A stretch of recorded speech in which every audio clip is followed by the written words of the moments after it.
What's good, everybody? What is good? Welcome, of course, to another episode of Opinionated with yours truly. I'm your guy, Resla. And hopefully you guys have been having a really good day. Whew, I've had quite the headache. Oh, man. But other than that, still has been good. Got a lot of stuff done. Hopefully things have been good with you guys. And of course, if you haven't been to this particular show before, what we like to do here is, of course, I would like to welcome everybody. And then, of course, what we do here on this podcast is we like to tackle pretty big conversations. We like to challenge the actual norms that we hear and a lot of narratives that we end up hearing for people that like to shape the world with them. And tonight we're going to be diving into we're going to dive into two of the most popular concepts that are being brought off in modern day society today. The first one is going to be diversity, equity, and inclusion, DEI, folks. And then, of course, the second one, affirmative action. Both are meant to basically promote fairness,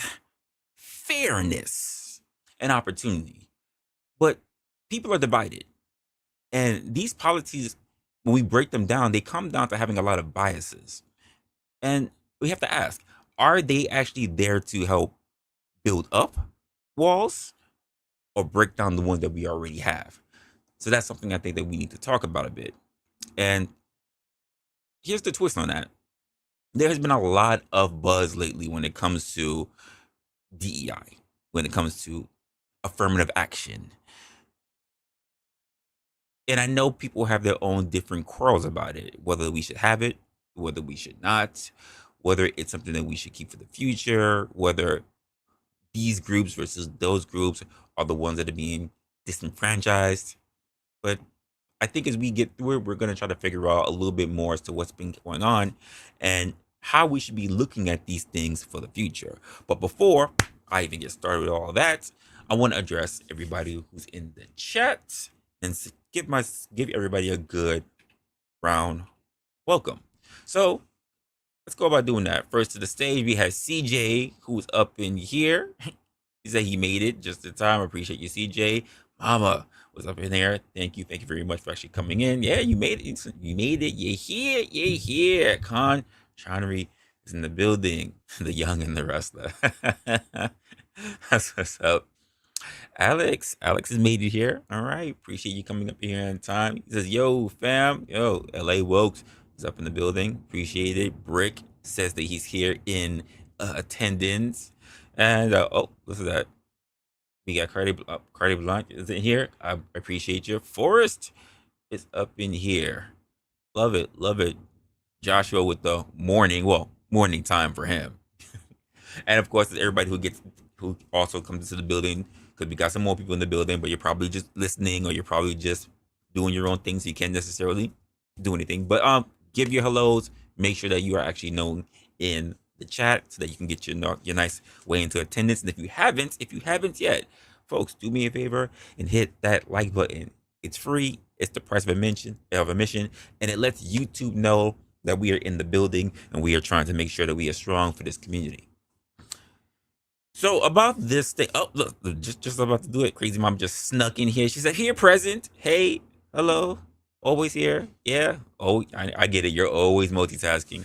Crazy Mama in the building. Appreciate you. All right. So this thing about affirmative action and of course DEI, right? Like I was saying before, they're pretty much buzzwords that get used a lot online. And I kind of liken it to some of the things that we are also experiencing now online.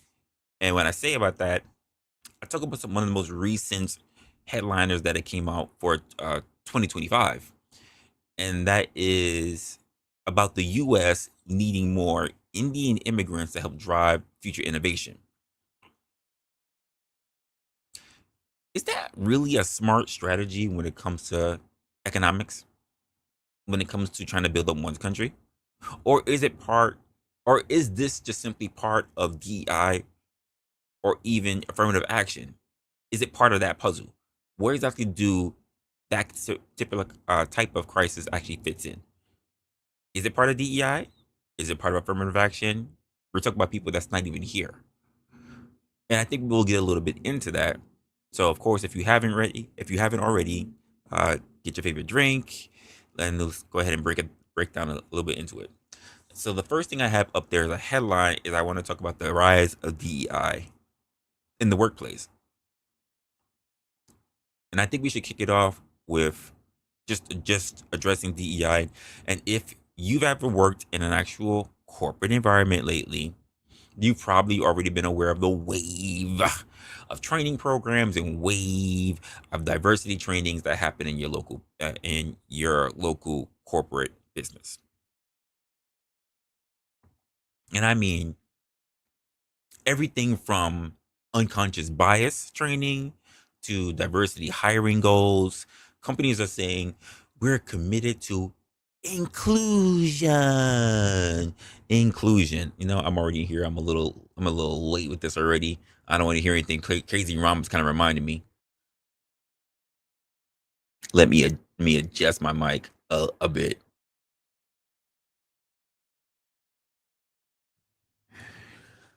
Whew. Yeah, inclusion.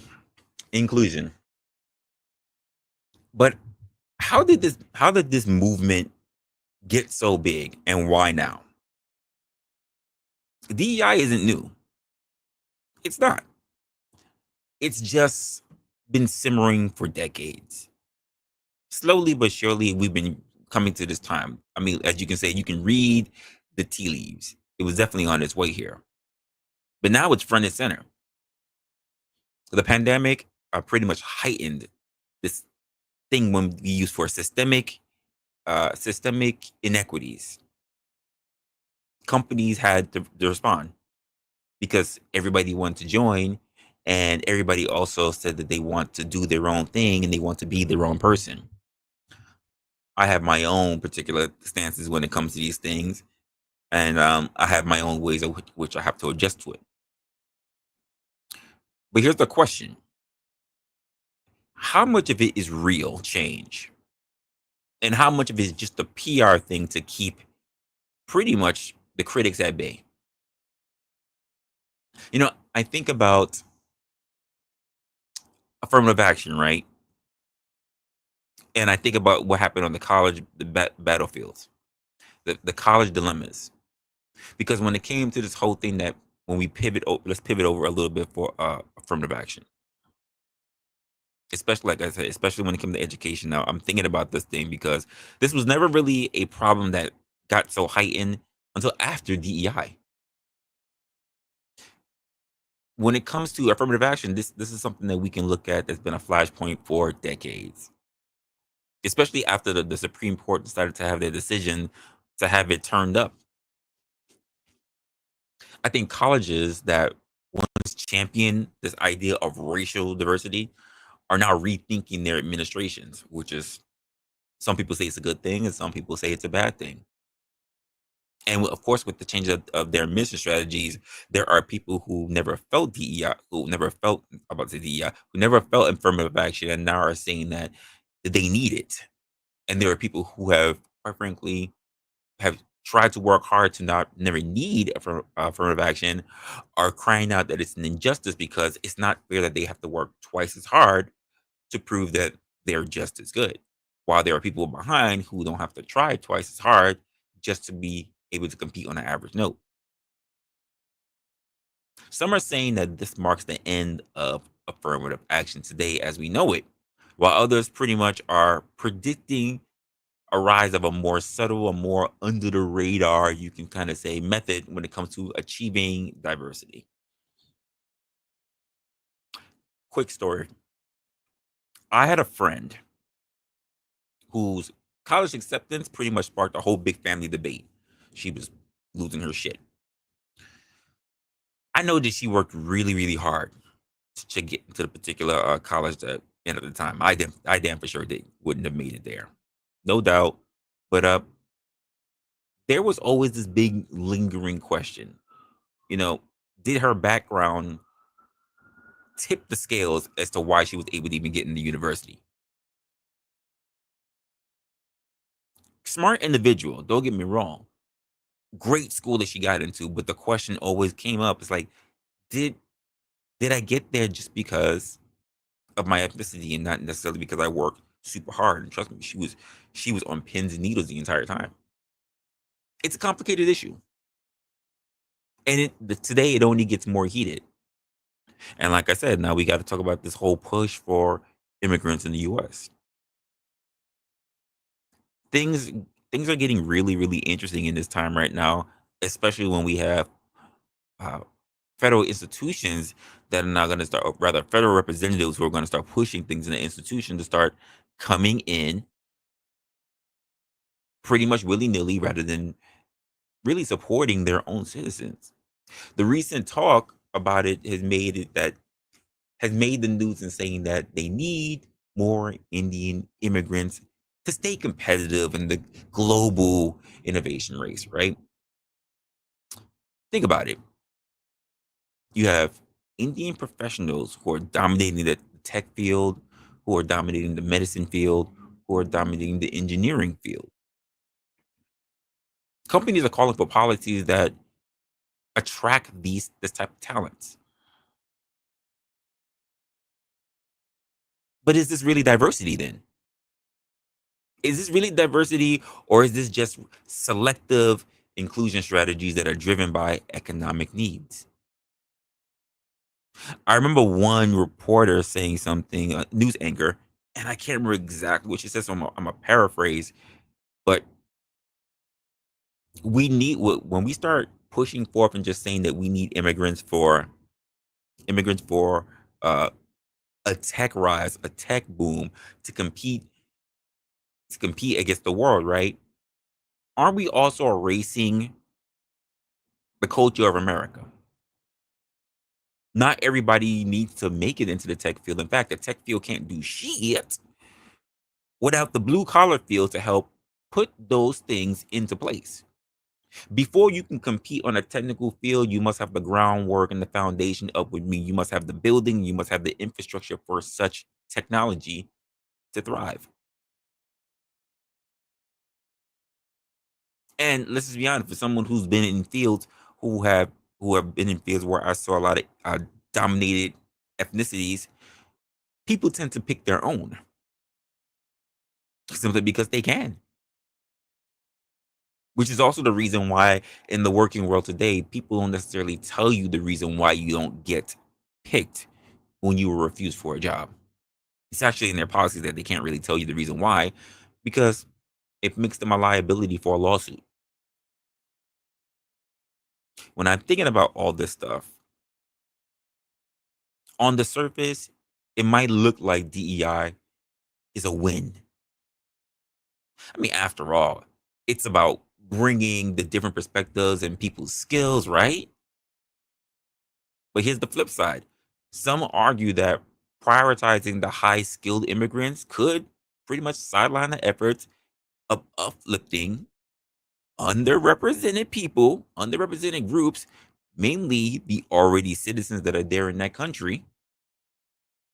So, are we promoting diversity, or are we just shifting the focus? And I think this is a question that we all, especially for those who are here in this country, need to really explore. I know this is a debate that's come up recently, but I think it's something that's going to really turn out to be a big thing for the future, especially as we are just now starting with the new administration. So I guess I have to ask also the question that we're still battling: which is more harmful? Is it DEI or is it affirmative action?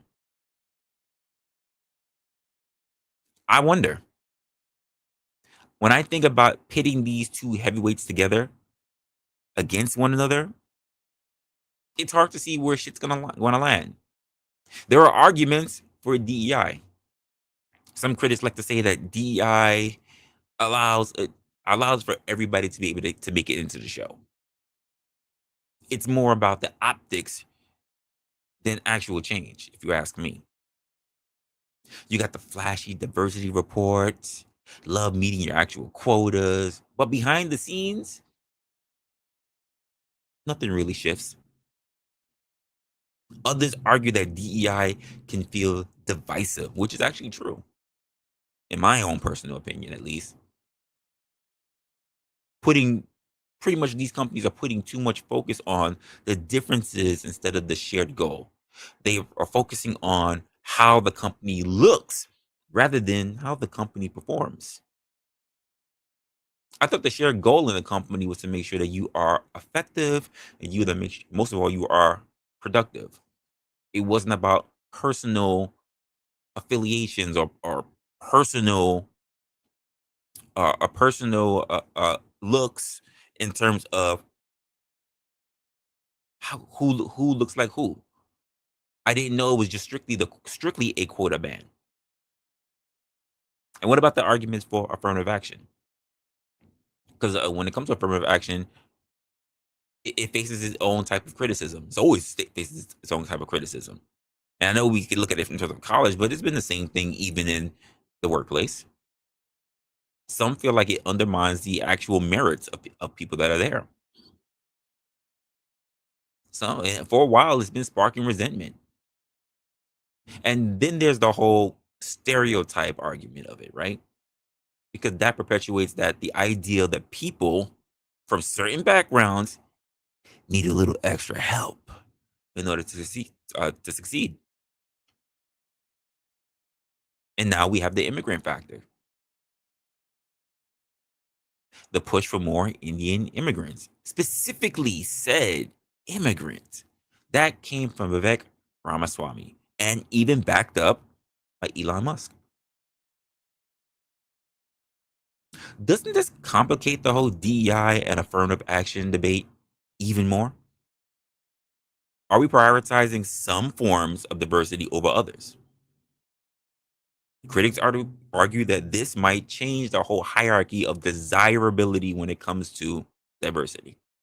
And others see this as a necessary move in order for the country to be able to have a competitive edge. And I think people are right to want to lash out.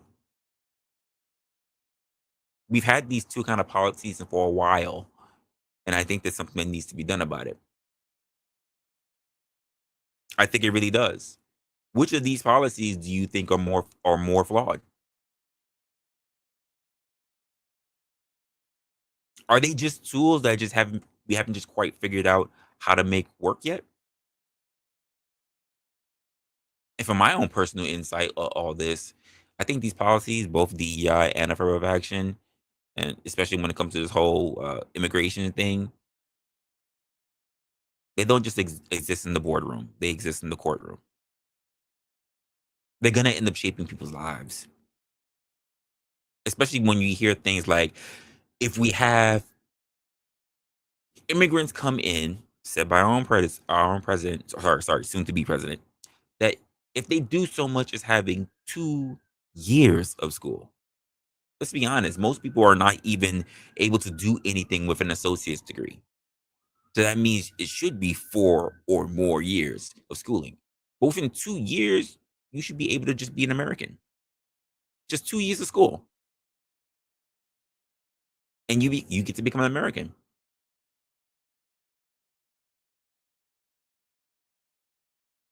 I think of my friend you know, who got their job not for nothing, but thanks to an actual DEI initiative. They had an actual woman that who was a recruiter who was really pushing for DEI, you know, and they were ecstatic. They were ecstatic, but there was always this nagging thought that, she kept having in her head. Did people really think that they got there due to their own skill because they sold themselves very well in the interview or because they had to fill a quota? And then there's that other friend of mine who got not for nothing passed over for a promotion. And it was blamed on DEI, saying it's not about my performance anymore. It's about the look of the company.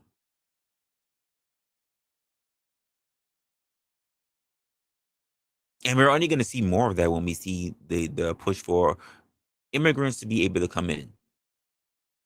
I got friends in the tech world who are thriving, but they've also shared how it's like walking on a thin line between not for nothing being celebrated as well as being a success story for being a stereotype. But at the same time as well, they're also looked at as just a cog in the goddamn wheel because, quite frankly, the harder is that they are to build their own space to get themselves in the door. They have to wonder if one day a company is going to want to drop them and then say, hey, by the way, when you are, why is this damn thing so loud? You're a cog in the wheel. You have to go. Before you go, we need you to train your replacement. And guess what? That person is going to have an H-1 visa. These are people with real experiences. These are people who have real conversations. That's my thought on it. I wonder what everybody else is thinking about it, because this is a new thing that's popping up. It's not new in the scheme of how this people have been going through this in a while, but it's new in the fact that now it's in everybody's face because they told everybody straight up in their face, this is what we're gonna do. And either you're gonna like it or you're gonna get the hell out of the way. That's my thoughts though. Tell me your thoughts. Link is in the chat. Pin to the top of the chat. I'm very interested to know what people are actually be thinking. I want to thank everybody also already came into the building as well. Clue, what's going on, Clue? Clue's in the building. I1T is in the building. Zoomer, what's going on, Zoomer? Sippin is here. Appreciate you for coming in. GS is in the building. What's going on?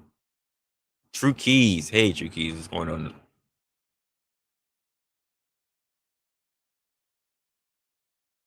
What are some people's thoughts on this? Said that tons of problems with DEI and her. Like, yeah, no, there always have been, even though people are not allowed to really talk about it.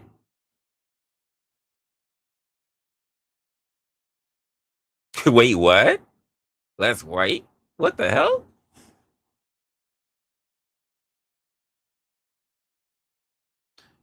Equality before freedom. I don't even think equality is really on the table. Can't we can't say that we have a competitive system and then we say everybody can be equal. You have to have one or the other. Can't be both. It's not dead. It's dying, but it's not dead. People are definitely trying to hold on to it. And I think with this new initiative to bring immigrants in, I think it's only going to be there to stay. It's hard for something to die once it's already in effect. It may not be liked, but it's still moving in the background. It's just not championed out loud, but they're still there. Soft bigotry of low expectation. Yeah. Yeah.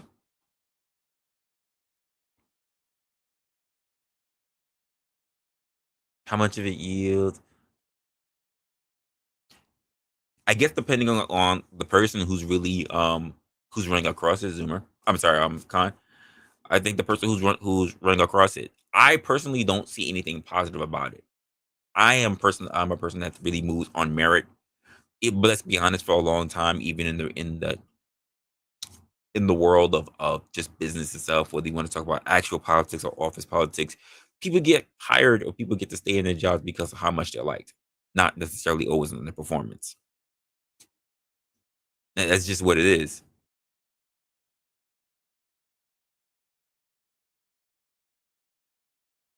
Yeah, I mean, let's think about it. The world, business gets more vague. There's so much that they're not going to tell you versus the way they used to be honest before. People should just be able to tell you, this is where you're screwing up. This is where I need you to make improvements, all that stuff. Before, when you used to get into an interview and you were told, you used to be able to, for us who are older enough, right? When you got, when you didn't get the job at an interview you went through, right? You were allowed to ask the question, hey, what exactly did I do wrong? What was your recommendation for what I could be able to do to improve in the future, right? For the next person that you interview with. They don't even tell you that now. They give you the buzzwords, the keywords, that we went in a different direction, which doesn't necessarily say what you did wrong. In fact, no one's allowed to really tell you what you did wrong. They don't tell you anything that you've done wrong. They don't tell you where you can get better. They're not allowed to, because quite frankly, you could say, well, some I didn't get it because of this, and now someone's able to actually sue. Rick, what's going on? It's good, brother man. How you doing tonight? This What evening. are your thoughts on some of this? Um, I'm not opposed to it. I'm not necessarily for it. I don't believe it's beneficial in every instance. Um, but I'm not opposed to it. But for an odd reason, I believe it slows the growth of the corporate world. What does These DEI? DEI and affirmative action. Okay. It's slower growth. I know it's an odd take. So I don't necessarily believe it's beneficial all the time for the company, right? The company uh, will benefit by the work that's performed, not by the attributes of a person's look, unless you're in marketing. Now, in marketing, it actually does benefit things like movies, advertisement, um, that type of thing. But it's really the only place. Um, and it's funny because that's like basically discrimination. Unfortunately, that is the way marketing works. um, but when it comes to the corporate world, Mm-hmm. corporate America is killing small town America. And so when I look at the idea of slowing that growth and giving the opportunity for the low guy on the totem pole, if you will, Mm-hmm. a chance to catch up. If, say, I have to hire, 30% of, DEI or affirmative action, that sort of thing, it gives the opportunity for the low man on the totem pole to catch up. Does that make sense? I hear you, but if we really wanted to make it where people had a chance in running, the first thing that started being a problem for me when I for affirmative action is because I'm one of those people like when I went to school. Let's just be honest. Unless you go to a PWI or you go to a historically black college, there's no real question as to how you got there. Now, once that got taken away, everywhere else you go to, especially if you go to the more Ivy League type of schools, there's always a question as to how you got there. Be it from money, be it from uh, diversity. You have to wonder. For Asians, they get mad because they said they had to work extra hard. For black people say that they didn't work hard enough. you know, which is not necessarily true, but that was the problem with affirmative action. And keep in mind, if we really want to talk about even the workplace of these things being given the chance of being equal, right? Then the first thing that we wouldn't have starting to cheer for would not have been, let's go ruthless, we wouldn't have cheered for everybody needing to have a college degree. How many people start out plenty of businesses that started out on the ground floor simply with a high school diploma, who when people come in after having all these years of training still have to be taught by that very same person. If you really wanted to make it fair competition, the lower person on the run will be the person that you say doesn't have a college degree. Give them an opportunity to compete, not say that the people that we only hire are people who have college degrees. Any kind of college degree, by the way, just anything, not even something particularly for the field that they have actually studied. Because let's be honest, even people who have their degrees, most of them are not working in the fields in which they did their studies for. So that means it doesn't even matter. I could literally have a degree in baking and work in finance. Yep. As long as I have a degree. But versus someone who actually started out in the mailroom when that company was low before it got big, that person should be very much qualified to become a supervisor or anything else from just knowing the company culture. I have been in situations where I've heard we're not going to promote said person because they don't have enough outside experience. They've been in this company for too long. all they have to worry about is this company.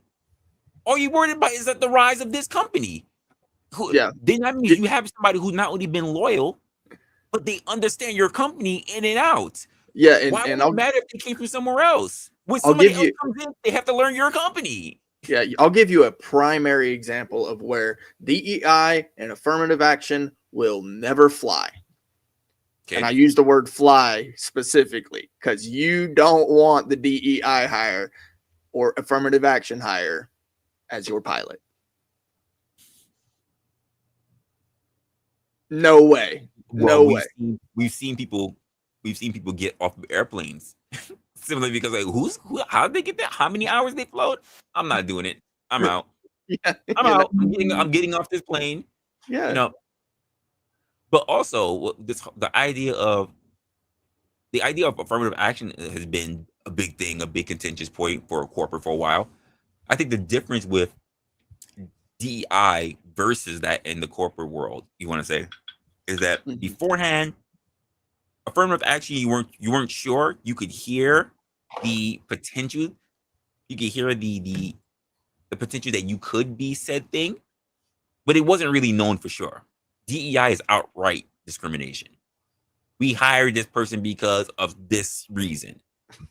So We hired this person because we needed more people in the community. We am hired I this person because we needed more women. We needed more men, but we needed these particular type of men in order to fit quotas. Go am I ahead, Rufus. discriminating? Am I discriminating for saying fuck Brick? Fuck you. It's always discrimination.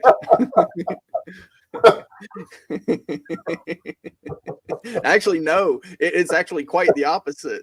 You're actually going with the crowd. What are your thoughts on some of this, Rufus? It's just the facts of life, right? It's never going to be fair. Life is never going to be fair. Some are going to catch the breaks. Some of them catch the bad breaks. It's just the way the game goes, right? This is why the majority of America will always be, average. There's going to be little room at the top. Few that make it. Some make it and don't stay, right? And this is the way the cookie crumbles. Very good, famous saying, life is like a box of chocolates. So discrimination, nepotism, whatever you want to throw out there, right? Now I do think the women are or have mastered this particular thing to get what they want, right? The manipulation part of, oh, I'm a woman, where they got into the military, the police force. I mean, like, come on, right? They even readjusted the qualifications for them because they can't do 1,000 burpees. You know what I mean? 500 pull-ups, right? We know they can't do none of that shit, right? We know they can't carry all the weaponry with all the ammunition, the food court. They can't carry on their back for like 20 miles, right? But yet we made provision has been made for them to shut them up, right? So some people are getting in just to shut it the fuck up. And that's just the way it goes, right? Some of us lose out on that, but we still find ways to thrive. Respect to entrepreneurs, because it is harder to be an entrepreneur than it is any field, in my opinion, right? Because it's really grafted on a lot of bottom work from you and trying to put the right staff together, right combination together. So yeah, I say whatever you get in life, whatever accolades you get, if you make it in your company or whatever, right? Appreciate that shit. I don't know. I don't know how many people are going to be appreciated, because it's bad enough that when it comes to companies and the higher you go up, the more you hear less about people's names. You think more of them as numbers. On That's a sad reality of some things, but also, if this is about simply getting a cheaper workforce, your natural citizens are going to be. They're not even going to be. They're at struggle. They're at a disadvantage. I don't know. I really don't know of any place where we can turn around and say that our natural citizens are at a disadvantage for immigrants. I don't hear about this in any other countries. So are you saying that immigration is part of this discrimination? Yes, they work for less, and they normally end up signing on contracts that hold them to that company. So here's a great example. X, right? When it was Twitter, when Elon came in and got that bitch, right? There were so many people that either got severance or they were fired or they quit. You know who didn't leave? The immigrants. Because why? Them having employment was tied to their visas. If they quit or if they lose their job, they have 2 months to find work. If not, get deported. Mm. So Well, they have to stay. I have a little pushback. Really after the pandemic is when the immigrants kind of really start blowing up. You think Um, so? oh yeah. That's when they open up because a lot of Americans got that free money, started investing. A lot of this came up from, and they stopped going to those odd jobs, right? The dishwasher, waitress, and stuff like that. So it was a big hole. And I remember where I'm at out here in Cali, it just was a whole bunch of help wanted signs, right? Up forever. I'm like, dang, I ain't never seen help wanted signs. Like, but that's the Mickey Mouse jobs. But the immigrants aren't affecting the elite jobs though, right? The jobs that are sort of, we'll say like IT or, jobs that pay a significant. They have absolutely no type of effect on them jobs. They're basically just taking the bottom feeder jobs, which the bottom feeders really don't want to do anymore because they tired of working for crumbs. And when Donald Trump was in office, the pandemic hit, they got that PPD money, right? And was like, okay, we're going to get a YouTube channel. We're going to, or we're going to invest in this and this. And some of them, a lot of them started extra income coming off of that money they got. So, a lot of them holes were being left there. And America like, well, what do we do? Open the motherfucking borders up. And that's the only reason why they opened the borders up, to let these immigrants in to fill up this space in the workforce, which they're only taking jobs nobody really wants to do. Let's be real about it. So this form of situation is not really affecting America in the whole totality because nobody wants to do the odd jobs. There are few and far in between.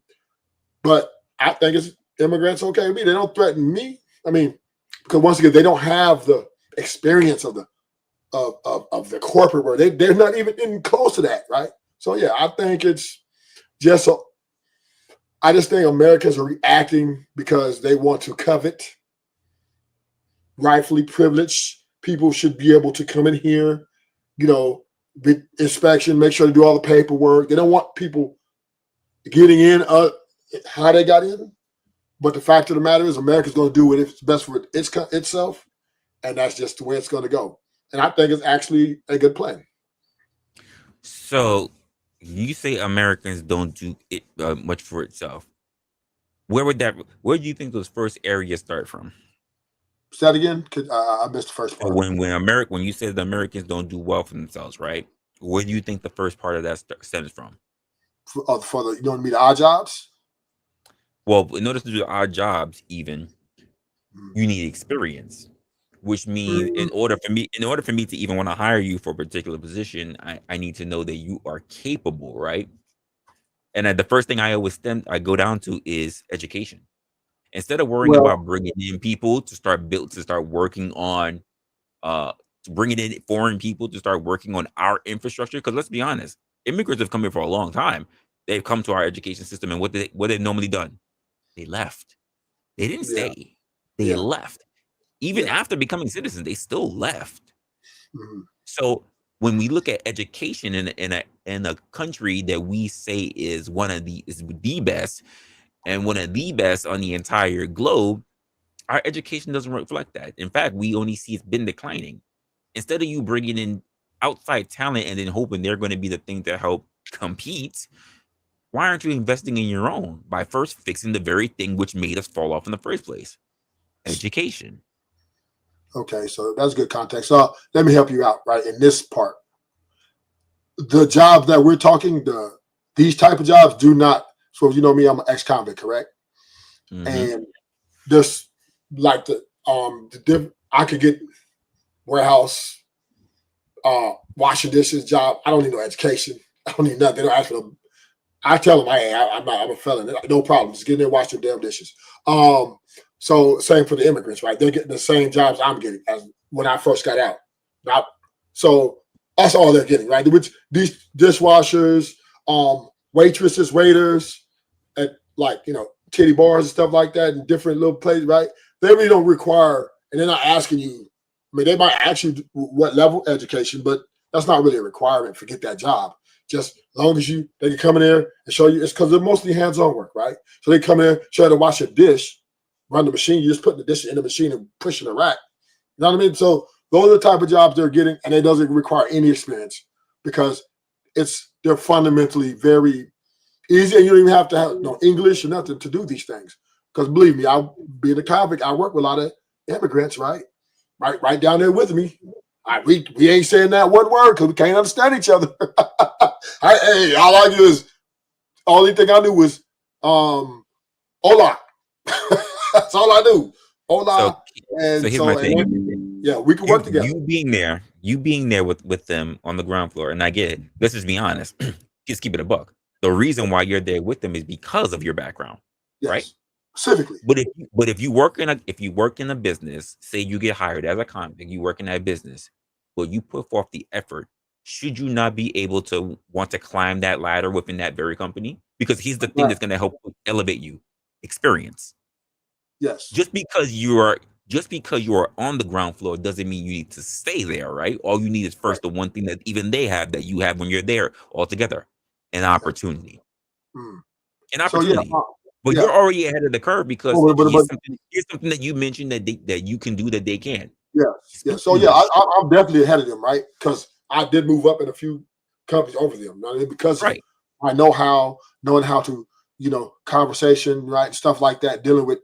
Because when you move up, you mostly get different things that require a little bit more, I would say the educational. So yeah, I did move up in a few companies. I ended up quitting, but I'm just saying is I did surpass them. They just stayed where they're at.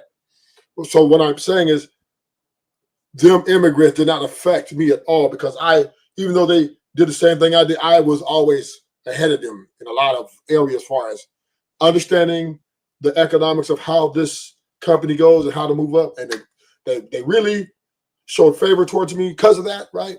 And I made up. I started out watching this. I made a sous chef, right? So yeah. Can I just say this? It's not because you were better than them. You just had an advantage over them. Right. Your advantage was number one, that you already knew the language. That's a curve that they have to get over. You don't know what these people previously did in their own country. No. I'm not meaning better than them. Like, yeah, I understand what you're saying. I'm not better than that facet. To make that clarification is the English language and being able to communicate with the managers and staff in effective, because you're playing a politicking. You know what I'm saying? Knowing how to politic is a very important factor in moving up in any company. Do you agree with that? You have to know how to politic. You have to know how to politic. Meaning, it's because it's about who you know, not what you know.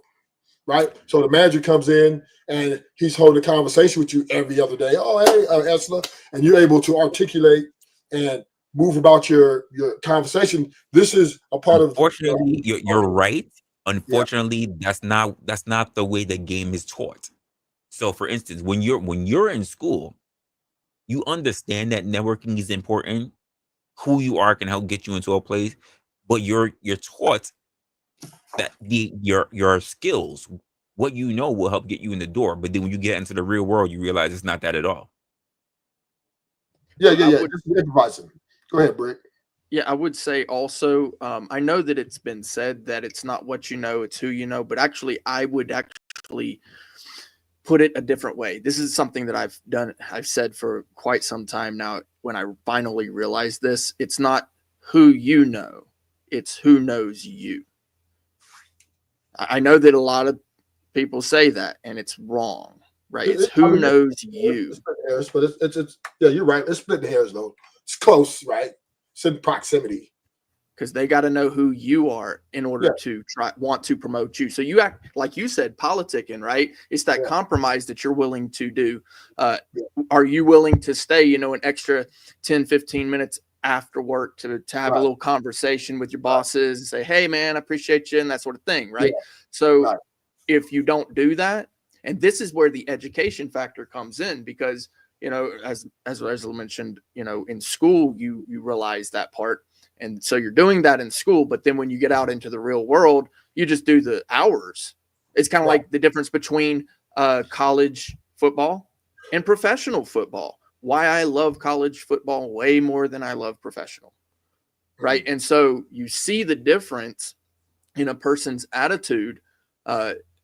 If you're the boss, right, you see that difference in the attitude is, do they want to be here? Then they get the promotion. Now, when we go back to the idea of, DEI hires and affirmative action and immigration and that sort of thing, when those individuals come in, and then also you come in, right?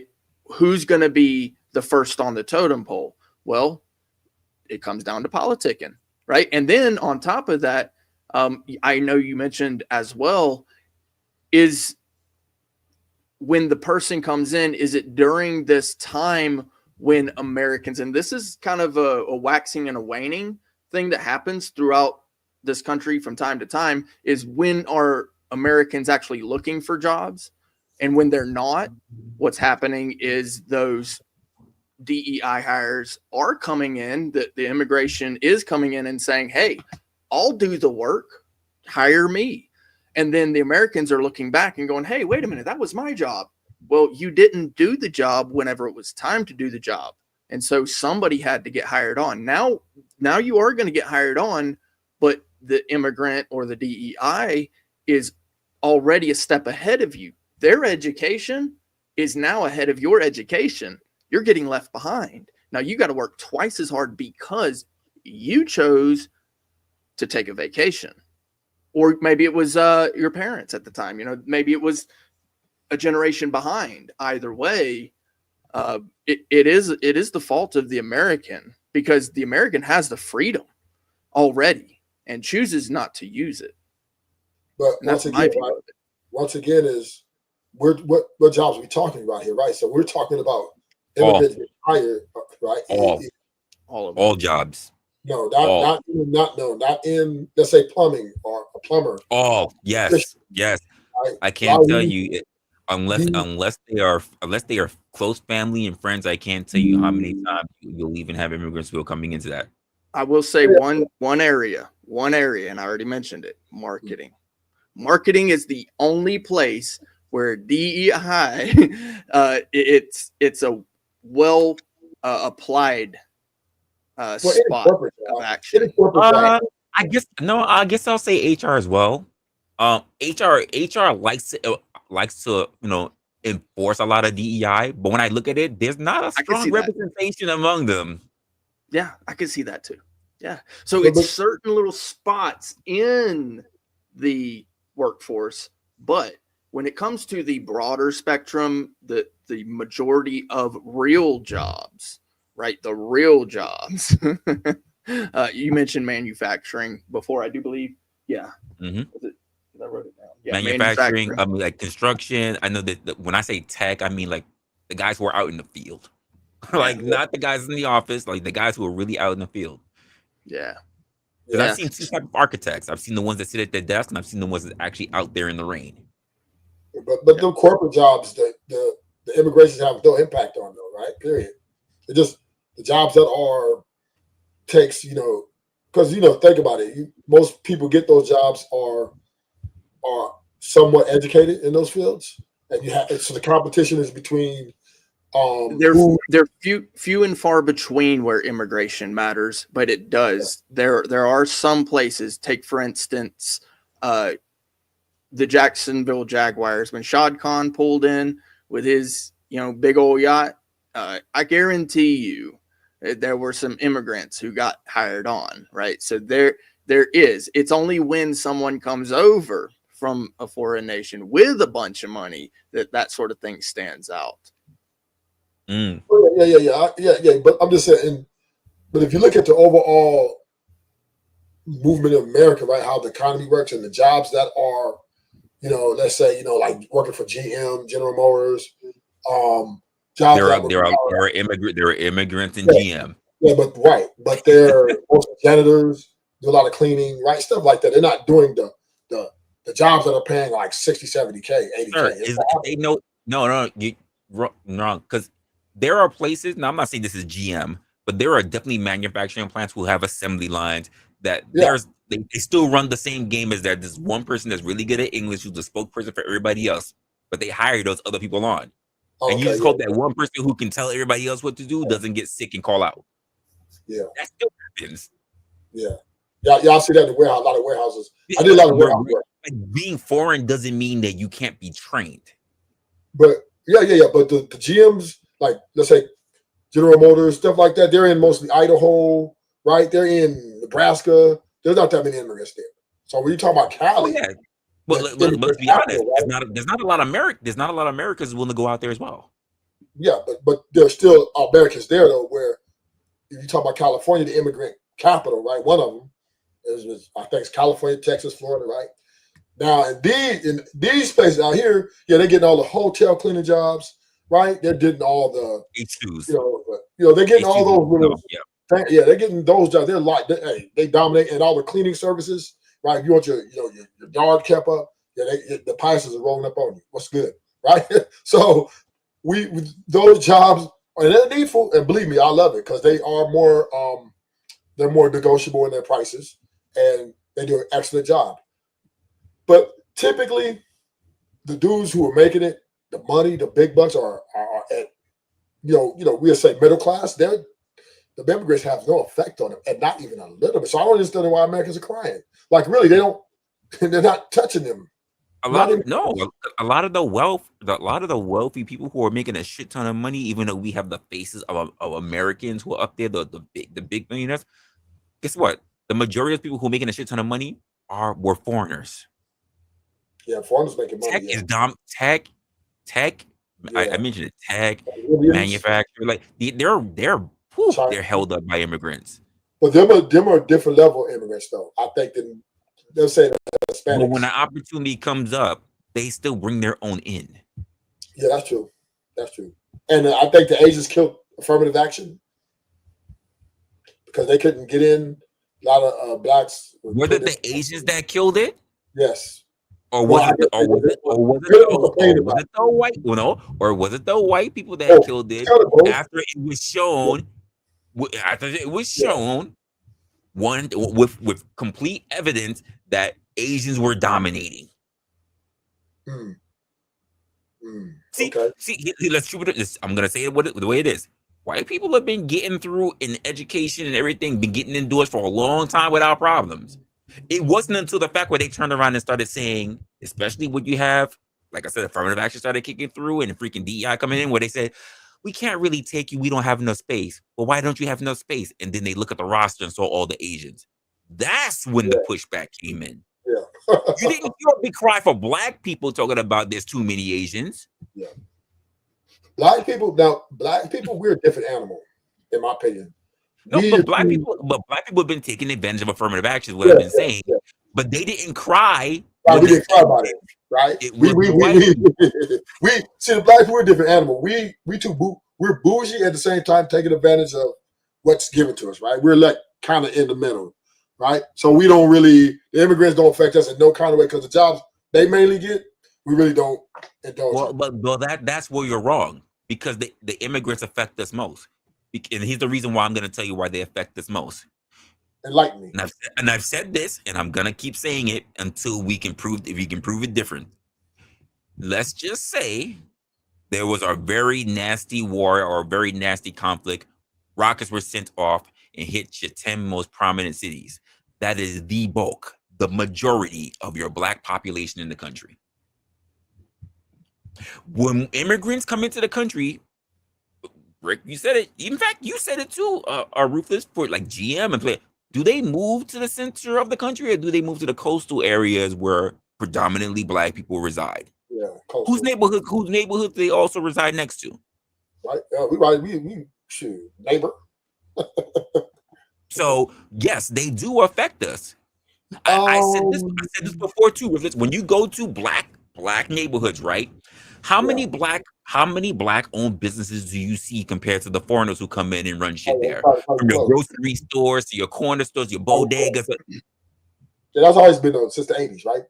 Black people really don't. Well, what since you want to say since the 80s, what's been stopping black people from opening up businesses? Well, black people That we're a foreigner can come in we're with hardly interested. any English We're and interested. open a business in the neighborhood? We're interested species, right? because we are how you say it? We are extreme to non-extreme. Do you understand what I'm saying? So to extreme, right? The extreme side is the ones who totally sell out to America, the total, nerd, the total I'm gonna act white type guys. These, right? We're either that, right?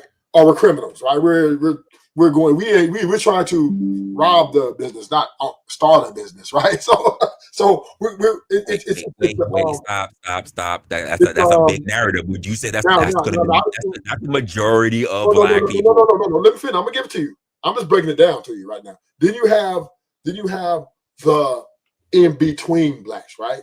Who take sports, right? A lot of us take sports. We like physical.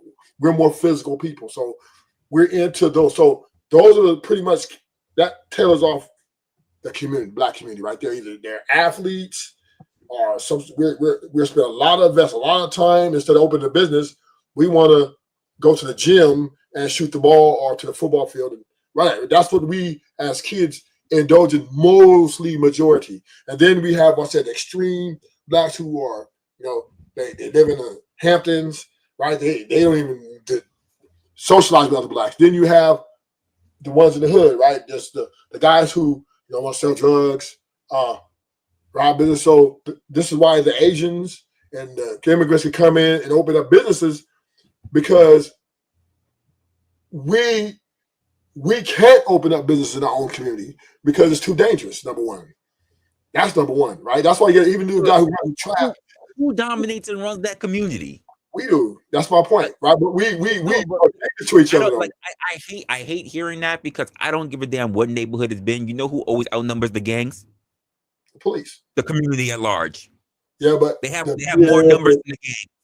But the gang members, the drug dealers are the loudest and the most powerfulest inside our hood. Guess what?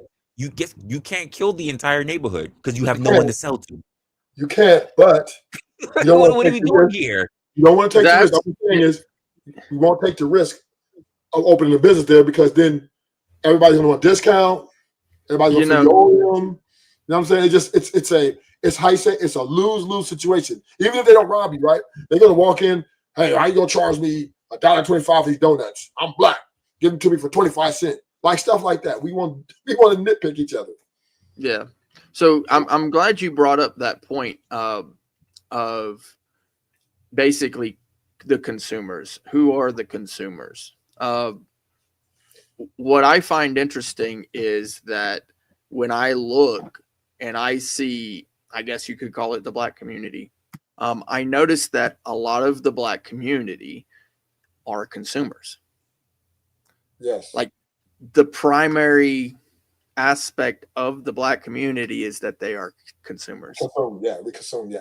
When you look at other communities, not so much. And so what has happened is that other quote unquote communities, I guess if you want to call them that, are not targeted. The targeting in marketing targets specific types of people. And it might not necessarily be based upon skin color, but it's a type of personality, right? The type of people who buy things, who buy shit. And so when it comes to, it's funny because when it comes to the whole rap industry, right? Now, first when it started, it didn't target white people. Later it did. It was later that it started targeting white people. And who started buying it? White people. And so the target audience of this marketing continues still to this day to be a certain type of people. And so if you really want to get down to what's going to make you money, it's target audience, right? Yeah. And even the same thing works in the YouTube industry, the movies, and that sort of thing, right? And so I would say if you're looking for the best options of who to sell your products to, well, you've got to target somebody. But I will say that DEI can be beneficial in that. Again, remember I mentioned marketing, so I'm okay with it, but I'm not okay with it for that reason. I'm more okay with it because it slows the growth of the bigger industries. I don't like monopolies. It's not that I don't like the corporate world. I believe corporations are just fine, and as long as they have competition, because without competition, that's a monopoly, and monopolies are bad business. So DEI is fine, but understanding what DEI or affirmative action is absolutely necessary if you're going to get involved within the corporate world. It can be beneficial, but it's going to have to be targeted. Use it for what it's supposed to be used for. Instead of, going about it like, okay, we're going to use it DEI just to hire these low guys on the totem pole. That's going to be the bulk of our DEI and affirmative action hires. We're just going to make sure that it's the thing about it is, like I said, if it was a matter of hiring people on and you wanted people who were immigrants, you can have that in your policy. That can even be something that you look at as, quite frankly, your affirmative action. DEI is different when it comes to their process of screening. They will literally put on job postings, we are looking for this kind of person, which I thought we don't discriminate on race, on ethnicity, on creed, on disability. What the fuck are we doing here? I have to keep saying that all the time. Why are these people being put forward? That's what we're looking for. When have we ever been forthright and we can just disrupt the company? Like, what are we doing here? You're outright discriminating. That's wild. Yeah, huh? we want a woman, but we want a black, fat, transgender woman. Damn. What the fuck? You can't say that. Yes, we can. DEI. Legal discrimination. And I'm tongue. I'm lost for words because DEI has done that.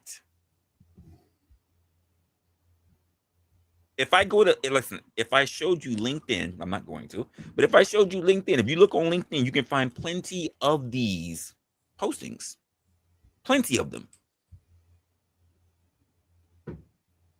Josh, what's going on?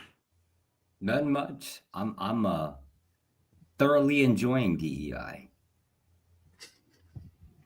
I knew you'd be for it.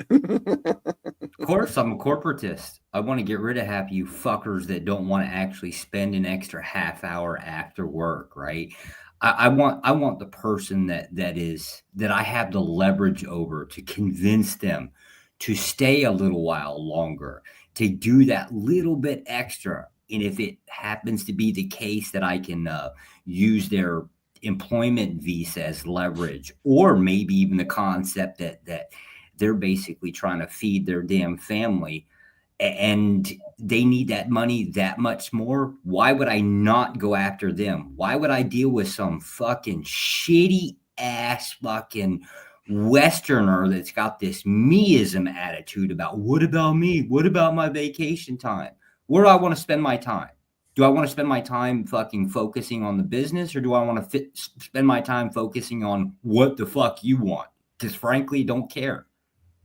Now, So, would you Josh, would you hire that in. same DEI for a pilot? Actually, I already listed it. You probably did. You probably already American did. Yeah. Airlines is heavily involved with There it DEI. is. Matter They of fact, we have a horrible problem with pilots in the United States because of all of the damn requirements that come to it. To become a pilot, a commercial pilot in the US requires a huge amount of effort. Which is funny because most pilots who I've run across are idiots. Like they require so much Hey, bullshit.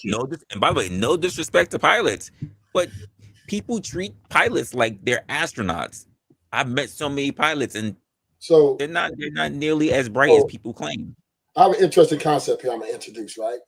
To Joshua's point of he doesn't want the guy who wants to get home to his family because his wife's been complaining about why he hasn't spent more time with her and the kids, right? So there is nuances to that. I understand, but I understand as a businessman or owner, you want that extra. But you gotta also look at the climate that we're in when it's very problematic for our families to run efficiently and effectively if I dedicate too much time to the business aspect or to the job aspect of life in this world. So I do believe that business owners are people who are like Joshua are unsympathetic or unempathetic to the, problem of the family working an extra 30 minutes. Could be an argument or a sexless night, right? Or just a war zone, hostile environment in their house. So because if you do something so long, people but at the same time, it's I very love important. I love how he put "sexless night" and "war zone" in the same sentence. Yes, because a lot of women are complaining. This is a sentiment, right? All is fair in love and war. This is a sentiment, right? That you get to win. He works too many hours, and she starts complaining about, "Hey, you're not home enough for me and the kids. Like I need you here more." And then so he's been working overtime for what 5 years now. Joshua says, "Hey, man, I need you to stay 30 minutes," and he's like, "Oh man." And it's not that he doesn't want to; it's just like he knows what this could bring, type of environment it could cause in his home. So he's like, "Oh, I ain't gonna be able to do it. I gotta go." And so it's not just about him. It's most likely about him and his family.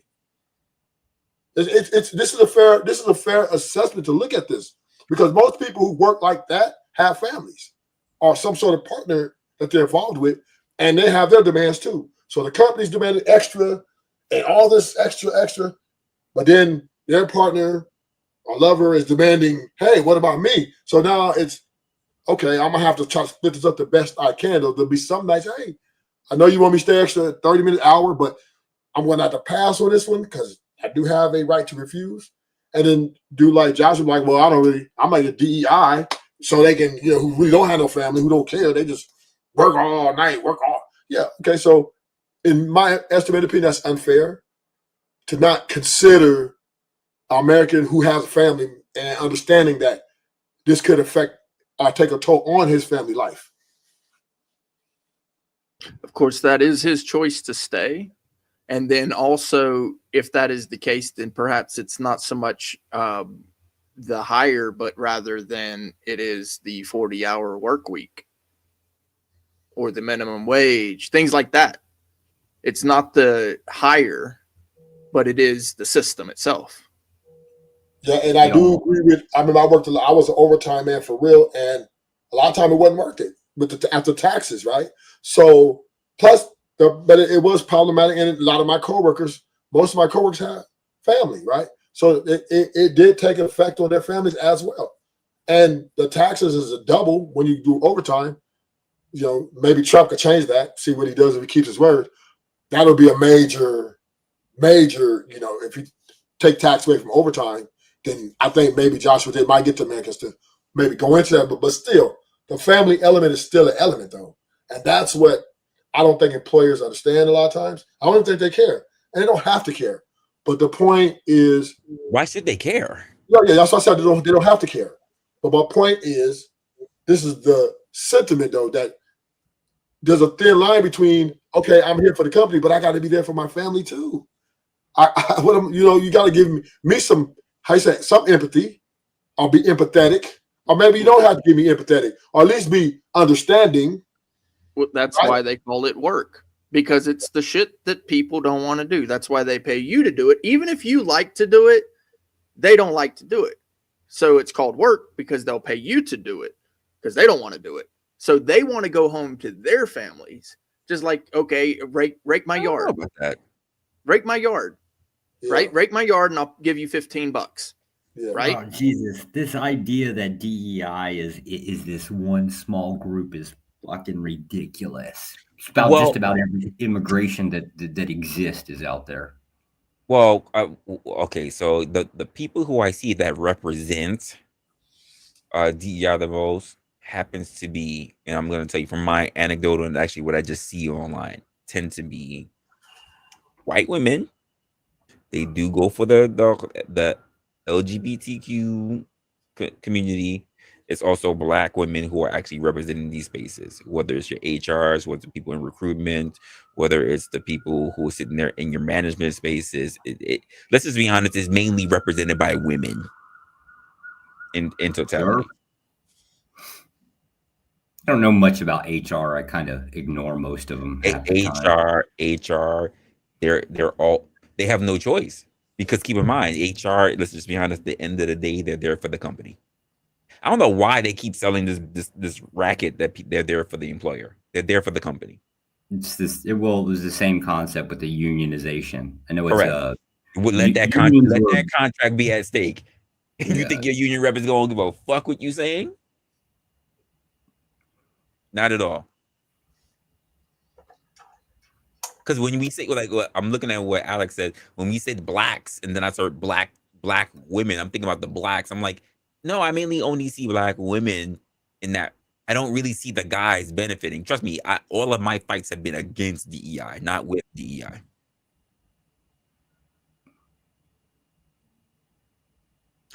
What's good, GS? What's up? Hey, congratulations to Brick on a viral video. Yeah, it was pretty sweet. Actually, I watched the numbers go and go and go. I was really happy about that. Yeah. Your face didn't eat the pavement, did it? No, No. it didn't take that. No. Didn't even take that. No. No, not this time. Seriously, well done. And what's up? What's up, chat? Chate, got a classy chat. By the way, folks, I see you all got your different takes in this. I see a lot of names that keep popping up. If you want, feel free to pop up on chat. Feel free to pop up on chat, say what you need to say. Also, feel free to pop up on the panel. I want to know why people are so invested in this, like they think they have any say in it.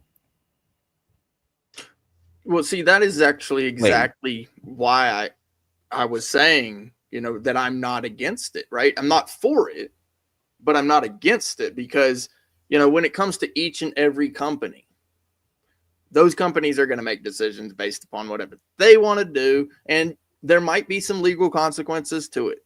But, to get together collectively, like, especially like an angry fit, like a mob, it's just like, why?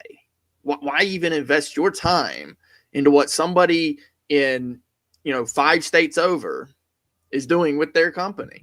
That's insanity to me.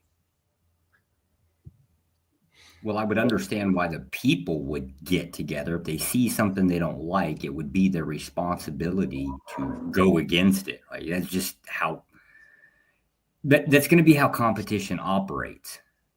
I just don't understand why the vast majority of the citizens actually think they're going to have any say in how this plays out. All the citizens have as an ability is to fight with is reputation. But at the end of the day, the legal system is going to follow the money. Because at the end of the day, the United States is going to represent corporations. Yes. Well, violence. That's where your country has any value at. That's where your jobs are brought in. Well, if you want to look at the people, it's where the jobs are brought in. But at the end of the day, it's going to come more down to the damn money because that's what we represent. Well, I would say one thing though, in opposition to that, and I know it was 100 years ago, but it didn't really work out very well for prohibition. What? The idea that something. Right.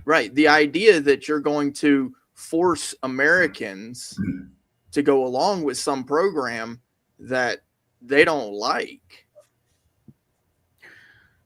See, and that's the key too. So obviously things are happening the way they're happening, and a lot of Americans are kind of like, man, we feel like we're living in some Marxist, communist, socialist nonsense world system right now, and it doesn't make sense. And it's the world globalist agenda that seems to be being pushed down on us.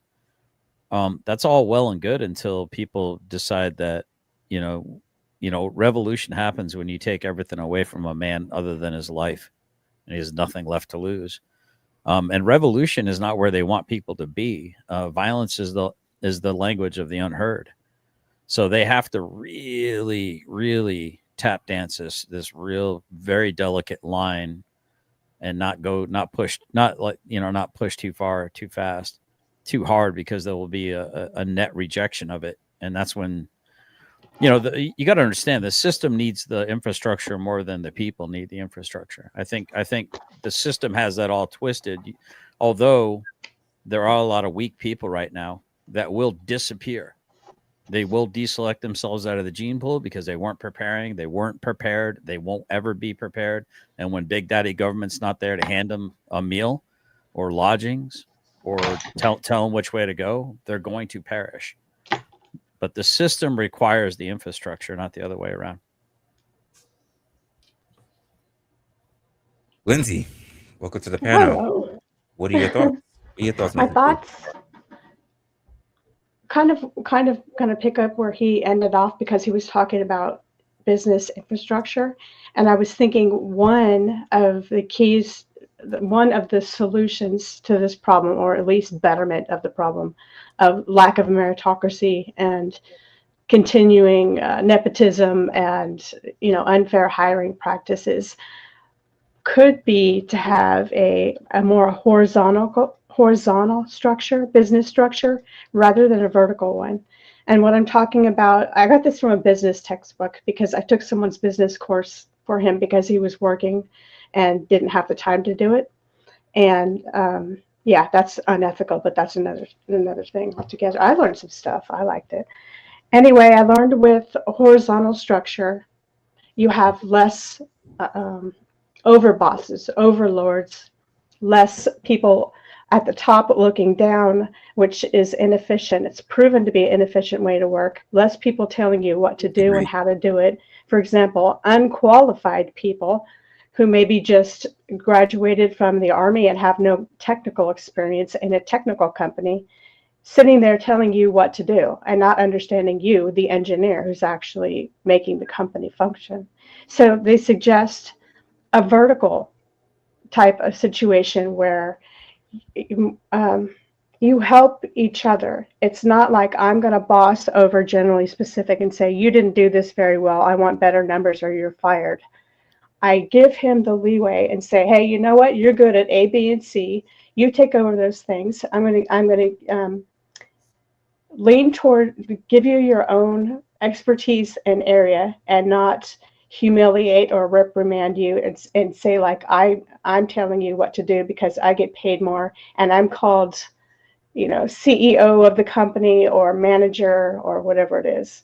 We work together instead of this, I'm better than, you're less than, and I don't know what I'm doing, but basically I'm going to tell you what to do.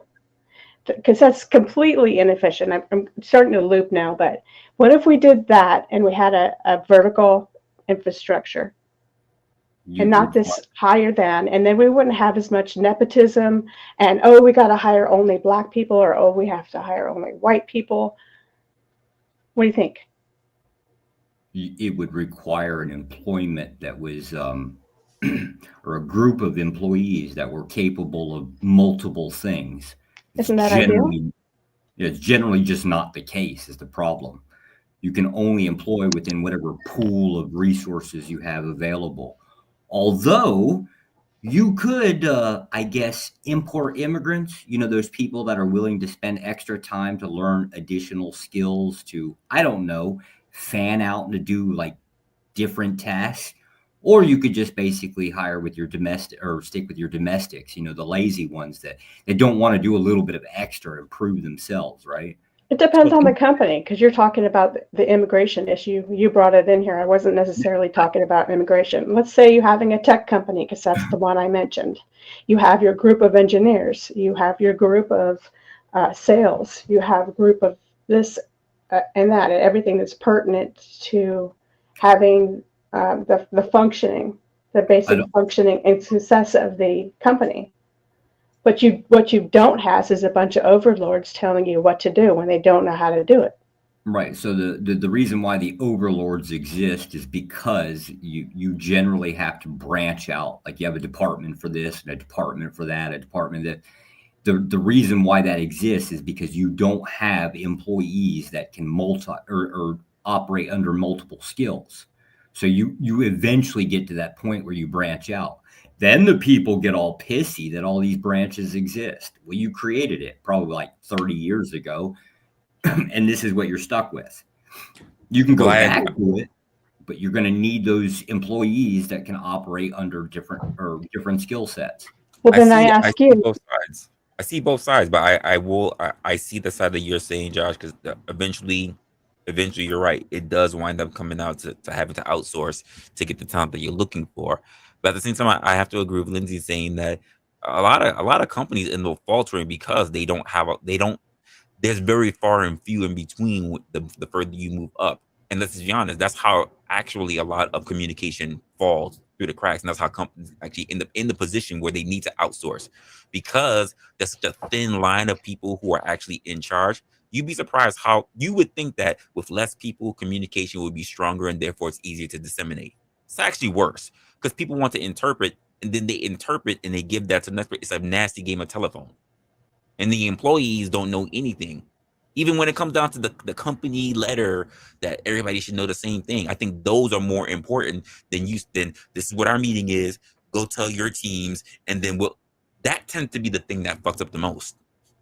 Rather than there's an email that goes out. This is what the instructions are for the managers. This is what is expected of the employees. Because then here's the next thing that a lot of people in supervisory position don't like. If everybody has the same information, your employees can also hold you accountable. Are you more motivated with somebody telling you you suck and I want more products in a shorter amount of time, or you're going to be fired? Or are you more motivated when you have the quiet space and the creativity and the respect to create the product that you think would be best? I'll answer that. When I used to try to get my wife to go to the gym with me, when I'd motivate her the way I would motivate any of my soldiers, she would get stressed out and start crying. But if I were to talk to Resla like that, or he were to talk to me like that, he'd squeeze a couple extra pull-ups out of me or a couple extra bench presses out of me. Mm-hmm. Whereas she would be a puddle on the floor. So again, leadership styles, that leadership style sounds great if you're in a very highly gynocentric feminist kind of environment. You could all sit around and talk about your feelings and talk about. Oh my God. That's not what I said. I talked about vertical. I mean, appeal to authority here, but business. Hold on, now you're triggering. You're triggering me. You're triggering me by disagreeing with me right now. Can you give me the space to finish my? Thank you. I almost had a moment there. I almost had the vapors, and I needed my Victorian fainting couch. And by the way, Joshua, wouldn't it be nice if one of those skills that they could learn would be fucking how to speak English? That'd be a good start.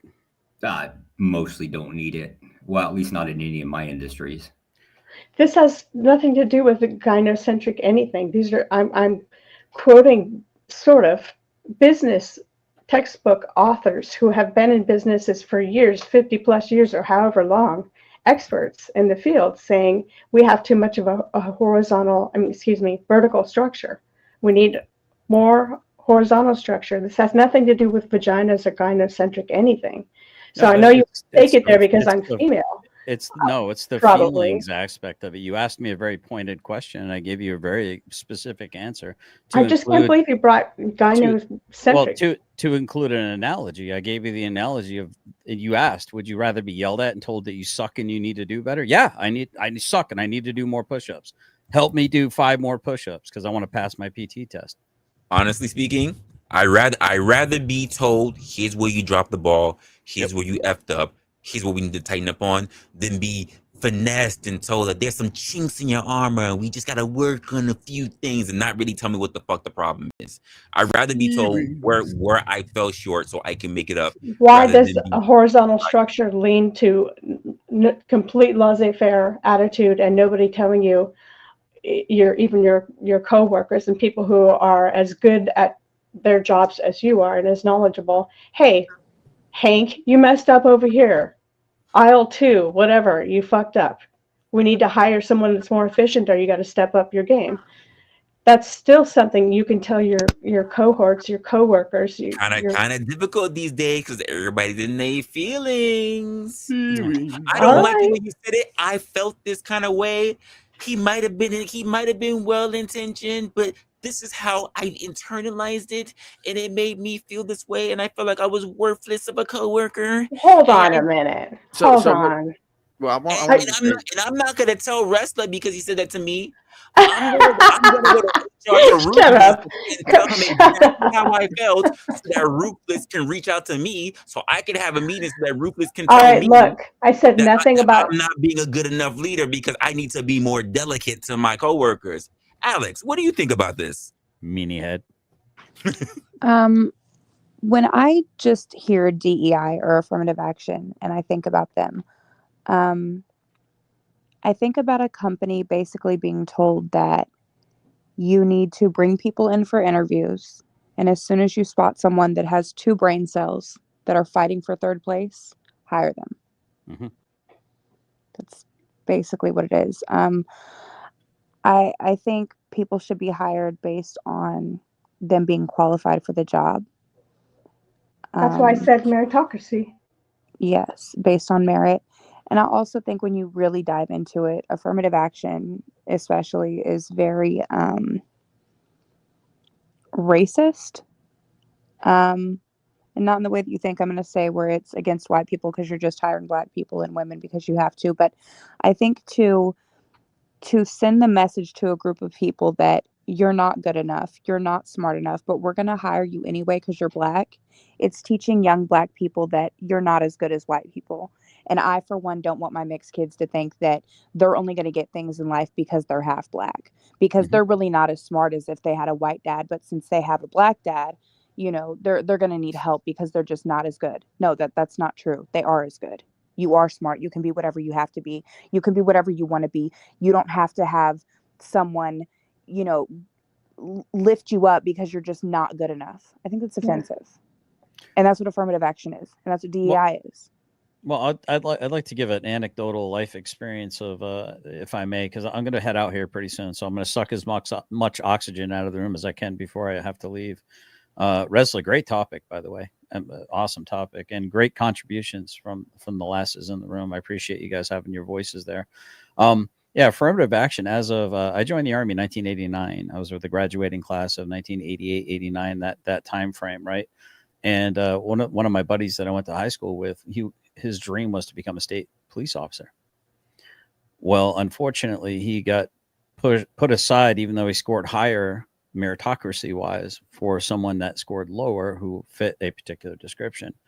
That was when affirmative action was really kicking off, back in the early 90s. He ended up joining the Marines. Now, this changed the whole arc of his life. Now, was that what he was always meant to do? Or should he have been able to do what he had his heart set on when he graduated high school, to become a state police officer so that he could beat up someone that looked like Resla? Who ended up taking his job, by the way. All right, no, I digress. But so the point I'm trying to make is, and I've had conversations with I've had conversations with people like Resla with his intellect. Lindsay, your mic's open, by the way. And I thought to myself, Resla, how would you feel?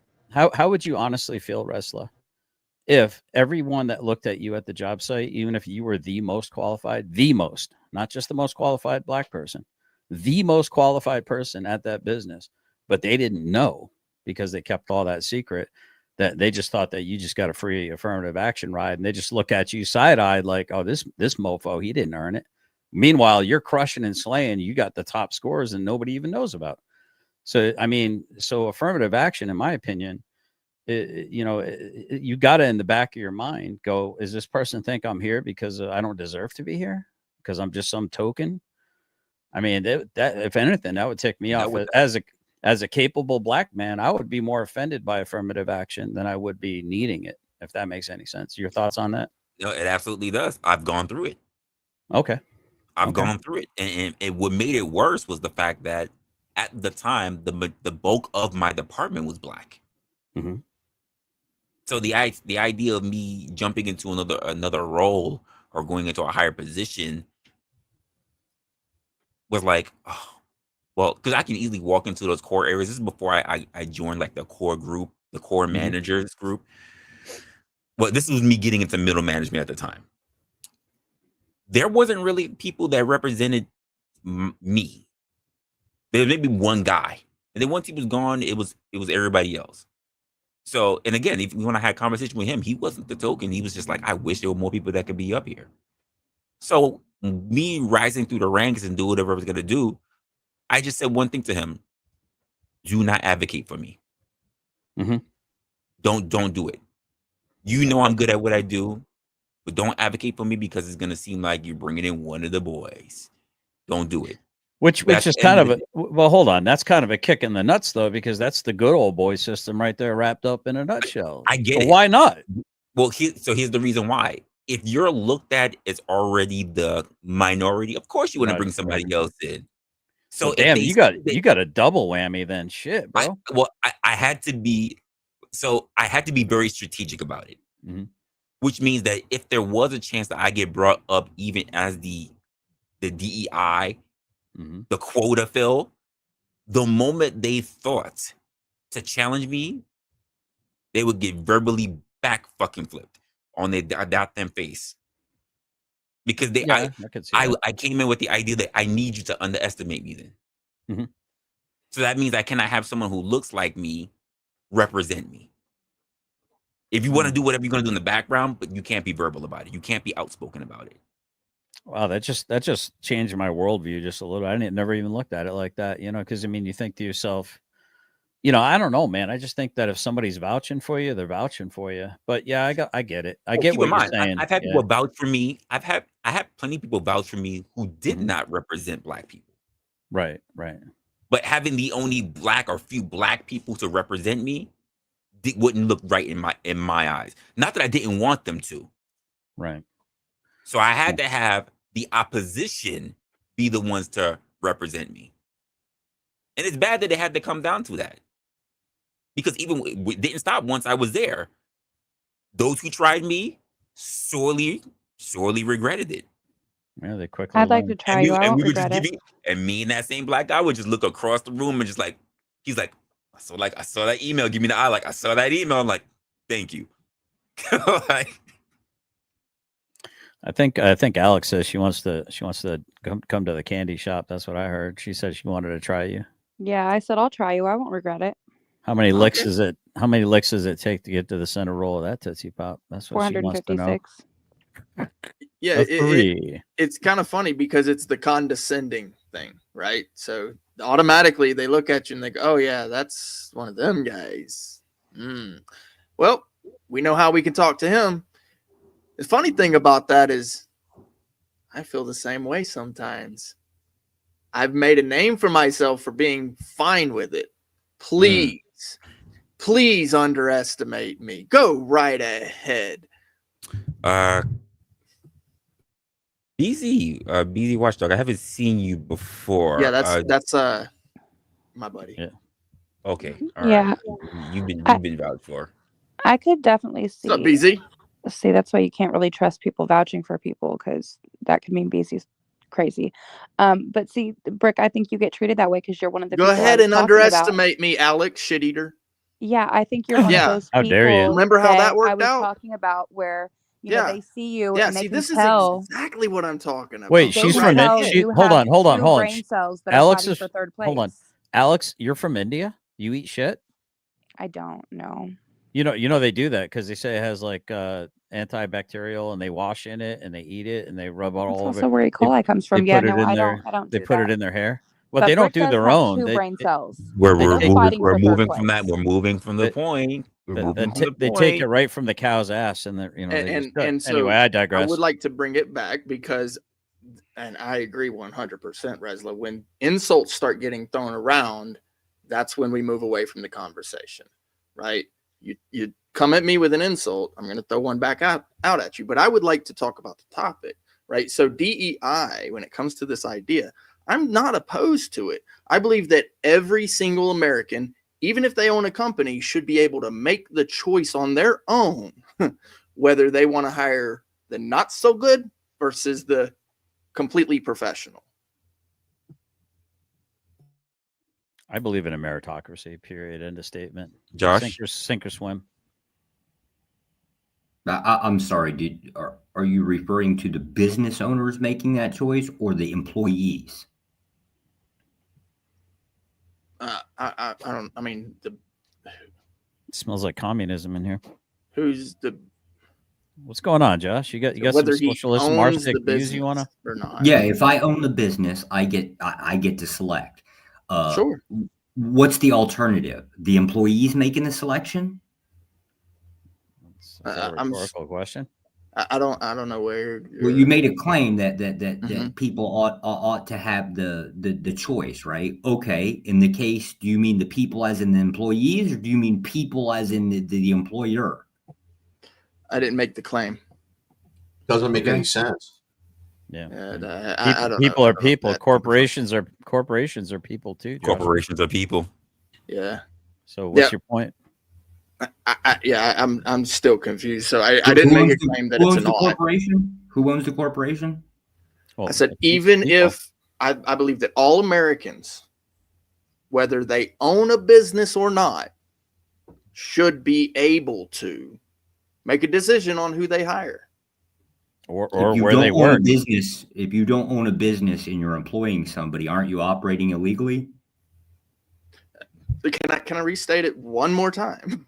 Sure. I believe that every American, whether they do or do not own a business, okay, should be able to make the choice on who they hire. Okay, let me step in here real quick, Joshua, so you get some clarity. He's like you got people that manage the businesses as well, or like government entities. So just because they work there and have the hiring control doesn't mean they own the company, but they can choose to decide who. No. Let me make it clear, because maybe this is where Joshua is falling through. Because I am a citizen of the United States, I also unfortunately have to operate under the bounds of the law. The Social Security system created businesses out of every single individual American that is a U.S. citizen. Therefore, I'm already a business, and I should be able to hire accordingly. Yeah, that's what I thought. The wording got a little weird. I knew it was there. Yeah, I know that some people don't even understand that part. Like, I know there's some states that actually require more of the businesses, but there are some states where you can literally operate just based solely upon registering underneath your Social Security number. Little nugget of wisdom for you guys. But that's still a business. I agree It with is. Brick, and I will take it further because I keep seeing this word pop up in the chat. People are talking about nepotism, and Yeah. I know people aren't going to like this. I don't have a problem with it. I think if you own a business or if you run a business, you should be able to hire whoever you want. I had an aunt that ran a Taco Bell, and she hired me when I was 16, and I worked there for 5 years. And everyone was like, "Oh, you only got promoted because you're her niece." No, actually, she didn't want to promote me because of the fact that we're related. It was the person above her, the area coach, that promoted me. And while I worked there for 5 years, I saw people come and work for 2 months, work for a few weeks, work for months. I was there for 5 years, and I always showed up. I worked on the 4th of July, even though I was 19, 20 years old. I worked my ass off. But I think regardless of whether you work your ass off or not, it really comes down to, especially if a person owns a business, if you own a business and you want to hire your kid that's a fucking asshole and doesn't want to do shit, that's your business and you can do that. If your child ends up running it into the ground, that's what happens because you hired him. But at the end of the day, you should be able to hire whoever you want at your business. Okay, Alex, I got to Right. ask you a question. Nepotism in regards to public servants, I see that as a big problem.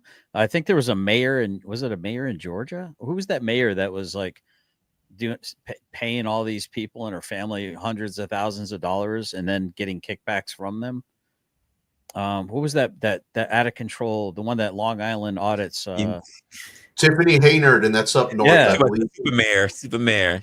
Yeah, super mayor Tiffany. So Super she T. used nepotism, which I think if you own private business, do what you want for the most part, as Yeah, long but as you're that's not more the government paying breaking the for it. law. Yeah. So no, that I wouldn't agree with, because that's not your own business or running a business. That's getting money from the government and paying people who aren't qualified. Okay, so government is a little different. Okay, Roger. Okay, so I just want to make sure that the term nepotism when it comes to a private business versus public officials. Okay, Roger. Okay, Yes. I agree with that. Except for there's a slight problem here. The vast majority of small town or small town USA, they love that nepotism. They even have a term for it. They call it the good old boy society. You Yeah, mean Like a referencing fire paying government, attention? right? I Referencing mean, well, government. not for nothing. I get that, Josh, because not for nothing. We used to have large companies that would scale, and you have these big CEOs. When they were getting ready to pass out, who they gave it to? They gave it to their son. Yeah, exactly. The passing down of a company to the son, like that's just nepotism. But on its face. I'm talking about in the government arena. So like your Right. fire department, police departments, things like that, right? They love it. The average resident is voting for it. They love it. Fire Family and police name, departments, things staying like with the that. Irish, things like that. Yeah, like Yeah. especially volunteer fire departments. Yeah, Definitely nepotism there, right? And so you look at these things and you say, is it beneficial? Well, in some instances, yes. Some instances, yes, because who else is going to do it? Nobody. I don't know if it's beneficial. I just know that the people tend to love it because they keep continuing it. There's a reason why it exists. There's a reason why we have names and terms for it. It's just because that's what they want. So What's up, is your argument that what up? is it your argument that Whitey is the reason why all this evil stuff exists? Or you kind of sound like you're bitter towards white people. No. The idea of the good old boy society, I'm a big fan of. I want my town to be, well, effectively, or if it was a choice, if it was a goal I could have, I would want my small town USA. I would want it to be predominantly extended family members. It's just part of competition. No, that's actually the opposite of competition. Yeah, that's a monopoly. Because once that. That's once good. you take over that town, then the next competitor is the next town over. You do this with schools. So like you'll have one town, well, they'll shut down a school or they'll basically have to compete with another school of the next town. So you shut the one downtown or the one school down, and you basically incorporate the extension, the jurisdiction of that school to the next town over, and then you can actually skim off their tax benefits. So basically their property taxes or their school taxes are actually going into your town versus their town. Right, so that's a horrible system, bro. That's a horrible system. Or that is what 90-something% of small town USA operates that way. Yeah, I know, and it's a horrible. It's going to be your vast population of the United States. Yeah, but then they get dug in like ticks, though, and that becomes very parasitical. Go ahead. Yeah. Once they get dug in, but it's part of competition. It's my bad. family versus Bad my business family in versus government. your family. It's bad business in regular business. To have a monopoly, definitely bad business in government. It's only bad for the people that can't do anything. It's right. The incompetent. Yeah, the incompetent ones. Exactly. It's capability versus. So now you've got a. So now you've got a bunch of wandering idiots roaming through town. They call them homeless people. You run them off into the jail, and then guess what? Now you've got a bunch of jails with nobody working in the town, no businesses being built, and you just got all government walking around, and then you got more idiots walking around because they have children, and they become the homeless that you haul off to jail. It's a horrible system. It's called communism. Yeah. Speaking of homeless, So are we by that percentage of our population? We're communists now. Oh, we're getting there. We are socialists. However, it is getting too far. I will agree. It's starting to get there. We're not there yet, though, by far. Until the 2A is gone, we won't get there. They made this same claim in the 1920s. They were complaining about it. Yeah, no, I remember the 1920s. That's a good. I don't. But there's a lot of literature where everybody was sitting around bitching about it. Yeah. Until 2A is gone, we really don't have to worry about that because we can just kind of take it back if we want. But 2025, buddy. Ain't nobody bitching about anything in 20. We're all resilience, aren't we? All right, I guys. think Resla, I love you, man. You're awesome, dude. Keep up the awesome topics. I appreciate it. I'm gonna watch this on replay, and I want everyone to talk about how right I was with all the points that I put out. Based Oracle, Oh, based Oracle. I oh, we thought you put were you about guys. health. I thought you were about health. Why are you promoting baby smoking? Well, it's actually for awareness, GS. Okay, Roger. I heard. All right. Is that Andrew Wilson? He got a tan? Nah, he's All right. fatter. I'll I'll see see you you. guys later. Take care. It won't let go of me. Okay. So based on the conversation, BZ, give me your thoughts so far. No, I kind of agree, man. That nepotism is, I think, is what's wrong with everything. That all these you get one person that say, let me give you an instance: post office. Get into the post office. Okay, I'm going to aim towards government because that's what I kind of aim towards, anyways. And I think Brick is right about businesses. I think you should be able to hire whoever you want to hire. But as far as in the government, I don't believe in the nepotism and the stuff like that. You get somebody in and then they start hiring their unqualified second cousin that probably shouldn't be in there. And then we start having all the problems that we're having with the government, and they keep hiring their friends and their family. And then you go into a government system and you're trying to get help as somebody who may need help or assistance or just service. You go in there and you are treated badly. If you're an activist like us, you catch it all on camera, you expose it, they look stupid. And again, that's our government working for the people. And it sucks because we don't get anywhere. so we're going down to the Interesting. post I just said office. that. I just said that in a nutshell because we probably don't have enough time for me to get detailed about it. Yeah, No, no. go ahead, crack that nut. If you're talking about the post office, Whoa. so post office is understaffed by what, 18, 19%? I mean, like every branch of government is understaffed, but the UP. Joshua, hang on a second. You say understaffed. You know they haven't turned a single profit since 2007. Post office So has don't not tell me turned it's shit. understaffed. Don't tell me it's understaffed. I mean, the government is making a profit, but I get you not that particular partition, USPS. Yeah, Yes, But your based Oracle. postmaster is here. Yes, based Careful. Oracle. You're right. That actual individual corporation within the government or service has not turned a profit since 2007. Yeah, they suck. Even if they weren't understaffed, they fucking suck. And I say this as a former business owner that shipped a lot with USPS. And when I say a lot, I mean over 10K a year. And they would lose shit, break shit on the way there, the way back. I have stories for fucking days. Police getting involved, postmaster, they fucking suck. FedEx far superior, and they're a private, or at least they were, I believe. So Well, what I'm getting at is everything the government touches turns to shit, is sort of what I'm getting at. But there's one example, USPS. Well, based Oracle, the problem with the post office is they pay out all these salaries and benefits before they pay any other overhead or materials or services or anything else that goes into it. So it's all overhead based on staff already. So they've put all these automated machines in there. With all these automated machines and cutting costs of staff, how is it still not turning a profit? Because they suck. I agree. They suck.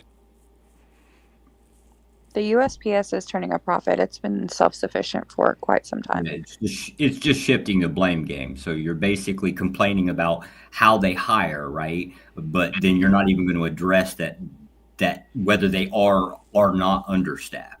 They're complaining. You can't open a newspaper. Well, not that people read those anymore. What town isn't hiring at the USPS? Well, I keep seeing USPS locations come closing. Yeah, okay. So they're closing. I would hope that they're FedEx and all of the rest of them are competing with them. I mean, that's eventually how you would take it out if that was your goal, right? But to sit there and complain about, because it's just the idea of like nepotism. The original claim was well, I don't like somebody in the post office hiring their cousin or brother or some shit like that, right? Yet there is a shortage of who they can employ. You can't. Okay. They lost six. You can't I think hire it was. I think my number was.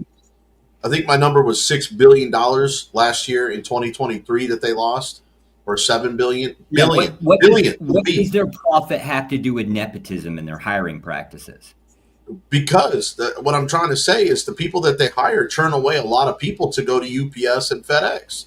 When you treat when you treat people poorly, okay, it's about service. I don't go to the post office to mail my stuff off. I'd rather go to FedEx and UPS because they treat me better. My stuff gets there. My stuff gets there faster.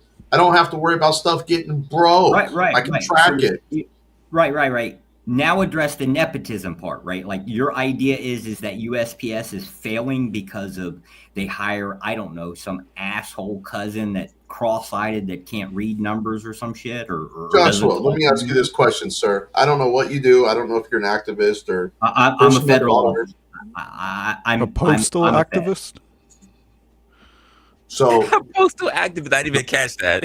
based I on don't know a what good you- one, but no, as a First Amendment auditor myself, okay, I Okay. go in and do audits. These people that are mistreating people, and you can even look at the Google and Yelp reviews. Every post office literally has like a 2-point star rating or less because of the way they treat people. It's government, and it doesn't mean just the post office. You go into pretty much any government facility, and they are mistreating people. Now there are exceptions to a few places. I totally agree with you, but where does nepotism come in? I don't see that. I haven't seen it, but then again, I've never worked there. All I'm saying is the worst place for nepotism is at a post office. Out of all the audits I do, they are literally hiring their friends and family members that aren't capable of literally selling you a stamp and treating you. I got you. But here's the thing. Most people in society also aren't capable. They're fucking retarded, respectfully. So with that said, I don't see what nepotism has to do with it. Well, the thing is, you're not hiring qualified people that are applying. You're hiring your brother, your sister, your Who would cousin. be the qualified people? Probably get a better job. Has anyone here actually worked for the United States Postal Service? No. But I have applied. Okay, Look, when I was younger, fresh out of the military, Alexandria, and I'm not trying to knock you or anybody on this panel or in the chat. What I'm trying to say is I've applied with my veteran points. I got people of DEI hiring status that couldn't flip a burger at McDonald's hired at the post office over me. So I'm just saying. There could have been other reasons. Maybe they were taller. Who the fuck knows? Scores are posted, and how do you get a high score literally passed over by someone with a lot lower score? Because it's because there's other factors that come into play, I would think. How do you know they had a lower score? Scores are posted. Where? You can find them online or posting at your posting boards. They have these things. Okay, I know when I applied and became a mail carrier and took the test, there weren't any scores posted. You just saw it, but okay.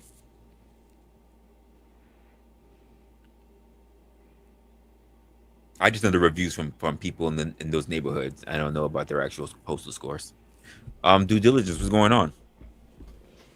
Peace. Just trying to catch up in the conversation.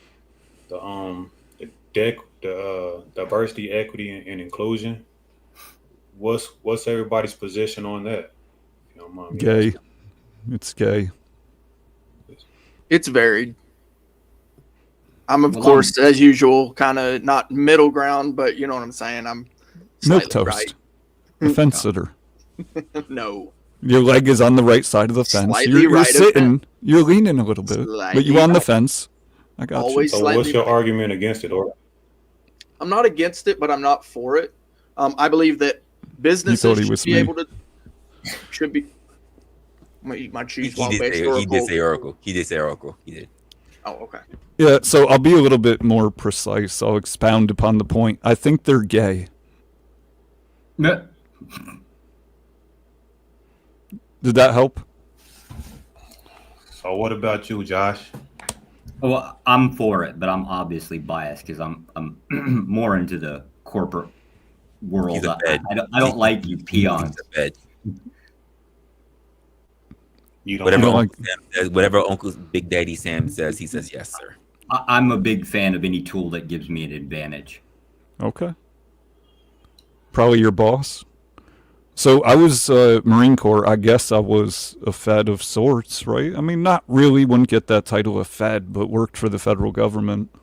Yes. Yeah, it Hoorah, would be the old, hoorah there, it would base be the Oracle, old hoorah. Federalist. Right. Would be a thing. You worked for what based? Well, I was saying I was in the Marine Corps. He's Oh, a Not Fed. typically referred to as the Fed, but yeah. Yeah, he's a Yeah, Fed. someone who works for the Postal Service is also a government official. Yep. Yeah. Yep. Whenever you Park said your car in versus, front of that. It's basically the same Right. thing, Marine Corps, USPS. It's like the what, same. Yeah, we take an oath. what does Park your car in versus front of civil your rights? vehicle. Try to block the mail. See what happens. It's a fucking hilarious charge to get nailed with. Did you know I it's a love it. federal offense to open up someone else's mail? Absolutely is. It's Yeah, a you can get a federal prison for that. offense. Felony. It's a federal offense to use your vehicle to block a mail truck. Yep. Mm. That's a felony charge just in itself. Fun That is the fact: one do you thing know I that liked all about postal working trucks there. don't have a license plate? That's the one thing I liked about working there, just knowing I'm a government official. Like, if you do something to me, like, I get Fed privilege. Yep. I like that.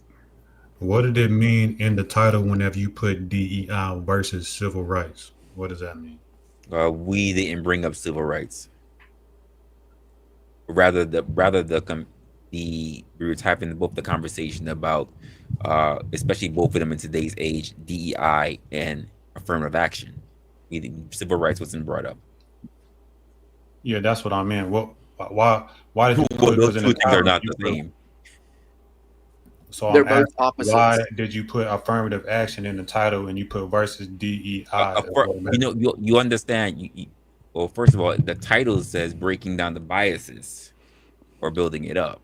Right, and And will you read the commentary that you put under it, like the subtitle? right. Where you So where the verses part of what I was breaking down is the aspect of how people are having their quarrels about DEI, but also having their quarrels about affirmative action. Some people want it gone, some people want it back, some people argue that we should keep one versus the other. We don't need both because it's just making everything worse. Like I said, civil rights never came up because there are plenty of people who take advantage of affirmative action. Affirmative action is not a civil rights thing only. And I say civil rights because mainly that ends up walking into Black people, which wasn't the conversation. Because there are plenty of people who take advantage of affirmative action, but there's also the whole thing of when we think about education, right? Affirmative action was something that came up with a big thing because of Supreme Court, because who had a problem with it? I mentioned it was white people because, quite frankly, the Asians were dominating in education. At the same time, we've had plenty of people, even Black people, that turned around and said they didn't want affirmative action. Okay, cool, no problem. But there were also plenty of Hispanics, Indians, and even Asians who said that they can do away with affirmative action because they want to be on a merit system. DEI, the problem with affirmative action, whether you look at it from education, whether you look at it in the corporate space, is that affirmative action has always been a low-key kind of thing. Even if you were hired, you don't really know if you were there as an actual hire because of your race or if it was a quota or actually you did it off of merit. DEI is totally different. They outwardly discriminate and say, this is the type of people that we're looking for, period. They even put it on their actual job posting so that before you even apply for a company, you already know, I want a Black, fat, transgender man. And that goes against the bulk of majority of company policies who turn around and say that we do not discriminate based on what? Age, race, disability, sex. Fatness. Fatness. PH or F? Yeah, that's Well, what I'm Resla, you're right. Have you look at all the applications that you ever file nowadays? They always ask what your race and your sex are, and they shouldn't be asking for any of that. It should just be based on your merit and your experience. That's correct. I would like someone or a lot of people to do an experiment, and when you fill out the questionnaire, the application, right, and you can answer the race and sex, like you could put prefer not to answer. I'd like people to do prefer not to answer and see if you get a call back. I've done it. I've You done won't. it, but honestly, I haven't received the call back. But I do know from people that have done it, and I have the review of applications. people are very finicky when they call them. That for some reason those get strictly going to recruiters. You can kind of say, I'm not saying always, but they've gone to recruiters, and I guess the recruiters kind of make their own assessment, especially if they. So what they'll do is, like, especially nowadays, instead of just saying, "Oh, we have an interview, we would like you to come in," they just kind of do it like online, like maybe like a video call or whatever, and they'll just make their best assessment, which is weird. Which is also the reason why even recruiters, when they turn around and they mention it and they come to you, the first thing they do is they start talking diversity shit. They start mentioning, "Hi, I'm Catherine. Lovely to meet you today, Alex. She, her." They're expecting you to announce yourself, and then they go from there. There are tactics that are even done in that.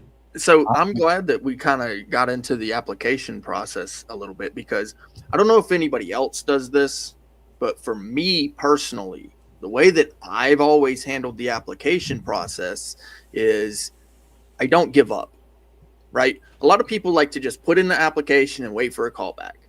That is not going to work. I don't care what job it is, unless you're overly qualified. That's the only time. If you're even just qualified or underqualified, if you put in the application, one application, and then you wait for a callback, unless that employer is desperate for workers, you're probably not going to get a callback. The idea is you put in application and follow up, and then maybe even put in another application and follow up. Let me give a real live example of what Alex was talking about. Not to cut you off, Brick, but I want to go directly, to the point. So my ex-wife, she is Mexican and Korean. Like, her mother is a Spanish-speaking woman, and her dad is a Korean guy. Well, on her birth certificate, her race is white, right? So growing up, she had to realize that, like, in her 20s, going into her 30s, she was putting her race as Hispanic and wasn't getting hired because she was raised as a Mexican woman. But once she realized it was white on her birth certificate and she could mark white, she started marking white and started getting more acceptance letters. She's a nurse practitioner now, and she still deals with the same thing. If she identifies as Hispanic, she gets less notoriety than if she identifies with white. So that's a real life thing that I experienced with my ex-wife, that I seen discrimination with my own eyes, and she had to tell me about it on her end of it. You're not shocking. wrong. You're not wrong. I have met plenty through applications, dark-skinned Indians who mark themselves as white on their applications. Yeah. So, I mean, and this is kind of exactly why I explained the application process as how I always took care of it. And I've told other people to do this same thing, because this You is harass them? You show up to their door and you be like, do you change your race? How do you make that all work? You show up and you're like, actually, I'm Indian. Oh, like what do you Jesus, do that's so special? Talking? No. You said you don't give up. Let's hear this master strategy, Brick. You a big thinker, so let's hear the base words. Oracle still talking? Let's not. Look, he can't even Jesus comprehend the Christ. words. Hi, everybody. How you I'm doing? gonna go ahead and let base Oracle talk while he's Hey, saying what's going on, man? Why are you so angry, Brick? What I heard Brick say was, don't give up. The same thing as anybody tells you, because then they see that you're actively trying to work and not just putting out a job search for employment insurance to cover the basis so that you keep your checks coming in. I think that's what I heard. Yeah, I was asking him what he did in particular to make that happen, because that's an idea. Shut the fuck up, Brick. Nobody cares what you have to say. Anyways, I was asking him to expound on how he does such things, and he just dived into this rage. It's kind of funny, but it's also sad, because he a grown man, quote unquote, apparently. Smoke your cigarette. Well, yeah, but you asked him a question, and then you started. You're doing it on purpose, bro, and you know you are. You asked him a question. I don't do anything on purpose. Then you started talking over him, and then start trying to troll him. All right, 10th man gonna defend you, Brick. Only because you're special. You didn't wear your helmet today. You just have a hat on. We don't want you to get hurt. This is all you fucking do every fucking time you come up here, bro. And here we are having a real fucking conversation. I was trying to. I asked you how you do it. But you want to be a fucking retard. I get it, bro. You don't, but you're stuck as one, apparently. Yeah. But Brick, rather than giving him what he wants, let him destroy himself. He is destroying. Yeah. He's That's been a good destroying plan. himself for a very long time. That's what they do. That's why Brick. he's a fat piece of shit. But that's what.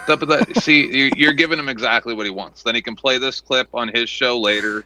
I don't do that. Brick's not worthy of replay. I don't care. No offense. I really I just don't care about you. I love calling him a fat piece of shit. See, he loves it. He's fat, happy. though. But he's not fat.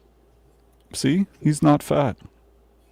We're talking about base Oracle, right? He's not Rick, fat. why are you giving him the time of day? He's only got 750. That's his subscribers. titties right there. He putting grown man nipples up on stream. Some It's fucking weird. That motherfucker's got titties, bro. No, He it's is not a What fat does piece this of have to shit. do He's with skinny. the conversation? Thank you. Exactly. The fuck does this have to do with the conversation?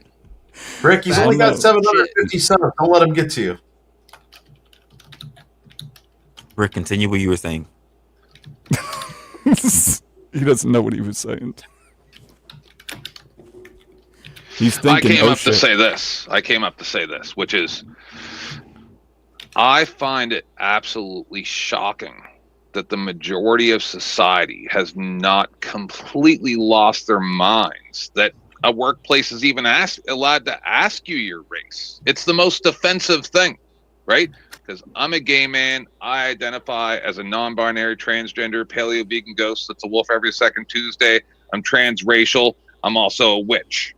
Holy So shit. it's really, really offensive to me when people ask me that, because you don't have the right to even ask me that. He's I'm all sorry for equal. asking, but Greg, could you start on Monday at 8 a.m.? You immediately get shot to the front of the fucking line. 10th man, I would say that I actually do have the right to ask you the question. I just don't have the right to discriminate against you for your Automatically orientation. discrimination. You should be you should be hiring Right. somebody based By on. asking the question, opens up the door for discrimination. Otherwise, That's what's the point of Never. asking the question? You would have to prove that I discriminated against you. You did by And asking. there goes the issue, because you have to ask the question. Which No. is why, I yes. I'm an American. I can What? ask any question I want. No, you can't. Oh. Not in a workplace. Yes, That's I the can. listen. I No, am a no, free you're wrong. American. How? He's How about this? American, 10th allegedly. Man, 10th man, are you gay? No, I just asked that question. Am I going to go to jail for it?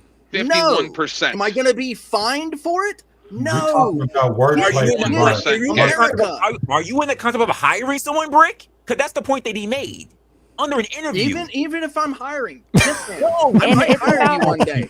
And if I ask you that question, right, that doesn't mean I have to go to jail or I get fined just because I ask you a question. No, He but can you ask do you that's have how to a fire. America works. and the chances of you keeping that It's job called are freedom slim to of none, and Slim speech. just died. It's called freedom. Okay. You And know, speech is part of it. This is really big thing, right? When it comes to freedom, like, I could just do whatever the fuck I want. No, I have to. I thought I had discussed this with you a few months ago or a few weeks ago, Brick. Yeah, his memory not so good. And based on Speech. retarded. Freedom of speech, sir. He's so Is- whiny. Dude, To 10th man the is trying thought- to ask me a fucking question. Don't Why be you retarded. interrupting him? Let him go. Stop Go on, being 10th man. retarded. Stop being retarded. 10th man, what's up? 10th bro? man, go ahead, please. RAPPS.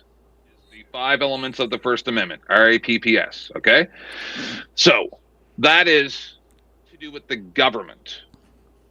No. That the government cannot Wrong. repress or oppress those 5 elements of the First Amendment. Not that I can't.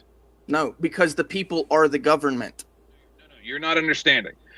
Those, all do. the rights, all your amendment rights are to protect you from the government, not to protect are? you from me. The people. The When people you are are the when government. you are working for a company, are you representing yourself or are you representing that business? I'm representing me. No, then you shouldn't be there. Okay, You're then I representing won't the be government. there. I won't work Apparently. for a company where I don't represent myself. So it falls in in pale comparison to what This the is hell why they man call was them talking about. partnerships. Call what You're partnerships? literally under contract when you sign with that fucking employer. No, You're he's not. literally All under it. business. It was Invisible Resla, Ink. that is not all business. Shut up, Historical. I'm having a Unless- conversation unless- with someone unless else. you are- I'm trying to help you. Unless you are working, I don't under need the your table, fucking you help. sign- If you want to sign a swing clause. on my Clearly you nuts, do. that's You cool, will bro. hold But to it. stop, dude, because I'm having a conversation with Resla and I'm having a conversation with 10th Man. Not you. Yeah, you're not doing You're a very well in retard. either of them. Stop. Comprehending. Moron. Bro, literally, bro. You got a retard on this panel, Resla. Why is he so angry? Rick, you literally You said to got me a earlier. retard on this panel, Resla. Why are you He said, interrupting "Look," Alex he now? said, "Look, she's starting to diss people, and that's when the conversation goes left. And now you've been calling him names that he didn't call you names." Brick. first. No, this motherfucker Rick. I definitely. didn't call him even any 10th Man names. recognized No it when he names. That I came did. up. He did came the same up. thing. Okay, 10th Man pointed it out. Don't be a fucking retard too, Alex. Yeah, because Oh, I've dealt with a man. million trolls, man. Name calling. With this, like, I want to He's come a up rude here and man. have an intelligent conversation. These personal digs about nonsense, I do it too, but only when someone pisses me off. Obviously, you really got this guy's goat because he's fixated on you. Yeah, I'm saying, angry. man. He's angry, but I think he'll calm down in time. You know what it is? No, I'm Is talking Need some about you, the NyQuil. middle guy. target? So he's firing the flat cannons. Yeah, I get it, bro. He's needing to. Yeah, swing Brick on is the in the nut. middle. That's true. I was on a I'm panel doing last something night. right. And I was on a panel last Who's night. talking right now? Who Just should I hold on a listen second, to? Brick. I'm trying to help. Yeah. I was on a panel last night, and we had a conversation about things. I think it was tomato, something about tomato. I can't remember the name. The Raging Tomato, a blonde white woman. Yeah, you got it. Yes. Yeah, Okay. And I appreciated genuine conversation, right? All this other nonsense that I know you guys don't know who I am, but there's a reason why I became the king of motherfucking YouTube, right? It's And a it's because good story. I took Shut up, all the Oracle. gloves off. Let the man I talk. took all the gloves off, right? Yep. And I even destroyed my own show like I told them I would, because I never wanted to do it in the first place. They asked me to. Wow. And I told them, I said, I'll burn everything down around me to destroy it. Noble. And I did, right? Okay. And now I'm still around, and people still love and hate me. Congrats. And the whole point is Shut I up, can't Oracle. believe. Let the fucking man talk. I thought he was I done. can't- He Fucking keeps Christ. pausing. See, I can't believe that Rick even acknowledges you, Yeah. right? Because all you get He from is above me in the No, all you squares. would ever get from me is, who the YouTube fuck hierarchy. do you think you are, addressing me peasant? Stop wasting my time with your nonsense. Ah, you live in delusion as well. Okay. No, it's not delusion. It's you literally act like a peasant, so you get treated like a peasant. Story, Tense, man, because I want to respond after you. I want to go after you, if you don't mind. I'm done. Resla, read the chat. I'm aware. I'm looking at it right now, and I see Please. what's going on in the chat. But I also want to talk about Mama with the 20. Thank you very much. This is Brick. Love you. Chill with the names. Stop with the yelling. Take a breath. Just take a breath. Take a breath. And just to, so it doesn't seem like I'm just attacking the guy in the middle, for Brick, I can't believe you're so weak, bro. Like, No, I it asked is you this before literally too. my job to cut Hey, people out. Well, that's what I need one It's not at a weakness. time. I need one at a time. Is I it need It's not one. shtick? weakness. It's a Is it strength. shtick? It's a strength. So It is my let me address job. the topic, Rez. So I am torn with DEI because I do believe that people should have the right to hire whoever the hell that they want to hire. I understand that. Like if I built a company, I wouldn't want the government or no one else coming in and dictating how I run my business, especially who I decide to hire. So I do understand that, but I'm also torn.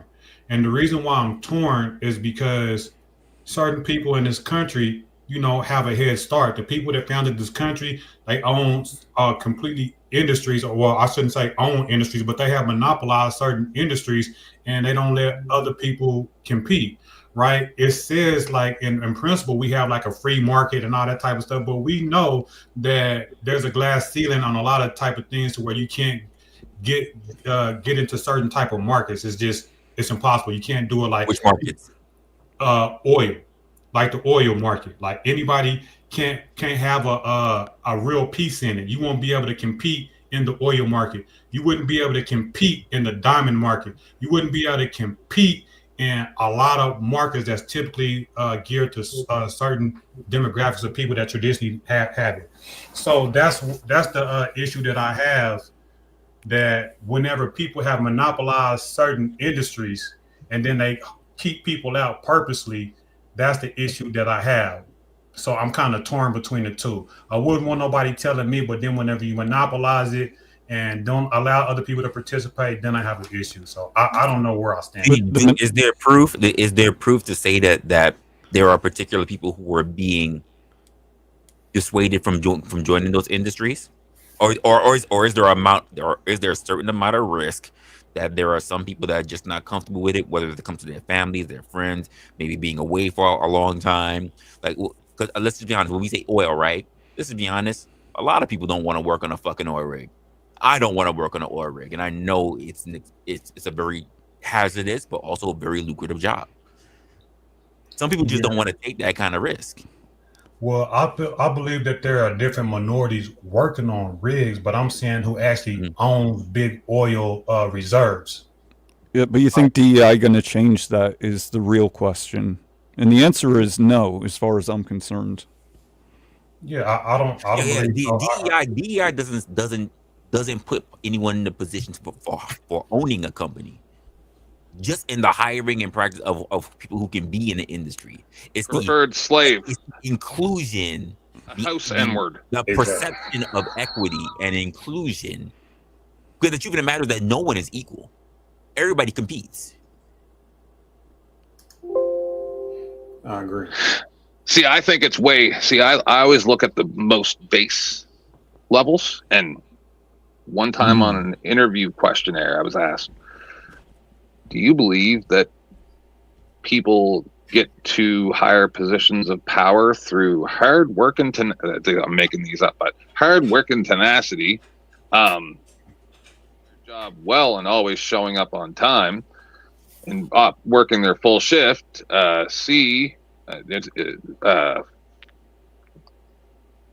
Because of who they know and their personal affiliations with working at the company, or C, or D, fucking like whatever, just random thing, right?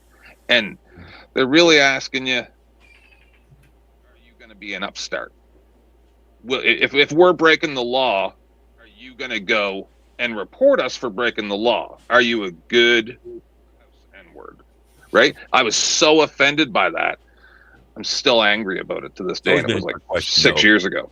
That's disgusting. It's a trick question. Because let's be honest, even in looking in that questionnaire, right? Most people are supposed to say hard work and tenacity, but everybody knows the truth. It's about who you know. There are plenty of door-to-door salesmen, but let's be honest with you. Most people don't buy from you because you have a great fucking product. They buy from you because I really did like that guy. True.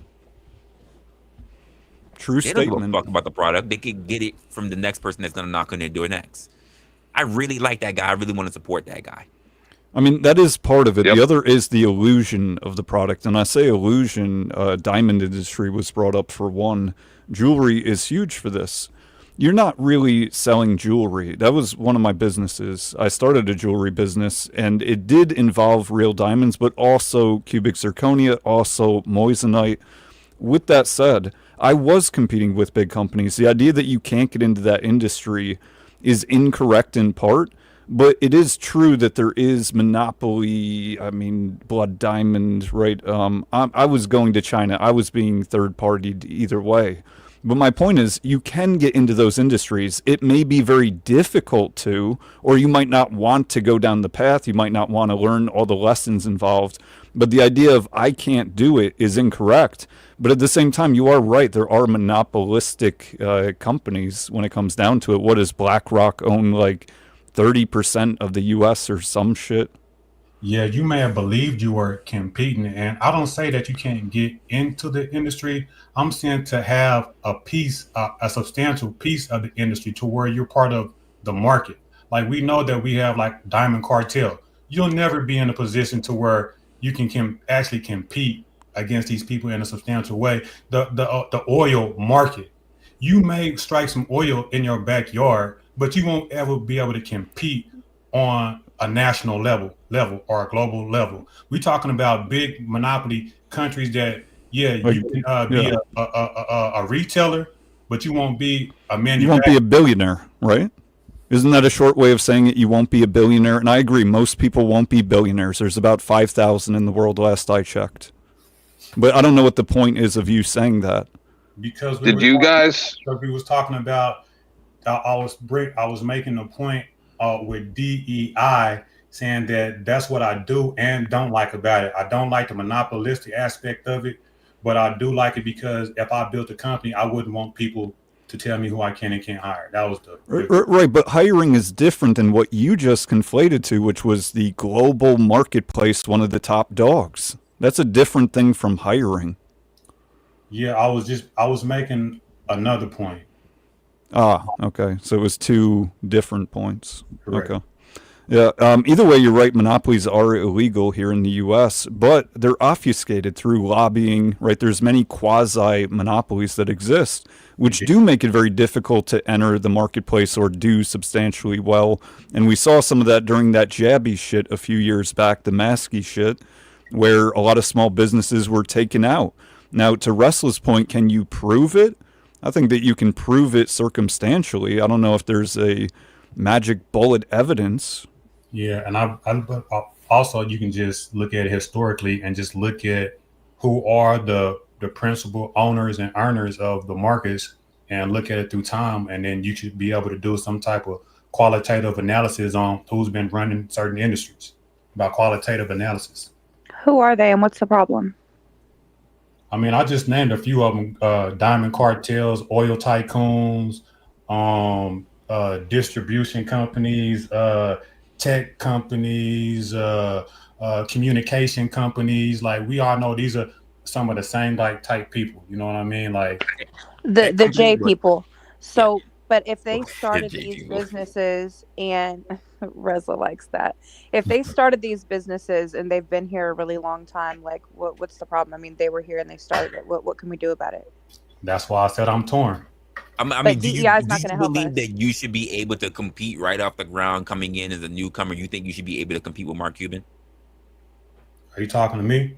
Yes. I mean, Someone who's been at business for a long time, do you think you should be able to compete with him? You think you're going to be on the same level as Mark Cuban? well, I think the way you asked the question was kind of loaded, because you said, do I think starting from the initially, should I be able to compete? And I just think like that. Let me reframe the question. As a brand new business owner, do you believe that you should be able to compete with someone who's been in business for a long time? I believe that I should have the potential to be able to compete. You know what I mean? Because I believe so. Like, maybe we're looking at competition, because let's say you Mark Cuban and you're on that basketball team, and let's say I own a AAU team. Like, to me, that's not competition. You know what I'm saying? I'm engaging in basketball and I'm making teams, but I'm not no real competition. I'm actually helping you because I'm getting players souped up and sending them to you. So I'm Sure. not. You said potential. No, sure. But when we talk about potential, right? When we're talking about someone who's starting in, because I'll go back to the point where you say you want the opportunity. When you mention things like oil tycoons, do you understand how far they come from old money to be able to keep buying up oil industries?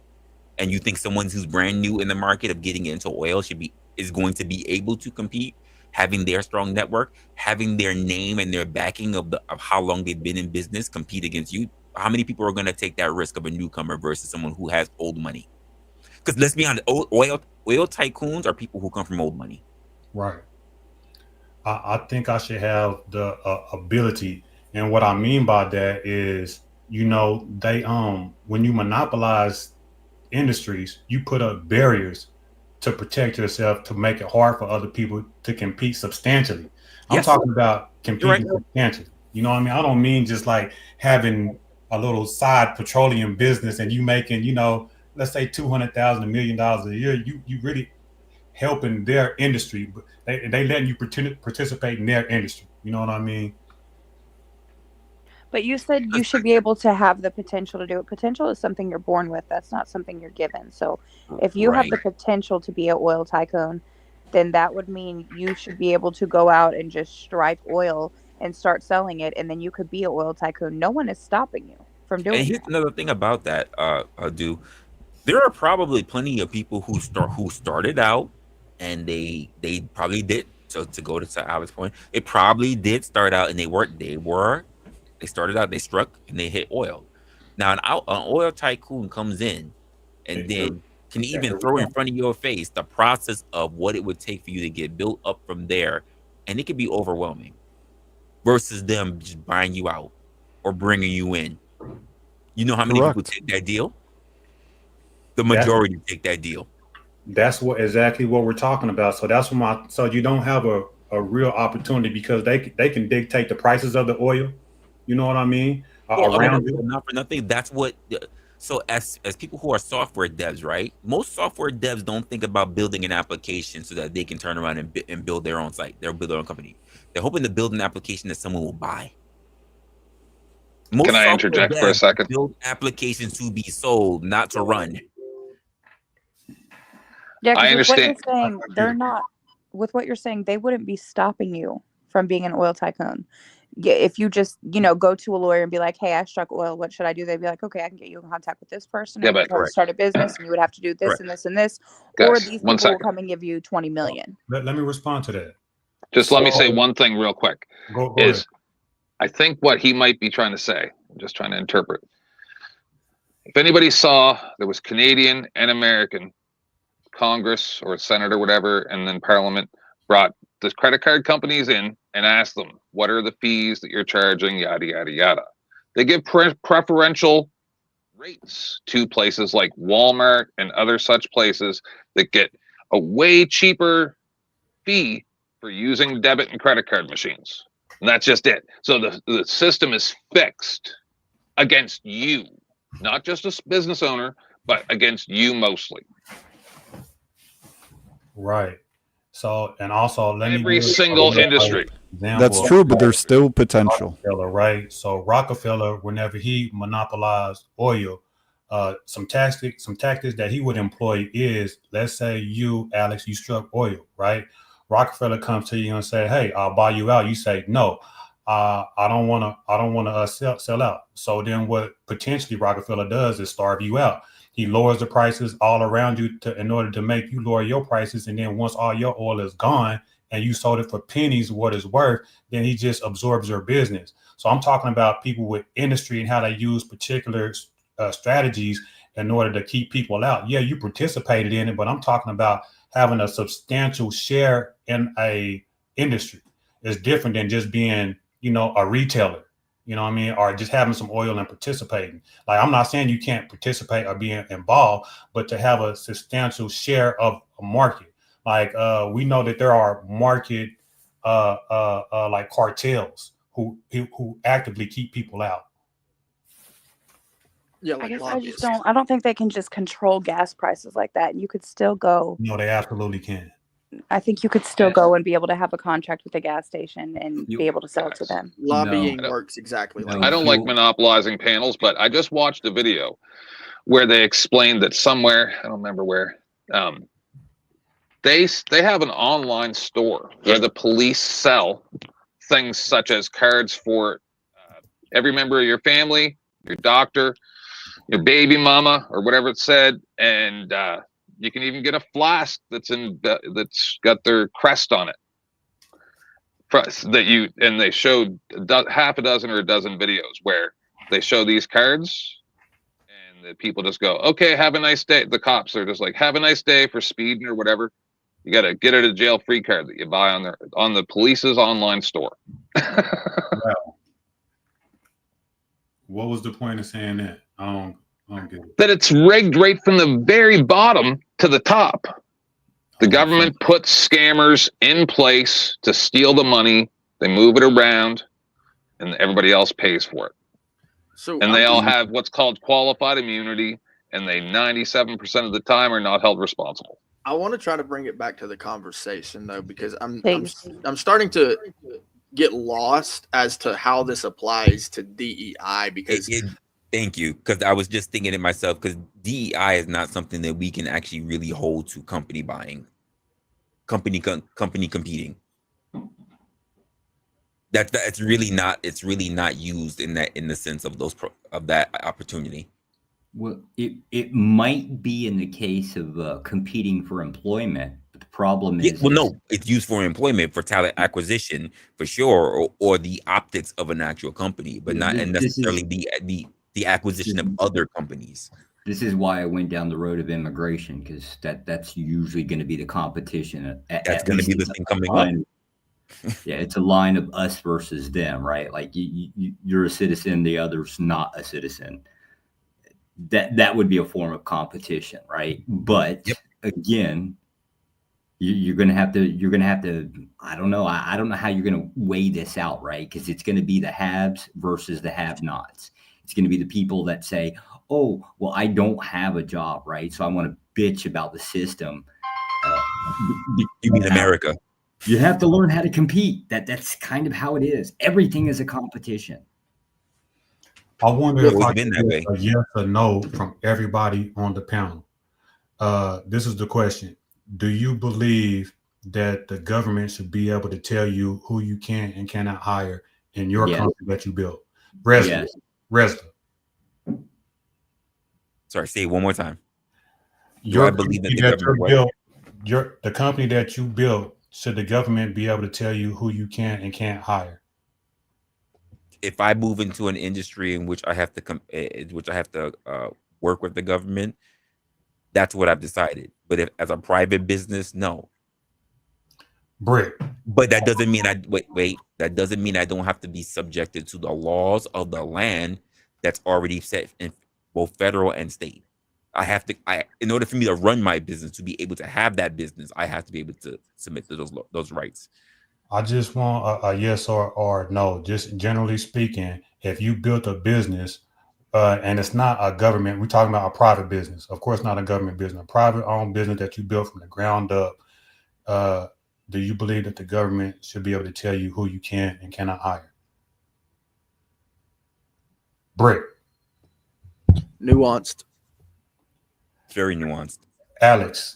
Well, I'm trying to make it black and white as I can, but everybody just want to throw more stuff into it. No, I'll go. It's not a black and white conversation. Yeah, but I'll stand on it. 10th man. Okay. Well, you misunderstood how Resla answered. What he was saying that if it's a company that's in association with, he wants as clear as an answer that he can get, very concise. But he's clarifying your answer. The answer has to be yes. Okay, yes. Oracle. Josh. Absolutely yes. Government should have clear authority and ability to regulate who you can and cannot employ. At the end of the day, you're on their land. You know what's funny is they say that women talk a lot and just talk in circles for no reason, but I'm the only one that just gave a no. Man. All y'all sat there and just cackled like a bunch of bitches. I didn't give a yes or no, but I didn't cackle along you can either. say that all you like, Alex, but you know what? I like my women silent. Thank you. Yes. Make a sandwich. Fucking with you, Alex. Let me go knead the bread. So the people, you need to churn that milk, baby. Why do you believe the government should have the ability to tell a private business who they can and can't hire? Why? At the end of the day, in order for me to have that business up, it needs to be done on state's ground, and state also answers to who? Federal. So because the government owns the land that you're working on? Hierarchy. It's a hierarchy system, sir. But even if you bought the land and the building? Wait. Do I own that land, or is that land leased to me? Yeah, I believe that, like, technically the government really owns it or whatever. But okay, so that was a yes. I don't own the land. Yeah, that's. But as long as I pay my taxes, as long Yes. as I pay my taxes like the government wants, they shouldn't be in my business. See, you asked for a yes or no, so now I'm trying to explain something to you. This is the problem. If you want to have a personal contract with another person, which is what employment is, then Who are you going to ask to enforce that? If you're an employer and he steals all your stuff, you're going to go to the government and cry about him stealing your stuff. So he has to be able to go to the government and say, well, you're actually breaking employment laws. So, you know, you don't get to have it one way and not the other. Otherwise, it's the old West. You know, Yeah, back. Even in my private I prefer business, that. even in my private business, if there's some heavily embezzlement of what's going on, when the government shows up to my door, you think I'm going to be able to stop them even though I'm a private business? When they show up with that warrant, you think I can stop the FBI? You think I can stop Josh's ass from walking in my damn establishment? I can't. I think it's one thing to ask the government to uphold the criminal laws, and another thing to ask the government to, hey, this is my private business. You know, I want to hire whoever I want to hire, and if they do commit a crime in my establishment that's against the contract that I potentially had them hired, like, you know, that you're not supposed to be stealing in this business. I think we Steve, but that's exactly the thing, dude. These criminal activities, they already exist. DEI and affirmative action already exists. It's just a matter how far you're willing to criminalize. I love this. The idea that we're talking about being able to hire whoever we want, but we're gonna be able to say that it's under the guise of DEI, right? Literally, the words diversity, equity, and inclusion, but saying I want to hire whoever I want literally means no equity and it's exclusion. We can't use the premise of DEI then. Who's choosing that premise? You were. When you start talking about how to compete and how to have your own business, how you can hire whoever you want, that's not under DEI then. I said I said I was torn between the two. I was just asking general questions to see who landed where. Like, that's all that I asked it. I wasn't trying to use I swore to your premise. I swore to your premise to be able to compete with other people was under the guise of DEI. No, sir. So where do you stand, dude? Okay. I said that I'm torn because I want to be able to hire whoever I want to hire. You know what I'm saying? But I have an issue historically when people monopolize business and keep other people out. So I'm kind of torn. Like, if I'm running my business, of course, I want to hire whoever I want to hire. But if I go and try to get hired by somebody else's business and they say, nah, we don't want you because, you know, we're dealing with our people, then I feel discriminated against. So I'm kind of torn. You know what I mean? And I'm trying to be honest about it. Like, I do all the double standard about it, but I'm being honest. I get that. I fight that a lot. The issue, and I haven't quite moved the needle to figure out exactly where it is on that record that does that, because I can't just drum it up to corporate interests. Sometimes it does fall into what Josh said earlier, is the good old boys club. Sometimes it falls into the group thought of mentality, because the same way how you can be in businesses, you can have groups and cliques within businesses. I've literally seen people who turn around and, because if you don't speak Spanish, you got a whole little group over here that like to get along with each other. That's why when you walk by and they start speaking Spanish, you don't know what the fuck they're saying. But can you force them not to speak Spanish? No, you cannot. Yeah, you can't. I agree. But the same way is like, I've seen these little things happen, but I cannot, because there have been plenty of people that use DEI or even before DEI and say that the problem that we need things like this is because we think that the reason why people are hiring or not hiring or disenfranchising people is due to racism, which is also a hard thing to prove.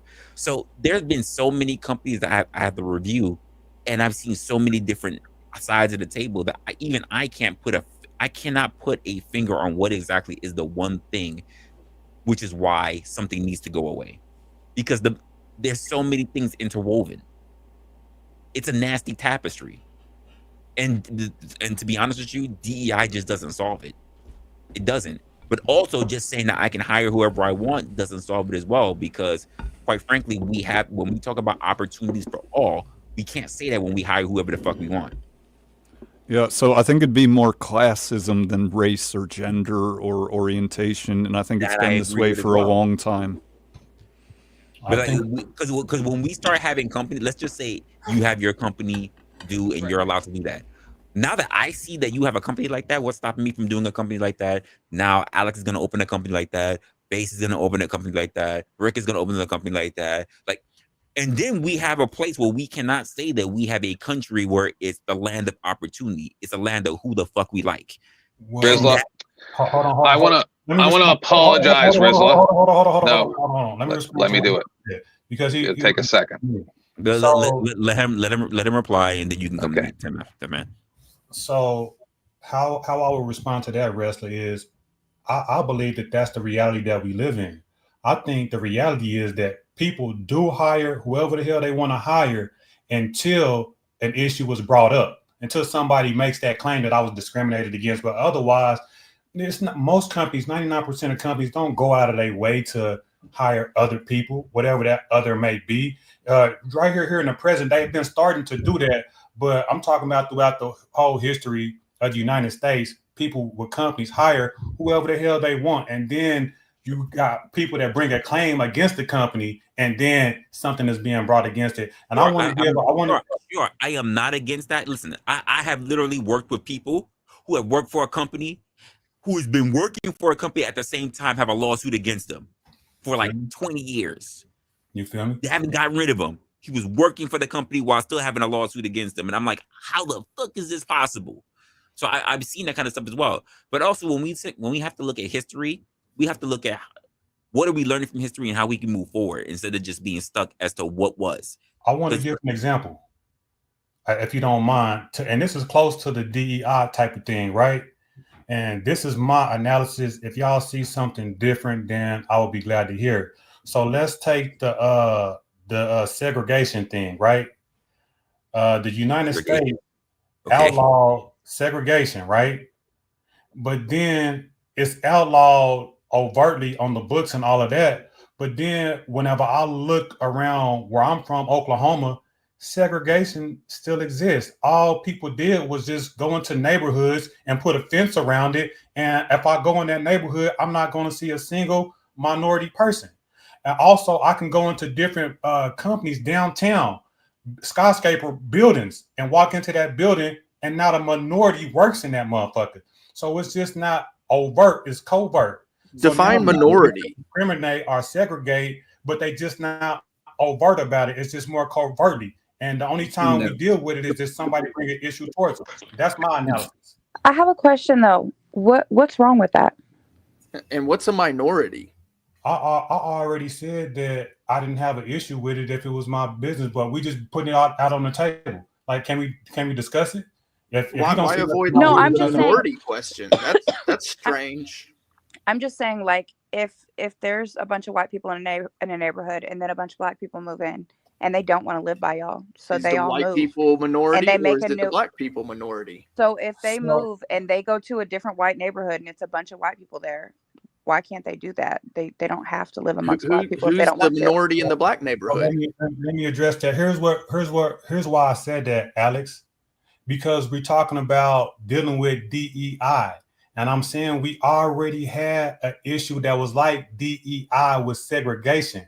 And then they outlawed segregation, but it didn't really work. That's the point that I'm trying to make. I don't have an issue one way or the other. I'm with Resla whenever he's saying that it's not going to change nothing, because we had an issue like affirmative action that doesn't really work, if you ask me, like segregation, outlawing it doesn't really work. You know what I'm saying? And I'm like you, Alex. I think people should have the ability to hire who they want and live by whoever they want. You know what I'm saying? But we do have DEI the reality that there can be people that does it in a harmful way. When you talk about monopolizing certain things to where it becomes injurious to other people, then I do have an issue with it. And I don't know how to ride that fine line. You know what I mean?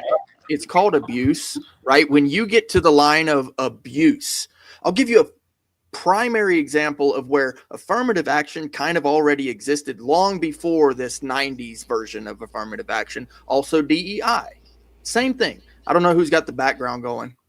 Thank you, Based Oracle. So I don't know who's got it. Sounds like you're going to troll me. I get it, bro. You need to swing from a nuts. Okay. Can I have 10 seconds? This man wanted 10 seconds. Can I give it to him? Man wanted to see something, yes. Thank you. Rizla, everybody should watch the Elon Musk mother interview. You'll really understand how things work. It's adorable.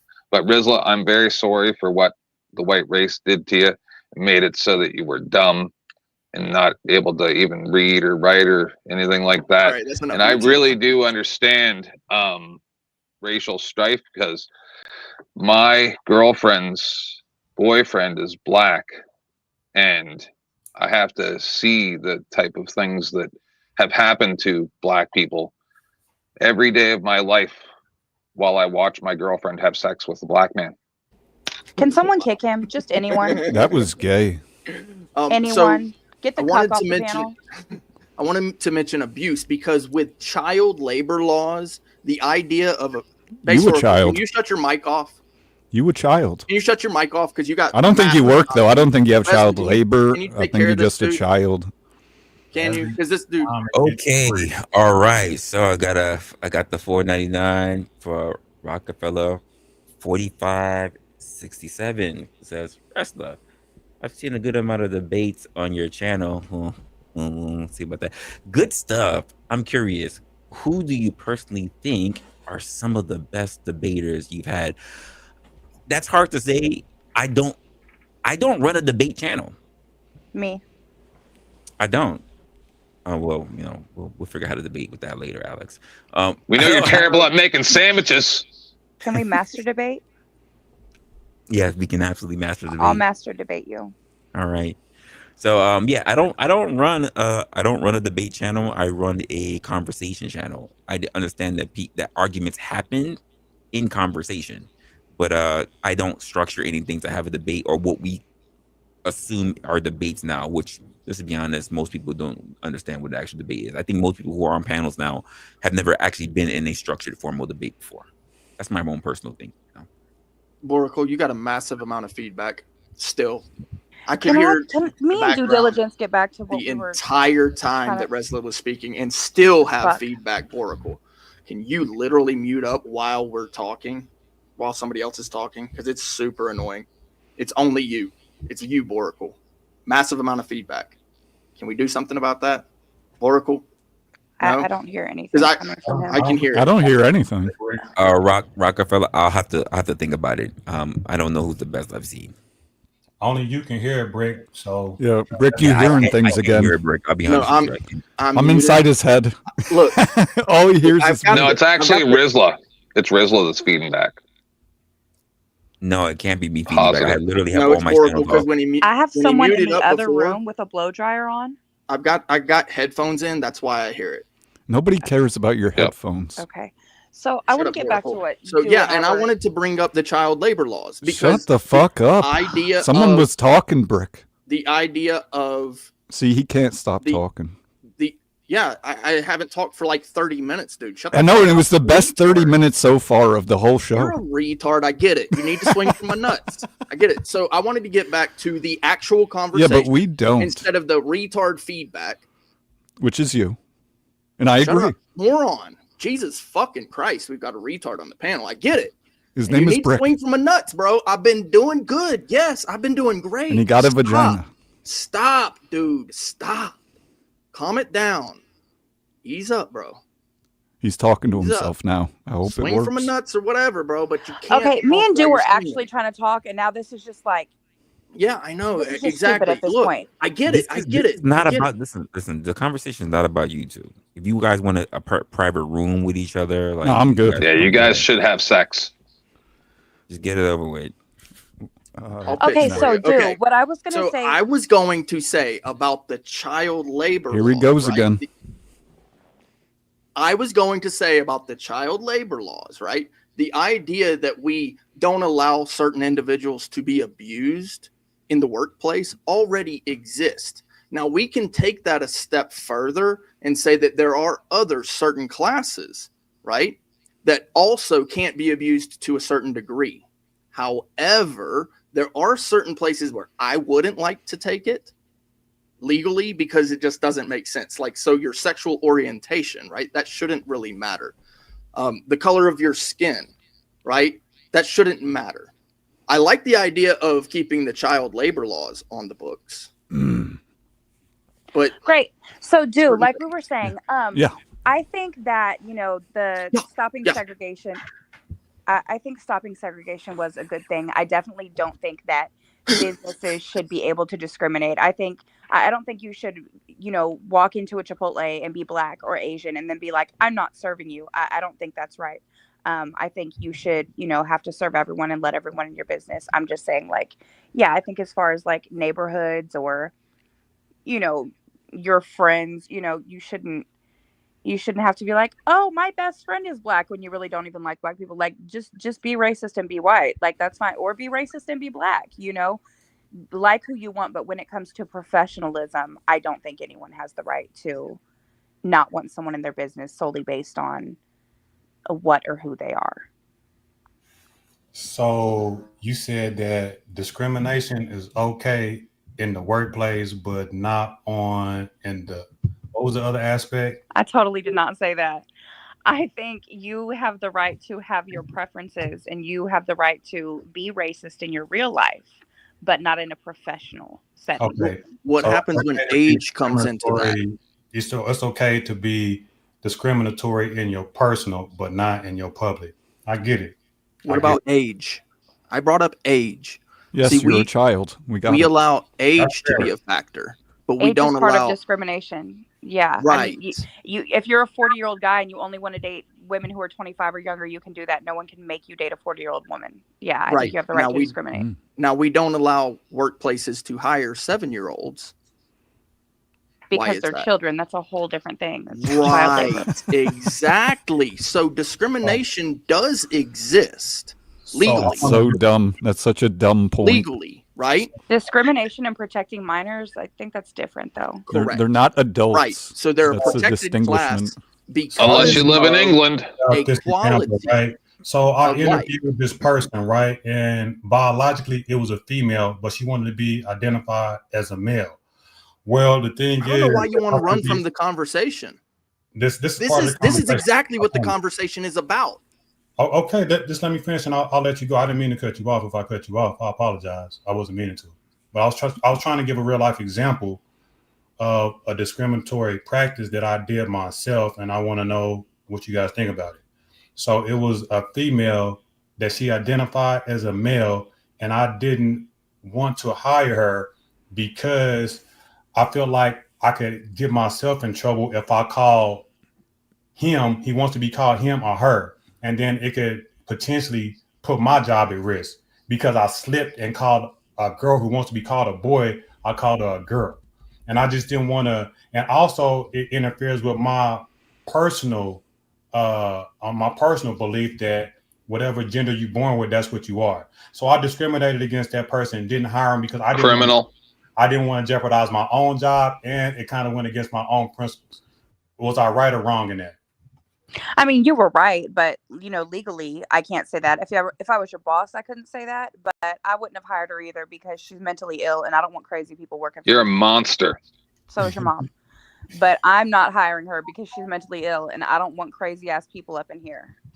You're not a fella. You're a bitch. That's what you were born. That's what you're always going to be. Go have some. You don't want to take the expense of putting tampons in the men's bathroom? You're a monster too. In public, you should be able to.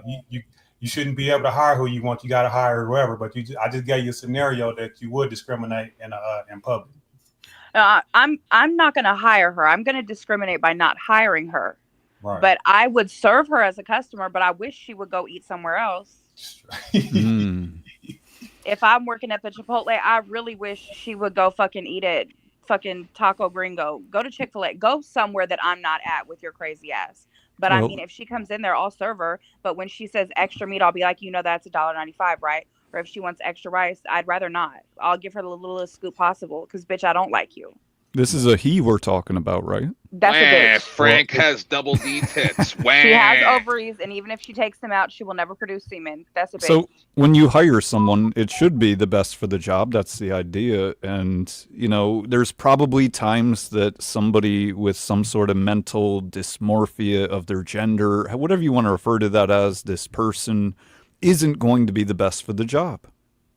So the door greeters at Walmart weren't the best at their job? No, they can be whatever. I mean, they're just greeting people. It's not perfect because they're like scarecrows then. Yeah, they are the best at their job. What do you mean? Old people are the best greeters. All right. Hello, welcome to They should Walmart. make Hold up. all trans people I wanna, work at Walmart greeters, I wanna and do, I then wanna, like I wanna answer scarecrows. the actual chat. I wanna answer the actual super chat that I received from Rockefeller. I don't have a lot of people who come from quote the blood sport industry. I'm gonna call it industry because they're trying to make it a thing. I do know there are some people who have come on my panel who I know who have been classified as the debaters on online spaces right now. But the question was, who do I think was a good debater? Like I said, most of the time I have conversations, I don't put myself out as a debater. Um, as far as I know, for people who have been on my channel, people who I know who have been rather good at articulating the point, not just yelling and being the loudest, but actually do have things to back it up. I would say the people that cross my mind, number one on my mind, believe it or not, would be Glenn Lawrence.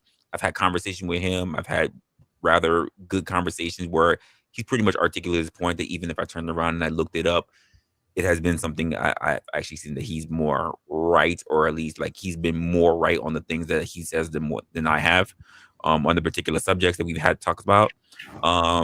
Another person that's been on my channel that I think that has been someone who debates, who whether you look at him as a troll or not, or whether he has heated arguments or they yell back and forth or whatever, but has been able to hold his position.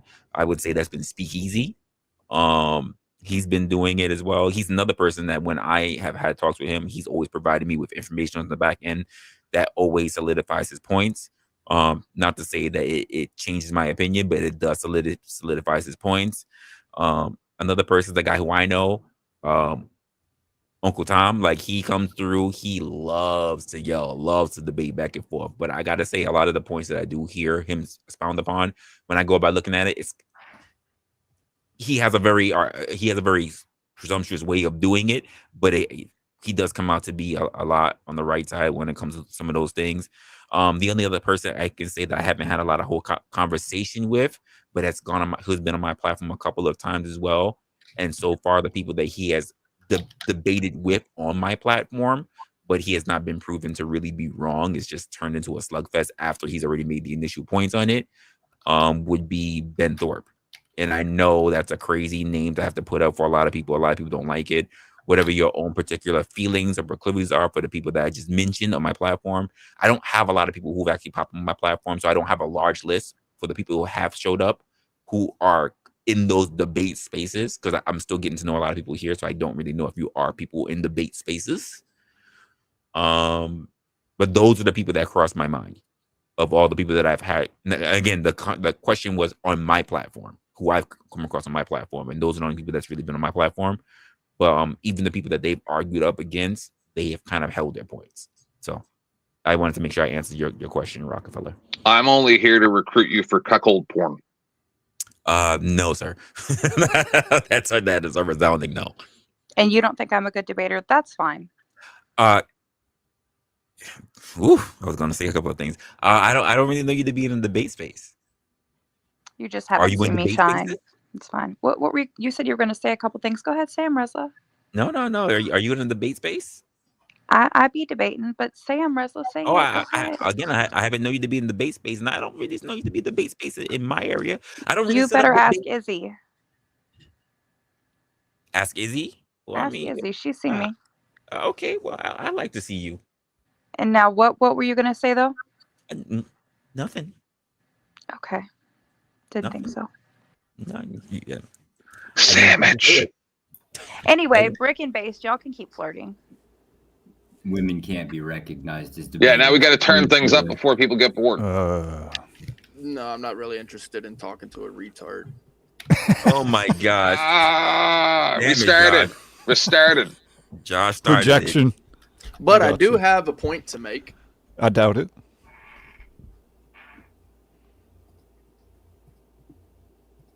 Actually, it's 2 points. Titties. Boracle titties. Yeah, he doesn't like me. Listen to him. He doesn't like me. Just hear him out. Listen to his words. You absolutely do not like each other. I got no problem with him. So then why the need to overspeak me?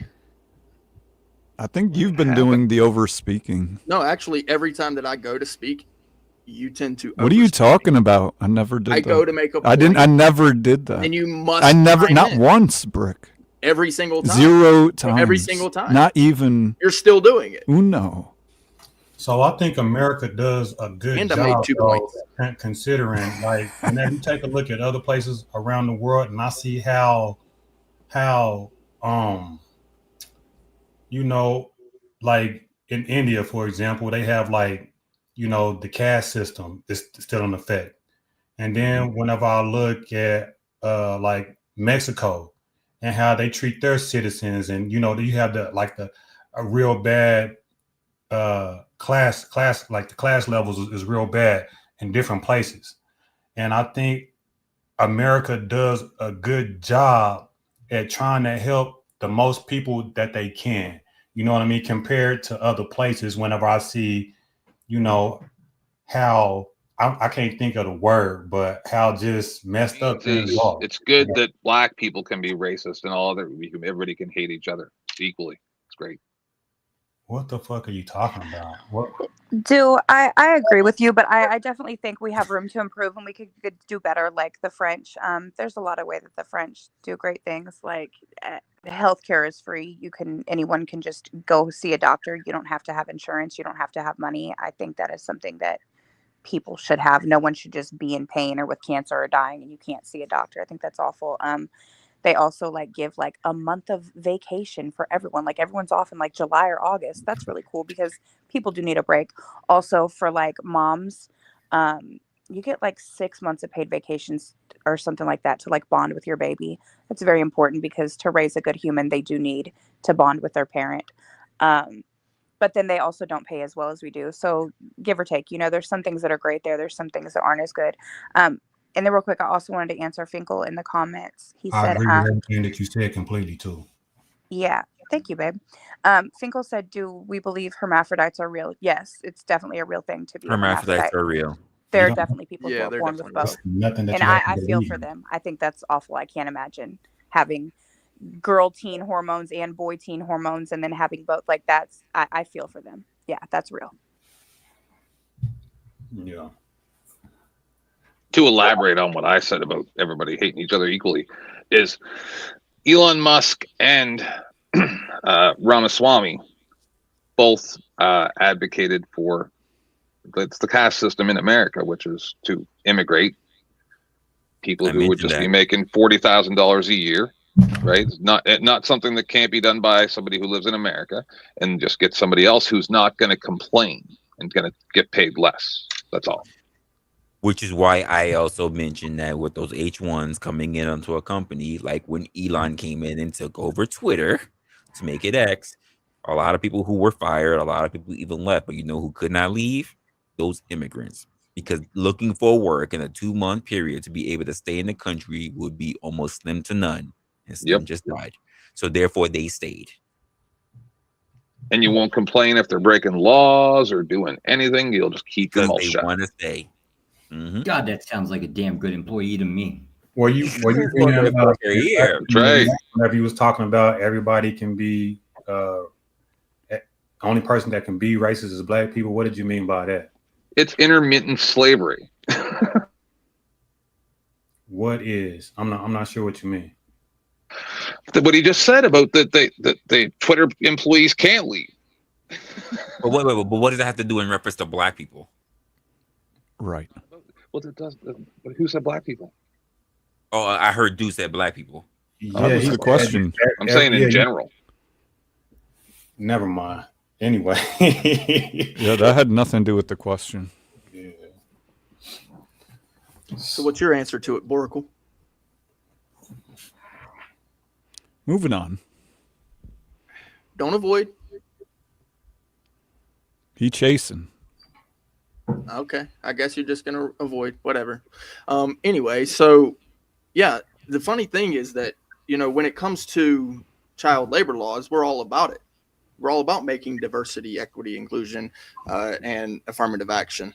What are you Like, talking we don't about? want abuse. Whoa. You're going to need to explain that shit. You can't just let that roll by. We want protections so that the children are not abused. So we allow certain ages of children. Oh, I thought you were minors. going the other route. I'm not gonna lie. I really thought you were going the other route when you made that statement. What would be the other route?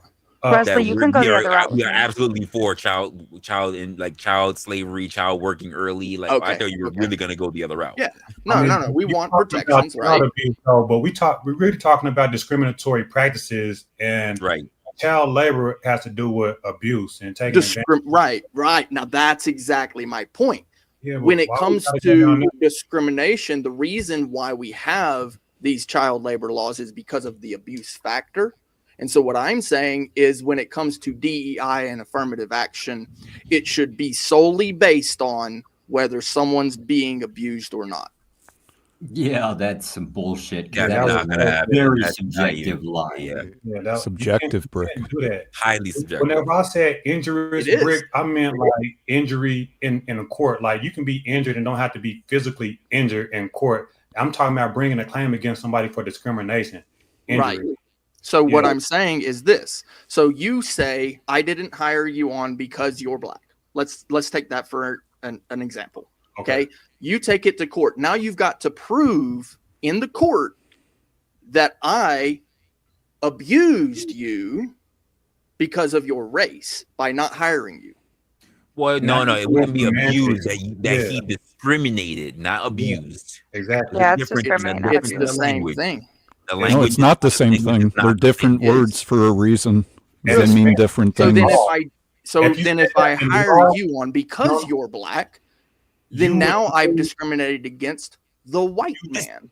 You would lose. That wouldn't be abuse.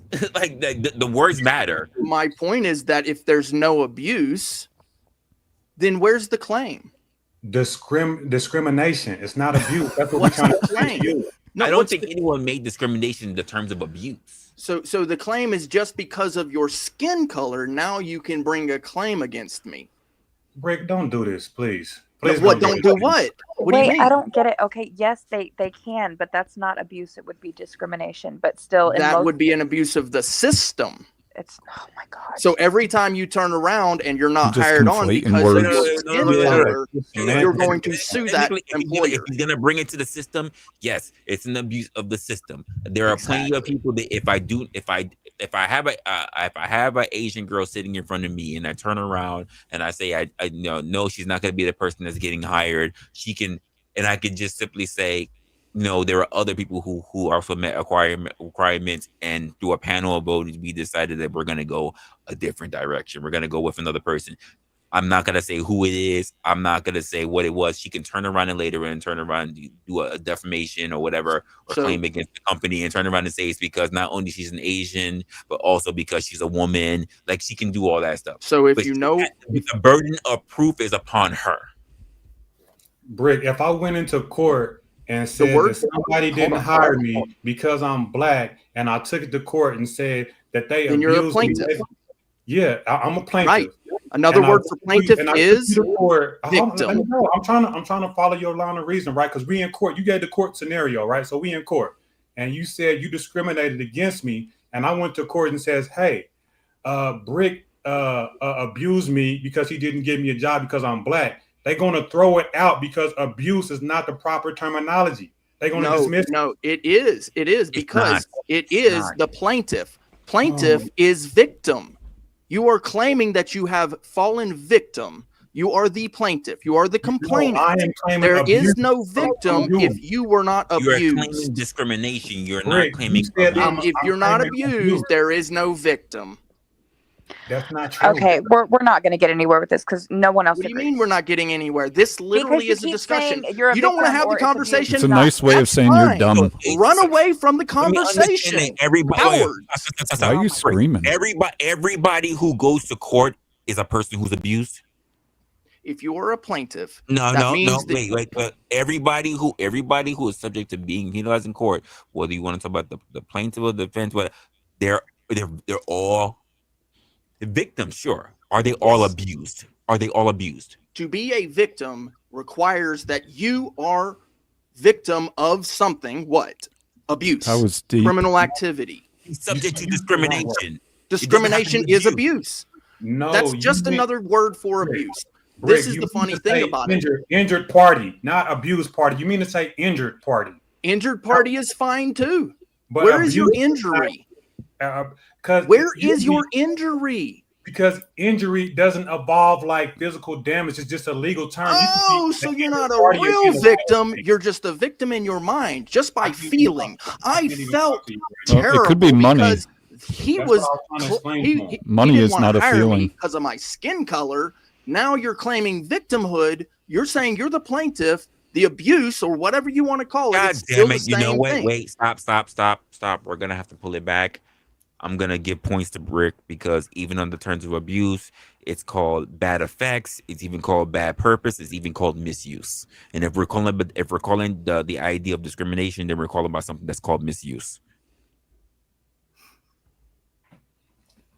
So I'm gonna have to give it to him. I don't think he's gonna like the definition of misuse. If that would be the case, right, there would have to be something that's based off of an intention, aka a regulation, possibly. Right. Which is the claim against the employer. Okay, so now I'm going to open the door and say DEI systems can be utilized as exactly that. Yes. So now I'm using a tool that I guess the government gives me against you. Yes. And we're right back to arbitrary subjective lines that don't have any meaning anymore. No, it does have meaning. We just come to a social contract agreement for it. There's no social contract. There is. Yes, there already is. Child labor laws is a perfect government example. regulation. This is why I brought up child labor That's laws, not because the it's same a thing as the whole perfect interview example. thing. Okay, first let me go. Since you're going to keep taking it. Okay, within the ag industry, you can employ somebody under the age of 12. Next. Say what again? You can employ Under people the under the age age of of 12. 12, Quite frankly, we do it to child models and everything. You can hire a 3-year-old. Well, you can. I don't know what the hell they're going to No, do. you can't hire a 3-year-old. I'm sorry, but you're not going to hire a absolutely No. can. Child models are absolutely hired very early on. Yes, and so long as they have a purpose in the company and it's not being shown to act. Yeah, like Balenciaga ads where the children are in there with S&M bears. And the parents are getting paid. Exactly. That's true. Fancy. But these are employees, correct? Correct. Private contractors mostly. But they're employees, models. correct? No, they're models. It's through They a trust. are employees. It's through a trust. They Not the are same. employees. There are yes very or- strict yay laws or about nah. it too. Yay But or there are nah. very strict Yay laws or about nah. it. Yay Very or strict. nah. Are they employees? Very strict laws. Yay or nah. I would like Very to strict know. laws. Yes or no. Are they employees? There's labor laws. Are they employees, sir? Do we not have labor laws? Are they employees? Yes, but they have restricted hours, No, just I like the need to- twins I need on to hear Full from Story. Brick. Are they employees? Yes. No, I need to hear from Brick. Are they employees? He gonna squeeze out. Get him. Get him. I have never heard Brick concede the whole time. Ever. Are they employees? I'll let all these people spurg before I answer. Even ask you Because I haven't answered. Oh, I haven't We know. answered. Have We I? know you haven't.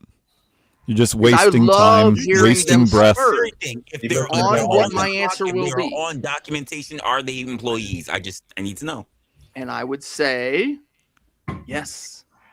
There Through you a go. trust. Thank you, sir. Through a trust. Even so, they're still employees. That's all I need to know. Thank you. But there's very strict labor laws, are there not? Yeah, Yes, we they heard are, you. but they're still employed. That's Okay. all I need to hear. Okay, so now that we've cleared that up, and now that we're having this conversation, my point is this: we have very strict rules and laws around certain types of hires already, and it's been around in this country for a very long time. Now, the idea would be, are we going to move that goalpost? What does that even mean, bro? Move it to where? What do you mean?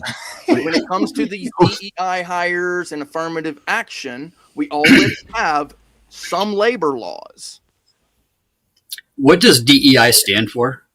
Diversity, equity, and inclusion. Diversity. What sounds bad about diversity? What's bad about diversity? What's bad about equality? And what's bad about inclusion? Here's It sounds good.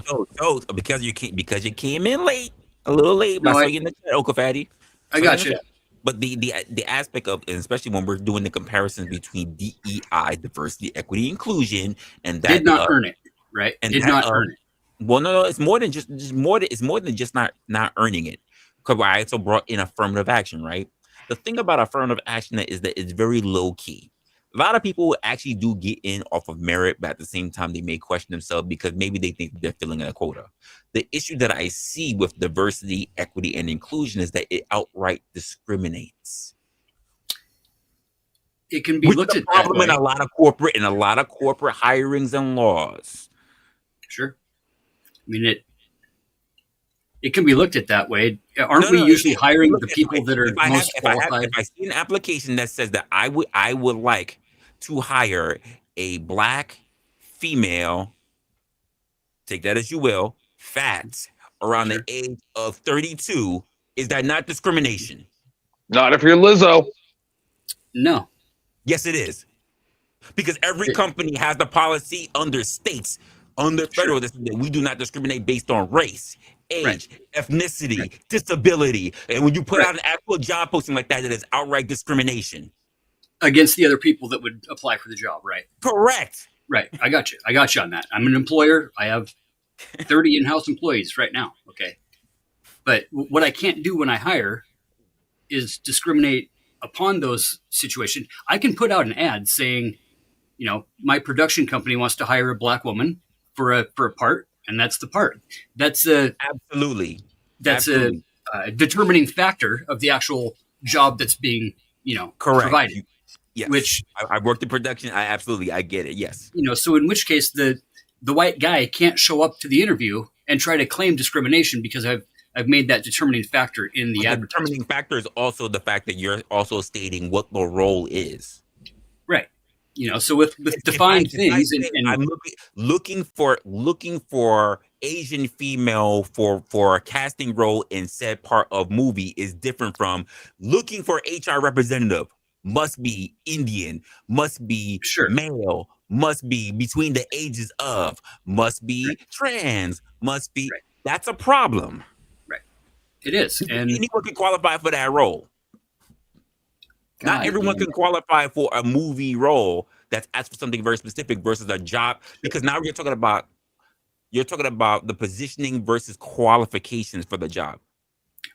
There's a Right. difference in that. right. Wait, so No, when I mean I'm not saying that it's 100% not been abused or it's not been not even abused, but just taken advantage of in ways. But Yes.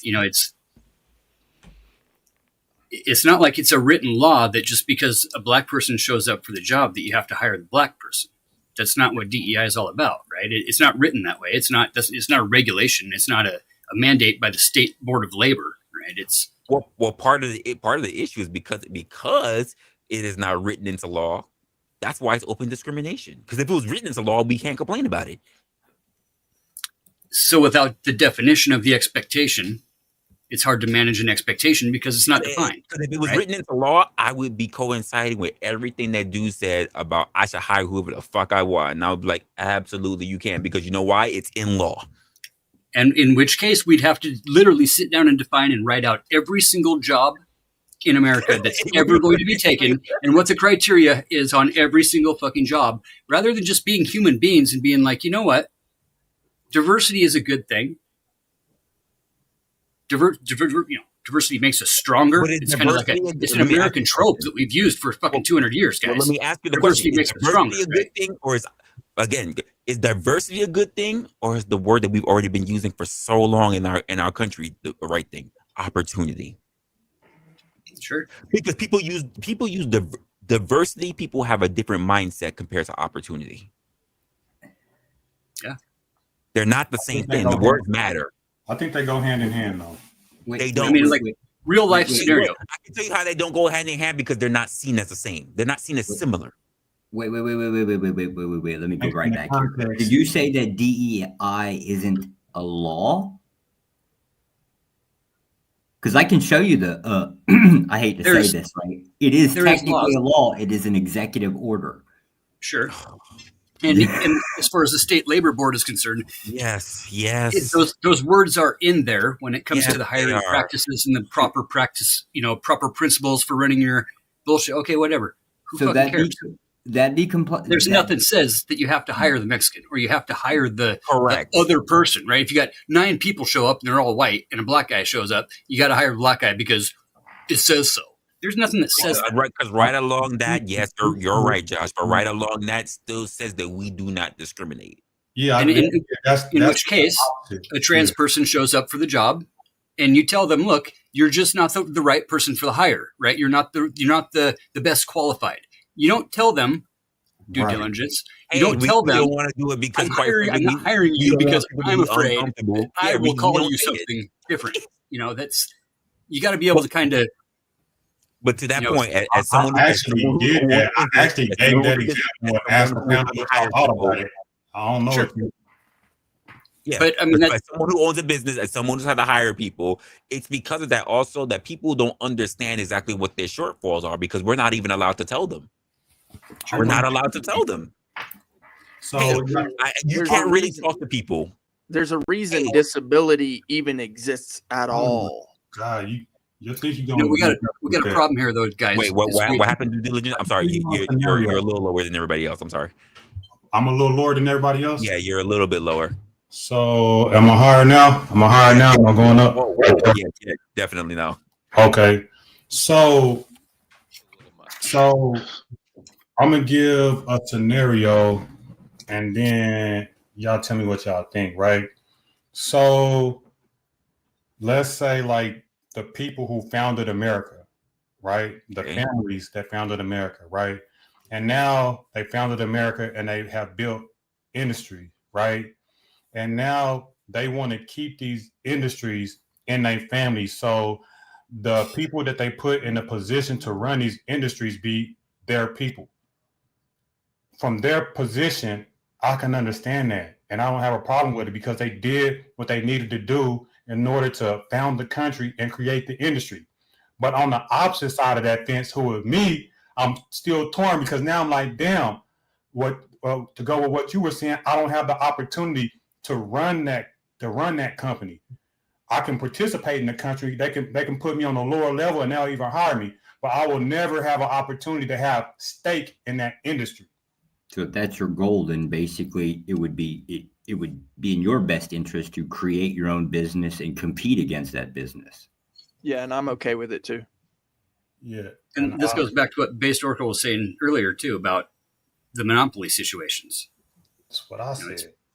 It doesn't mean that you can't own stock in that company or that you can't be promoted to CEO or CFO to that company. You just won't own it. Because the truth of the matter is that you can turn around and make it all the way to VP. But if CEO, by the same metrics that was being used by Joshua earlier, if it's still the old way of saying that regardless of what, it will always fall to my children to be the ones who run the company. You got to know your place in that. You won't be the one to do it. Is it likely that anybody without the last name Ford is going to be running the Ford company? I mean, that's the point. That's the point that I'm making. I said that's fair, but I do have some reasons on the other side. What's the complaint there, though? How are you being hurt in that situation? Because it's a family company. I mean, there's plenty of brick and mortar places in the country that mom and pops have worked their way up, and they got a small store and a bigger store, and whatever they're doing. Auto body work, construction. I mean, like so many examples. Why would you think that you get to run somebody else's company or like own your own shit? Start your own shit if you want to own something. If you want to be the owner of a company, fucking own it. Start it up. Do it. Right. So I was just giving the example. Like that's the issue that some people will have. Like I agree with you. I literally just said my example was if I started a company, I want to hire and put people in place that I want to. But the issue with DEI is that they saying that okay, they should have to put in the people that they don't want to put in. You know what I mean? Now that doesn't necessarily mean run that company, but I just threw that issue in there because I feel like that's a part of it, but to me, that's the bigger issue. You know what I mean? It's a big issue. You know so what I mean? Everybody on the panel owns a bakery, right? And we have a person that comes in who's gay, okay? Flamboyantly, right? Very expressively gay, okay? Hell of a fucking cake artist. Amazing fucking cake worker. I mean, you've never seen delicatessens like this fucking cake master. He said you've never seen cakes like his. And we got a homeless dude that shows up, okay? They call them sweet cakes. So we got two people. We got a homeless dude that's never baked before, and we got a gay guy. Who are you going to hire? Not only that, but then at the same time, while you're hiring this person, somebody comes in the door and they're like, I really want a gay wedding cake. And you happen to be a hardcore fundamental Christian who doesn't believe that gays should even fucking exist, right? Exactly, right? Yeah. Call the cops and say, hey, I told this motherfucker. I got two gays in my shop. They need to get out of here, right? Right? I know how you go. I know how you go. Can I do a public service announcement just for 1 second? Because I'm really hungry, right? So I'm down in my kitchen and I'm like, I found these chips that me and my husband tried last night. And when I tried them last night, I was like, they're so terrible. They're Doritos, right? A little extra cream on them, huh? All right. Nice. And when I ate them last night, I described them as like something that was dead. Like they're literally the worst thing. I'll eat anything, right? Like so I was like, I'm hungry. I'll try them now and see how horrible they are. I put them in my mouth and I made this like, ugh, and they're literally repulsive. They taste like food that you found in the back of your refrigerator that's been there for 3 years, and it's the apocalypse, and you're trying to eat it, and you're ready to throw up. 2 chips, and it's repulsive. Thank you, 10th man. Appreciate it. Awesome. Should put him on that red rocket with Musk on the way to fucking Mars, right?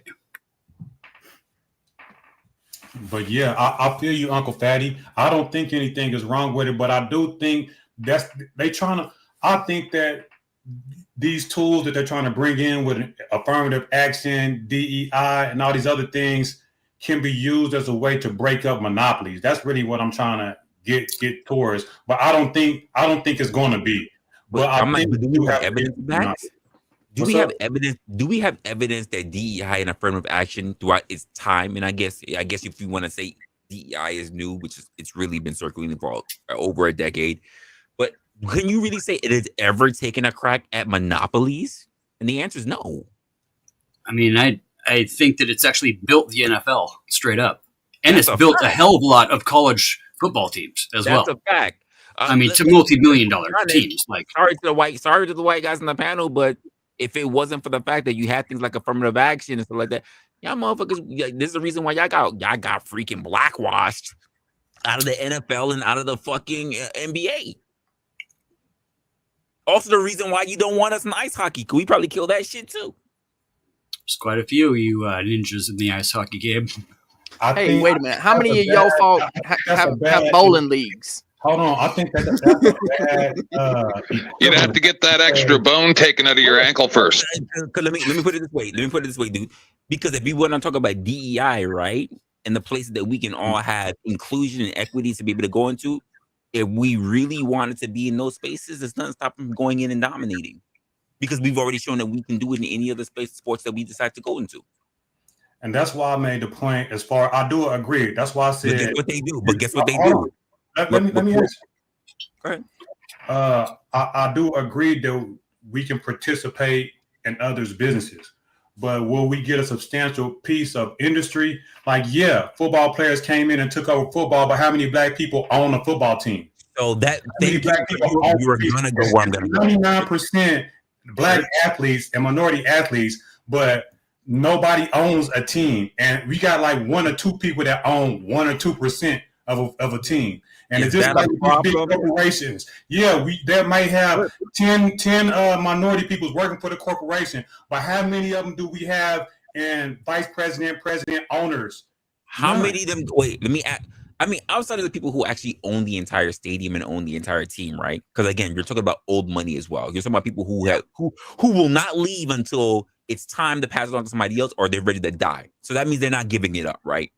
Which means you're not going to just be able to come in out of nowhere and just take it out from under them unless you're literally Elon Musk, right? Right. That requires a substantial amount of an unfathomable amount of money. Let's be honest. Even when Elon bought fucking Twitter and we all said it's fucking stupid, what did he do it of? Did he do it for actual liquid income? No, he didn't. He did it off of credit. He did it off the backing of Tesla. He didn't actually have that fucking money. So unless you're actually at that point to be able to do it, you're stuck in the mud. Let's be honest. But there are people who turn around and they've been coaches or they've been owners of the team. Because we see even Jordan do it, which is stupid if you ask me. But whatever. People are willing to go that far. But as far as saying to be the owner, you have to be now. You cannot do it getting on the ground floor. You have to have established yourself over years, generations even. And guess what? If you're talking about black people, they don't have the generations.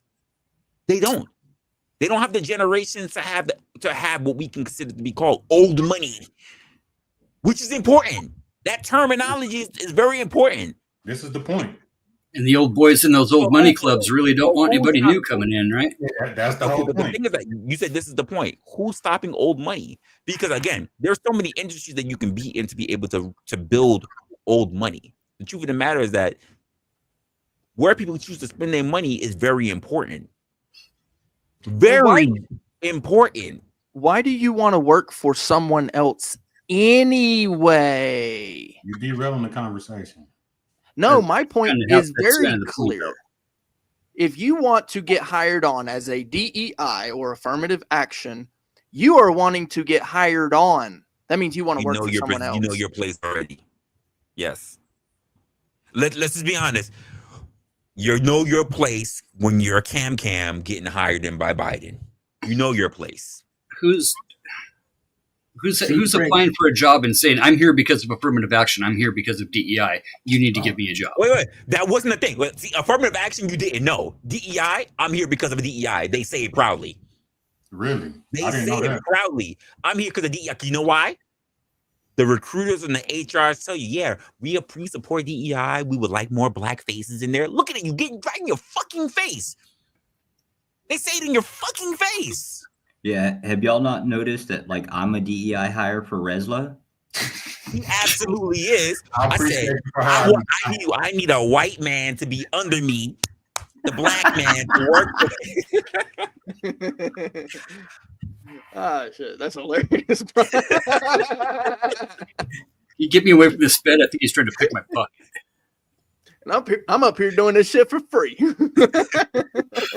So hold up, Brick. Hold up now. You don't have to ask me twice. Now that I'm being abused, right? Are you going to stand up for me and go after Resla? Hell no! I'm happy to see you abused. So the abuse claim is really just basically in my feels, right? Like it's kind of a bullshit thing. Yeah. Well, that was kind of my point earlier, is that, you know, without you being an actual victim, right? You're just in your feels claiming that you're a victim. Have you not heard? I'm on the jury. I'm going to tell you straight up, you ain't getting no money from that employer. Fed claims pay real good, don't they?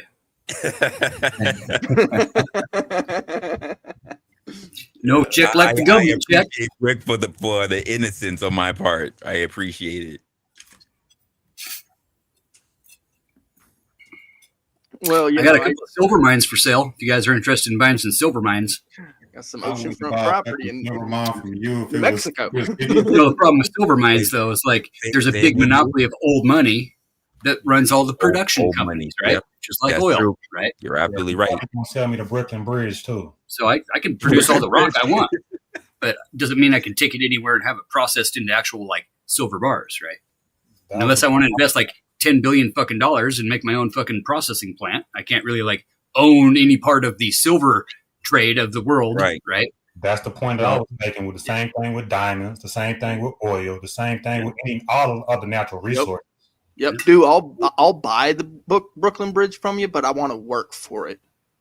I mean, we're pumping more oil right now than we ever have in world history. Even the guys who just simply paint the fucking Brooklyn Bridge, they make so much money. It's not even fucking funny.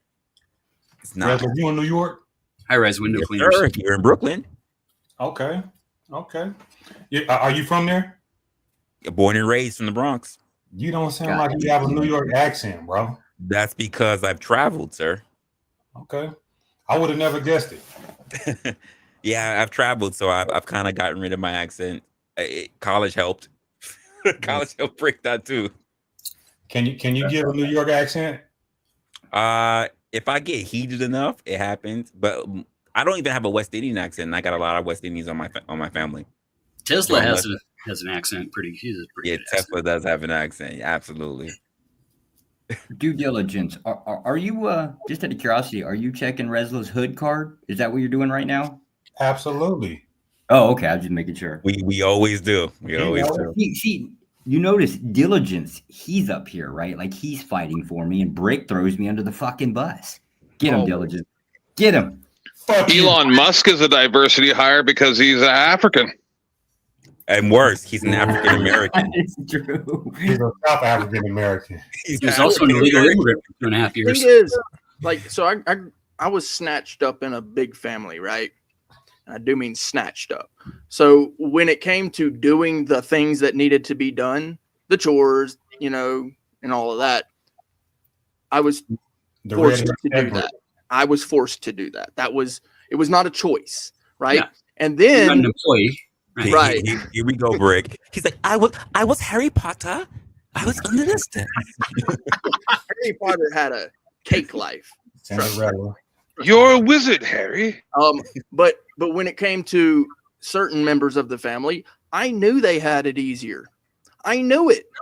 It was DEI all day long for them. Not and in it your was family okay. dynamic. That don't count. Your family dynamic does not. You can't use DEI. Well, no, I'm looking at this from the perspective of a family dynamic because I believe that that's the same. The government works the same way. There's a head, and then there's everybody else. You conflate, Brick. Yeah, other than the fact that it's a conglomerate and there's like 50 heads. So if you cut one head off, one just takes over. Yeah, no, and I do see, but that's the thing is I see the people as the head, right? So we work together. It's not communism at its core. It's socialism at its core. So we choose the law. The workers run the situation. Absolutely, because we can always just take it over because we've got a 2A.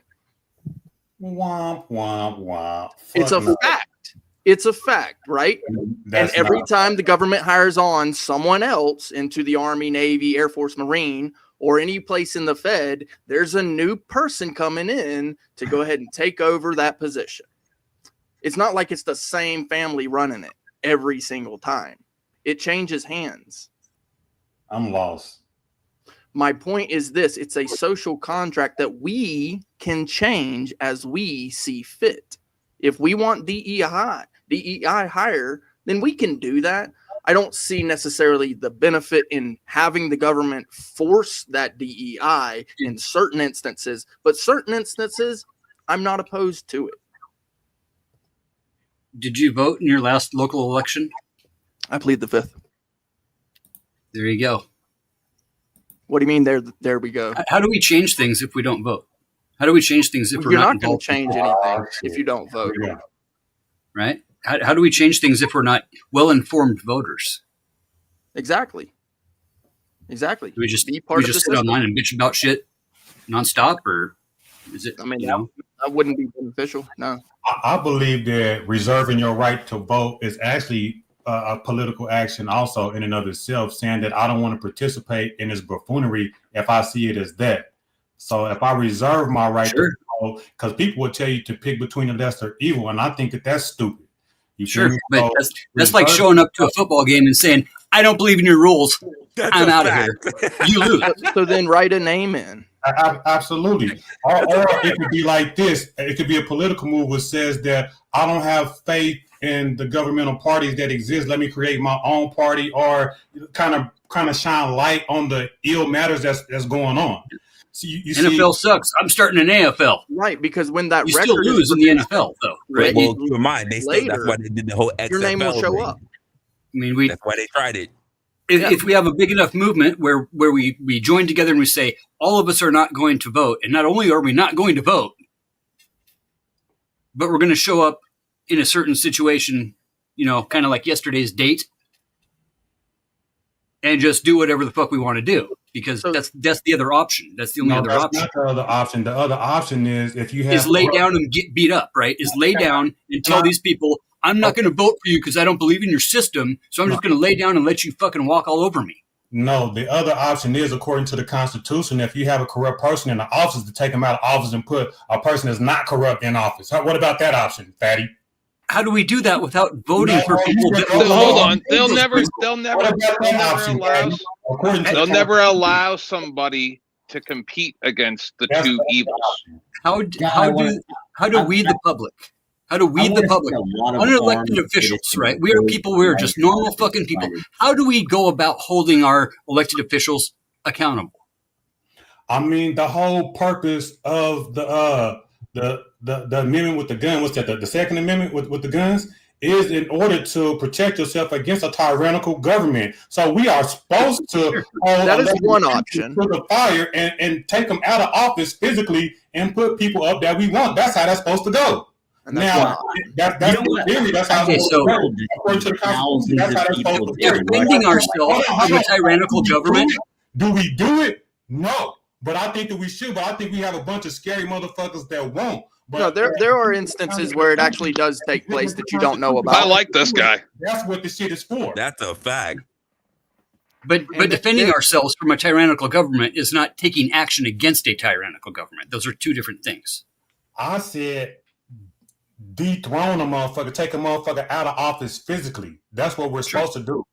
There are in America. That's not what we're supposed to do. We're supposed to impeach them through a legal process. That's what we claim we would like to do. That's never been the process. And let's be honest, most of the time when we say the motherfucker needs to go, you know what would never happen? We never drag the motherfucker out. That is not true. I'm telling you, there are instances where that actually does take place.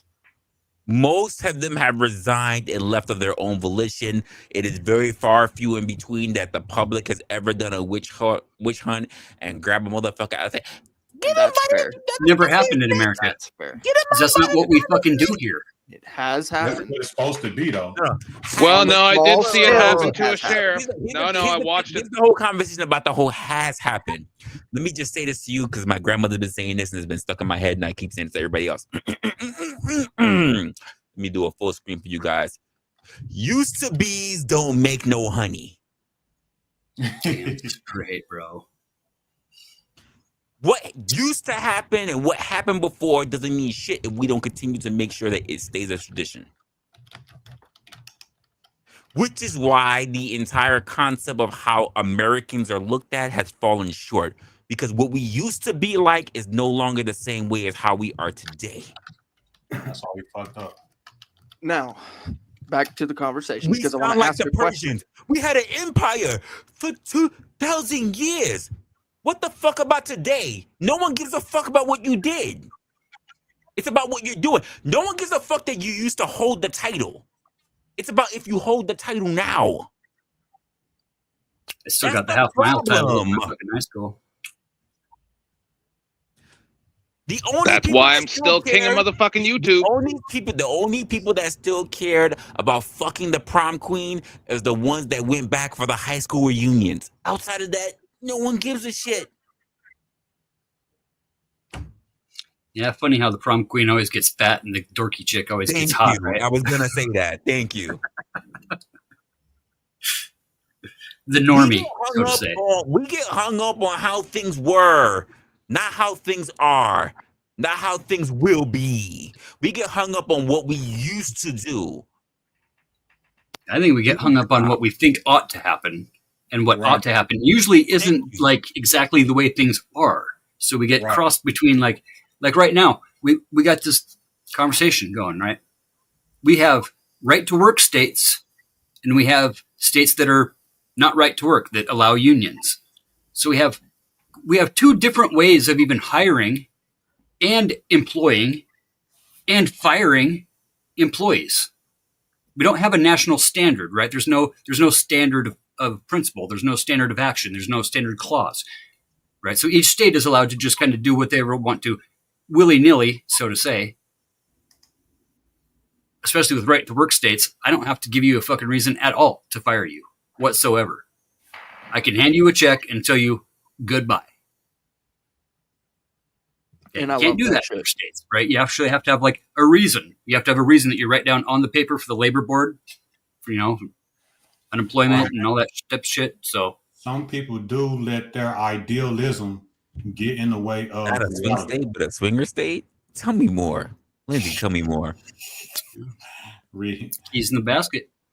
Some people let their A idealism swinger get in the state? way of reality, and they try to put their idealism before the reality. Like, you can't live in the society that you want to live in without getting through the bullshit in order to make that shit happen first.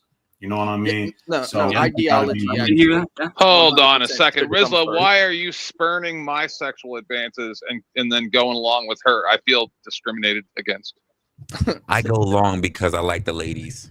Yeah, because she's a woman, for one. Yeah, no, your belief system, 100%, absolutely should 100% come first. And you didn't know this, 10th man, but I've already designated Lindsay. She's baby mama number 4, so she knows that already. So, what was that? As you just long said, as I Rick? get to watch. What was that, I Rick, don't mind about what you're watching. your ideals should come first? Yeah, that's my opinion, that your ideology should 100%, completely 100% come first before your any kind of hiring process or firing process. Before any of that, your ideologies should 100% come first, in my opinion. Let's break this down to the founding fathers. Okay, Religion. we can all agree that the founding fathers were basically Christian men. They were mostly, for the most part, Mostly, all of yes, the sir. all of the signers of the Declaration of Independence, right? 48 out of 52 of them were Christian men, right? I do agree. Wasn't it upon them to put their Christianity aside and Yep. say that my ideology will not be the overwhelming ideology of this country, right? I That would we will beg allow other ideologies to exist, right? However will- the fuck they want to. They don't I have would- to worship the same God as me. They don't have to worship the same Okay. at all. They don't have to worship at all if they don't want. I would beg to reason that it is actually because of their ideology that they agreed upon that viewpoint. So I'll give you one even So- better. Let's say you're in a situation as a Christian, Brick, and you're being oppressed. Somebody's holding you against your will, and the only way out of that situation is to murder the guard that's keeping you behind bars in order to get out. Not a Christian. I'm asking you, Brick. Not a Christian is not an answer. I just answered. You didn't like the answer. I know it, but you don't know what a Christian is. To murder is not a Christian ideal. No shit, but the question is, do you put don't your like the answer. ideology I- to the side in order to get out of the oppression? That's the question. So you would just sit there and die. You would Not a do Christian. Not a Christian. I forgot. You don't know how to engage. You don't know how to engage. I'm tripping. No, you eat I breakfast do. You today, just don't Rick? like my engagement. Did you eat breakfast today? Not the sorry. Snickers. I'm- Do you need a Snickers? No, you ask us a question that's you presented a hypothetical that doesn't exist within the ideology of the hypothetical. Okay, so of the founding fathers, right, the 48 of the 52 that were Christians, right, there was 8 different types of Christianity at that table. Okay. So Okay, so you're saying so that there's wouldn't it 8 be, different wouldn't types it of be upon all Christianity? of them? Wouldn't it be upon all of them, right, to put their Christianity aside and say that my type of Christianity is not going to be the overruling type of Christianity? Because remember, we're talking about Christian men who are fleeing persecution from Christian men, right? Kings and monarchs and popes, right? Yeah, Catholic. Yeah. While it's a funny thing too, because while you are saying they are Christian men, I am in here in my mind going, yeah, okay, you can say that. Yeah, you can say that. They're not Christians. It's always gonna be semantics with Brick, bro. Oh, No, it's not semantics. You can't argue that a Christian murders. ready. I know never that be you able don't to argue that with understand me. what an analogy is and how to engage with like hypothetical thinking. You don't know how. The problem is your Yeah, hypothetical yeah. is so far outlandish, It's not. and not correct. Christians don't murder. No, the question is that he's asking, can a Christian put aside that ideology?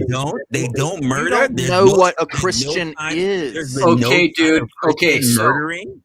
let's have a fucking 4-hour debate on what a Christian is. No Christians who murder? None? No. Would it not be upon the Christian men? Right? I know of a baby mama who has stabbed somebody in the ribs.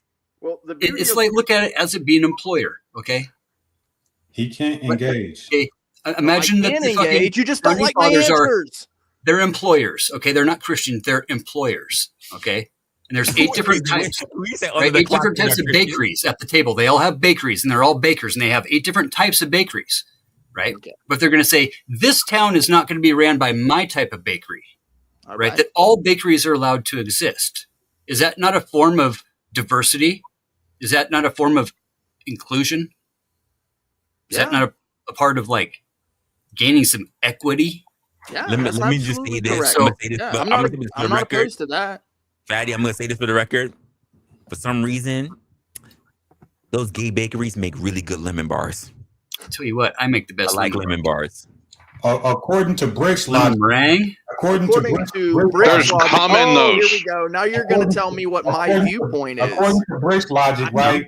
If you got somebody coming at you with a knife, and I got a knife on the ground in front of me, and I have the potential to kill this person that I know is about to kill me, that's trying to kill me, I won't pick up the knife and kill that person. Wrong answer. No, that is not what I heard is that person is holding a knife in their hand, dude, and you see a knife on the floor, but that person is a Christian. You got nothing to worry about. It's Christian. That is not correct at all. Because you don't know right now. No. If you'd like to know my viewpoint, then you can absolutely ask me. But guessing what, according to Brick's logic, his viewpoint is absolutely 100% flawed, and your hypothetical is garbage. You, as a Christian, you would not defend yourself. You would murder. I didn't hear you do. Self-defense is not murder. Not murder. That was funny. Yeah, but I never said that a Christian cannot kill.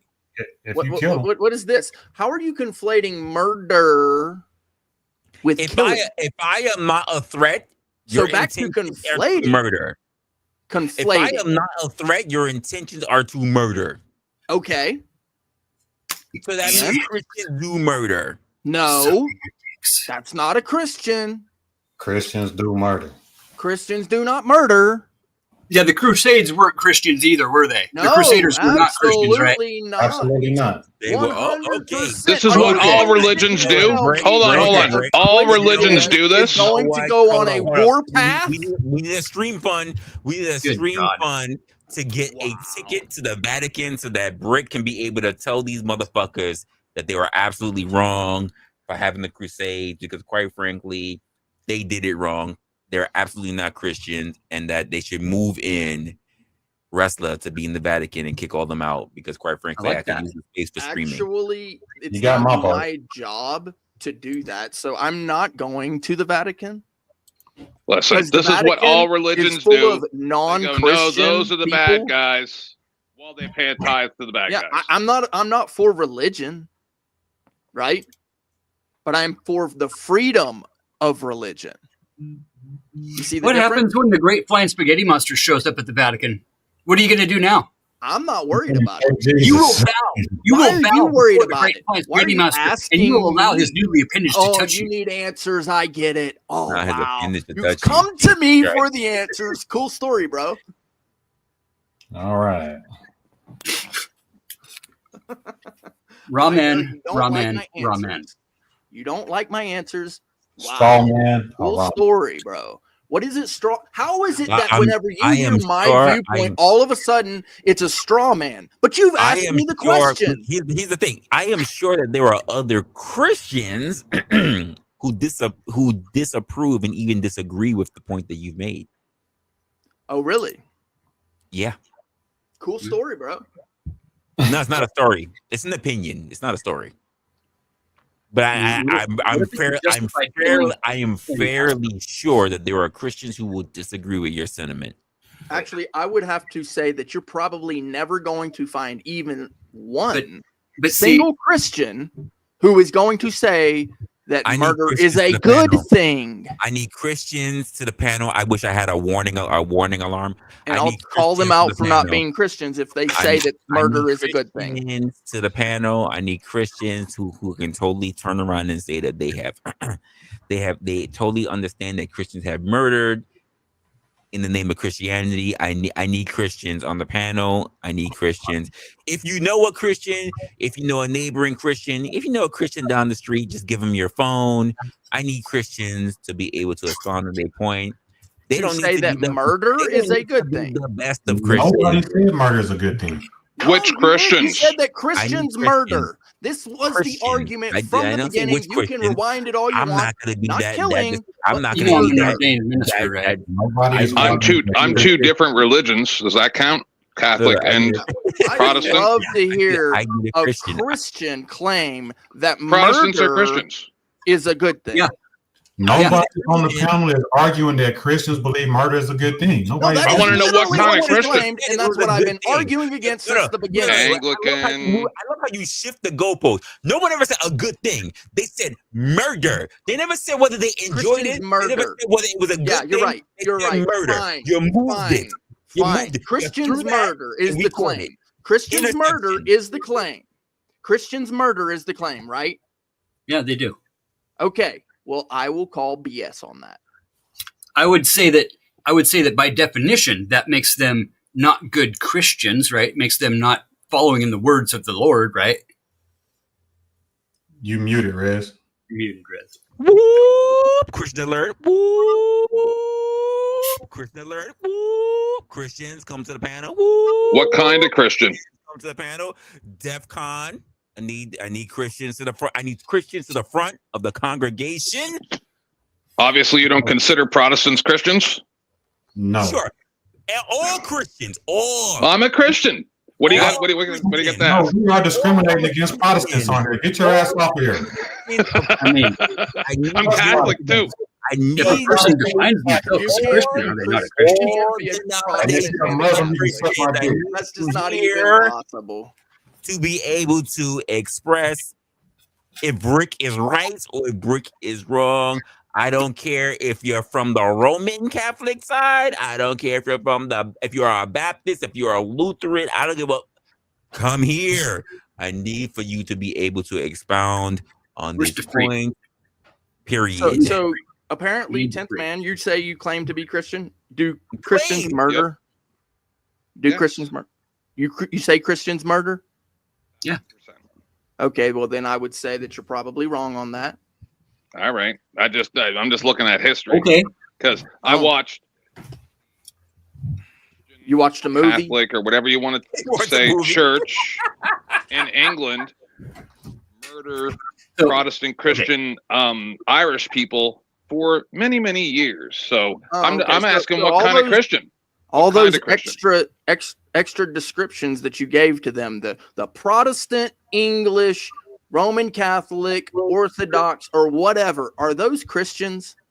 Yep. Came from, so yeah, kind of. Oh, so they're so you can be all these extra things, Rick, and be Christian? Did they self-identify as Christians?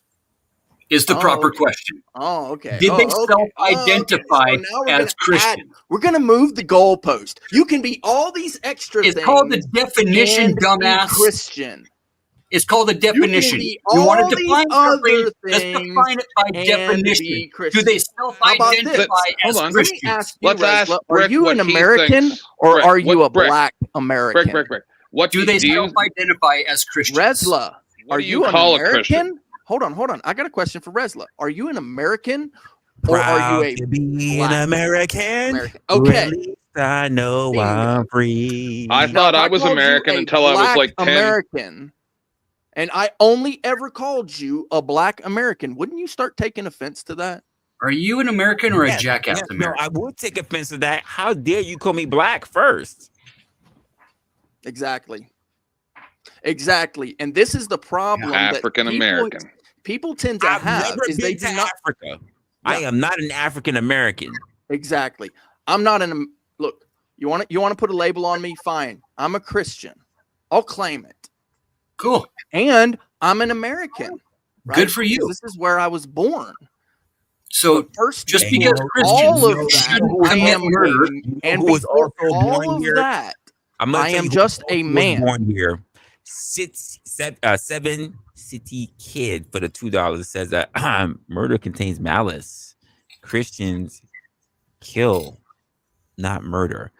If there was an intent to take someone else off their land and they claim to do it under the church, even if they had a king at the time, right? Crusades, even. Was that not with intention?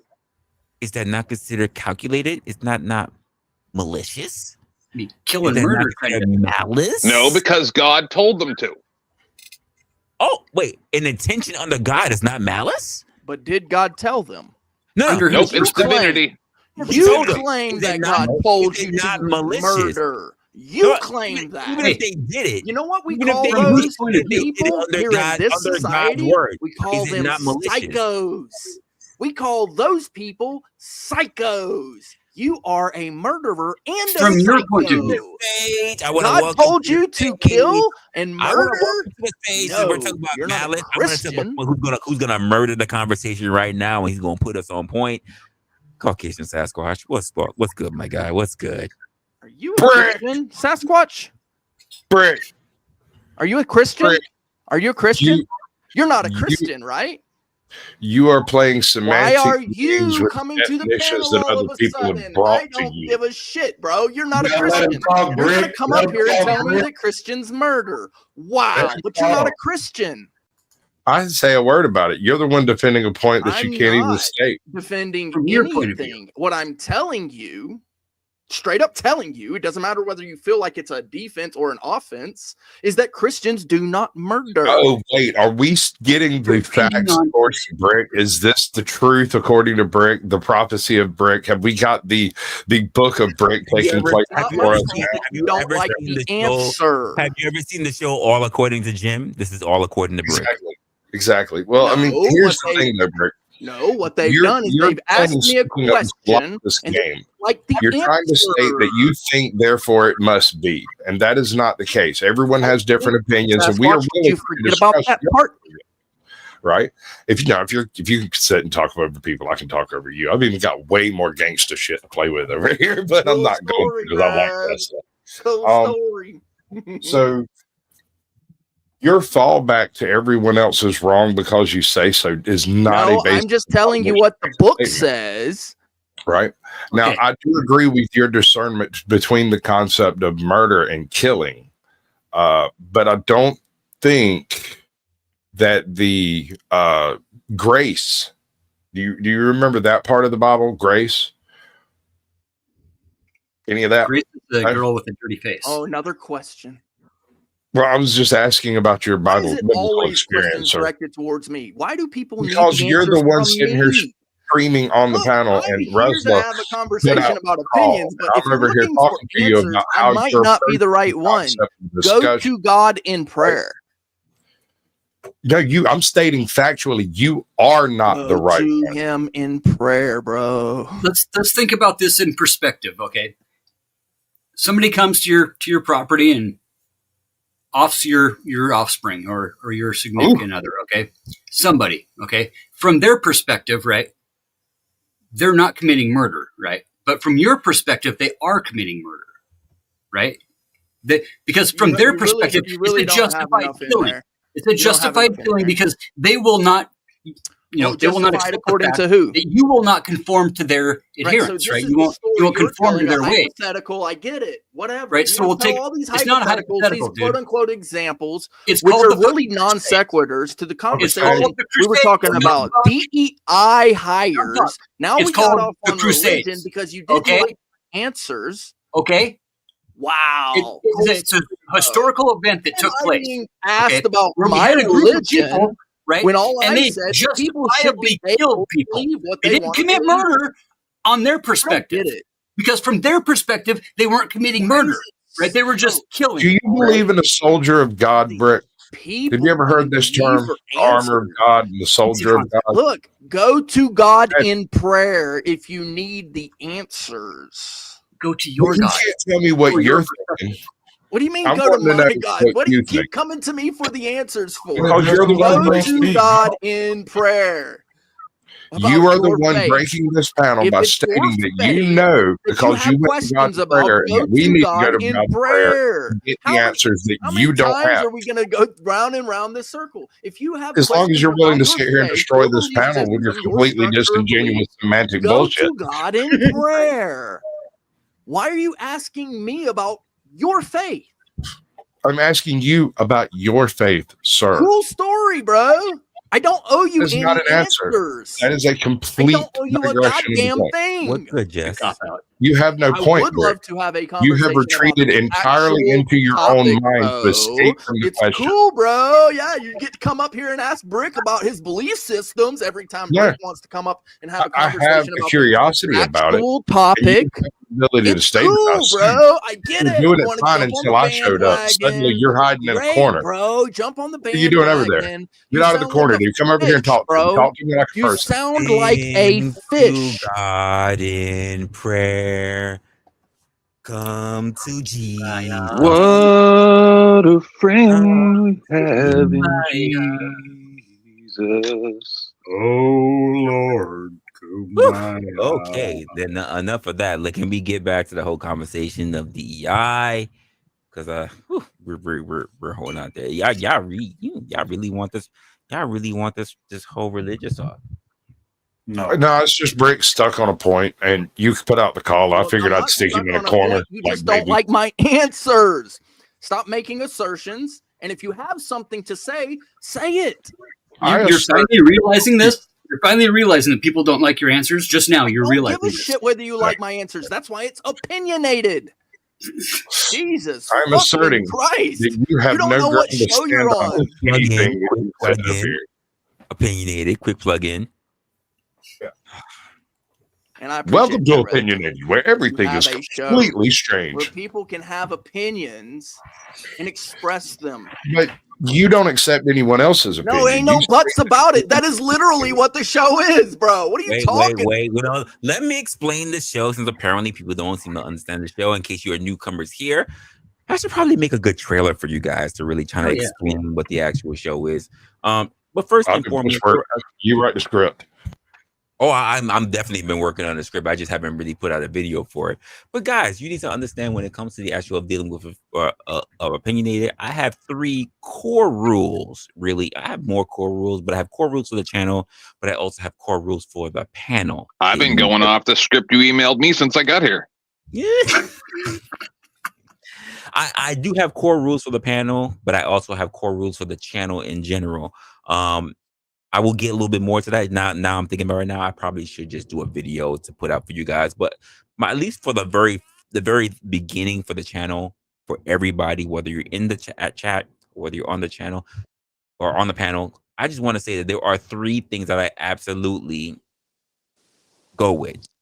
The first one is that I always say this again for those who are new, but for those who've been rocking me for a while, you understand what I'm about to say. Regurgitating myself. Be mindful about what you say, because when you open your mouth, especially because this is the internet, you tell the world who you are. The second rule has always been, if you're here on the channel, you can either clarify your point, you can either apologize for what you said, because people are going to get offended by the things you say as an opinion. You're welcome. Also, you can stand on your square and double down anytime you like. The third one, which is my main 3 before we start getting to anything else, which I'm not going to do this episode. But the third one is, of course, that no one is holding you hostage. Please exit stage left whenever the fuck you feel like. And that goes for everybody here on the panel, but as well also for those who are in the chat. Any fucking time you feel like, I don't like this shit, Resla, this shit don't really flower me, fucking leave. There's an X button anytime you like. I've had plenty of people, Resla, how can you do this? You're gonna lose subscribers. Unsubscribe, because as much as I want you to be here, I want you to be here for your own volition. I don't want you to be here because I think that you need to like me. The whole conversation is that you're going to hear opinions, things that you do not like, and things that you may not agree with. If it doesn't rock with you, go take a breath. Go fucking take a sit. Go eat a fucking Snickers. But quite frankly, no one is begging for you to be here, and no one is begging for you to actually sit here through the whole conversation. I wholeheartedly appreciate those who are actually here, but if it's not for you, take care of your own mental space. We're And sorry that we don't accommodate your edging practices. You're right. You're right. You're absolutely right. Who said that? I don't cut you off. You're absolutely right. Listen, I told you, one black guy on the panel at a time, or else I'm leaving. Man up here. What? Yeah, we got the 10th man over here. No, I thought I'm not being up here with two black men. It's not happening. No, I'm below numbered. Now you got 3. There's only 2. Hey, What am I?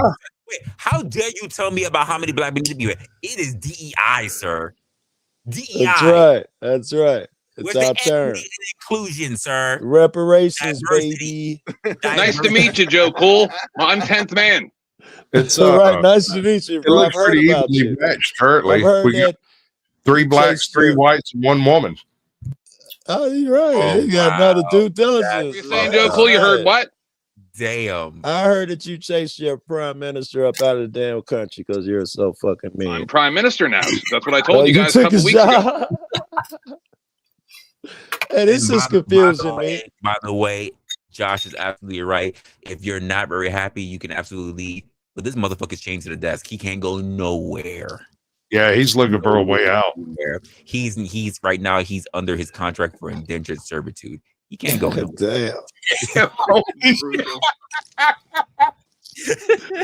Sounds hot to me. His way out.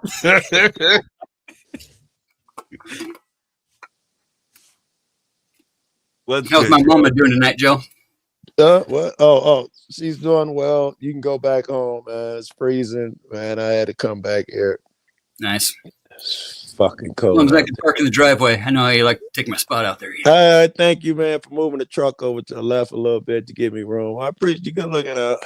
Oh, yeah. Yeah, Joe. I want to know, how's your wife and my kids?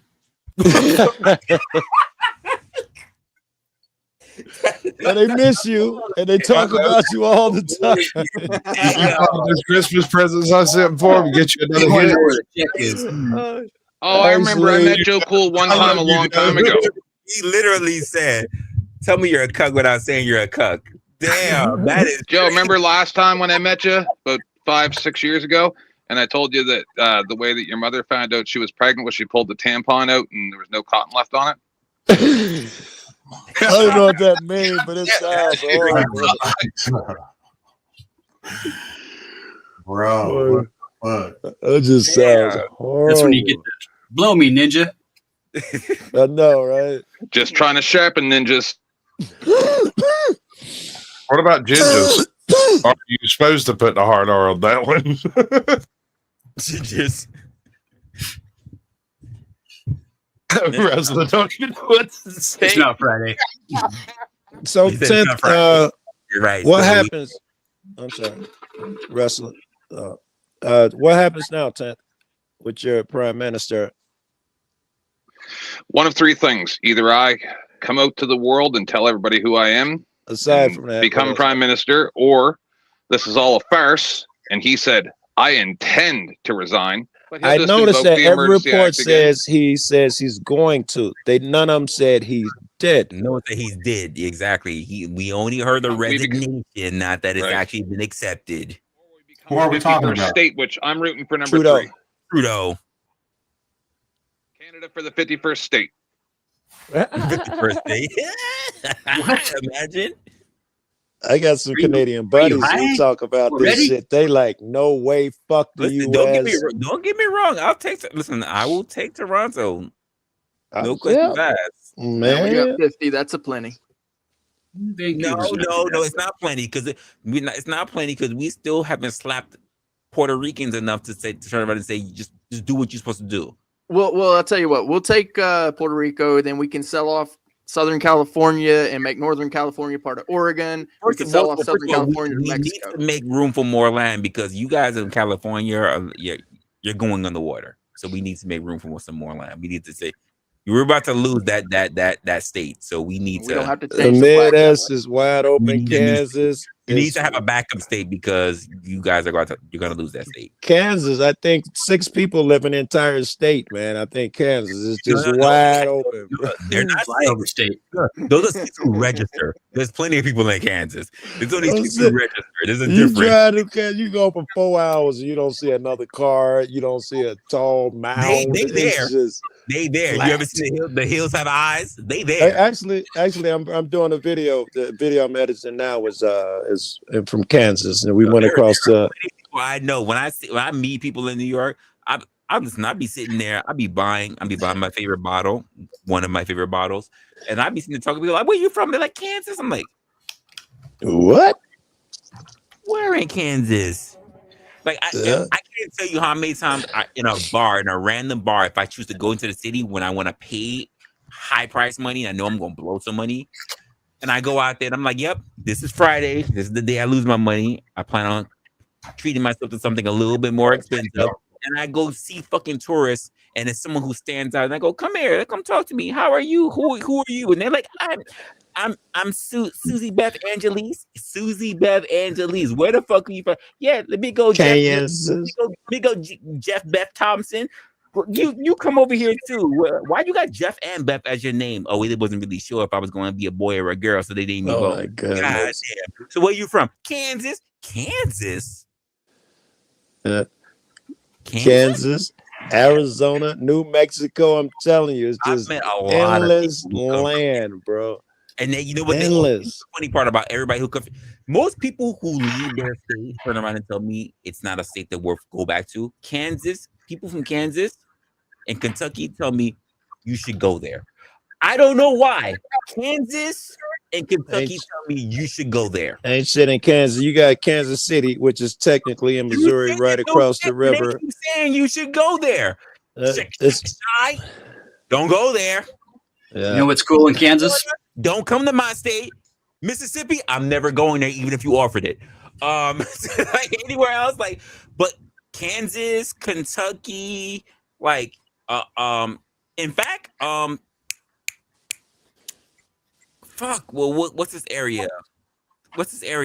I keep forgetting the fucking area, but because they're rebuilding, they want me to go out there too. Fucking where 8th Mile is. Well, why am I'm just drinking. Detroit? Michigan? Right, there you go. Michigan, they keep saying, yo, you should go out there.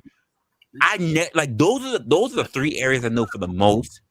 They tell me if you want to go. Canadian talking about they want me to go out there. Everyone else says stay away. We're not gonna get you some of that Flint water. Yeah. Oh, I don't know about Flint. Shit. Get your lifetime minerals, bro. We can go fill our lighters. That's funny. That's the blackest I ever heard, Resla, when you just brought up Flint water. Shit. Y'all ever see The Wire? You ever chip your tooth on the water? You ever light your cigar off the fucking fire coming out the faucet? Your seat blows up. Can you chipping your teeth on water? Get the fuck out of here. Right? Well, it's horrible, bro.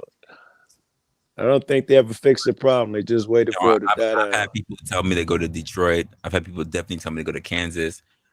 Kansas has always been a matter of work. I have a lot of nobody in fucking tell me Kansas, like work. You can make a lot of money out in Kansas. And he's the funny part about it. It's funny. It falls in that whole aspect of DEI, right? They say you should definitely go out to Kansas to work because there's really no brothers who will definitely clean up on DEI. Yeah, they're looking for minorities.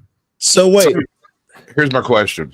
Yeah, I'll let you go in a second, Joe. And I mean, like, dude, like when I say that, dude, I mean, like, they say, like, for instance, like, people who build planes for like aviation and shit like that. I hear you, but if they are looking for DEI hires, are they hiring the most qualified people for the job, or are they just hiring the one black guy that signed up? They will train you. They're looking for people who are different.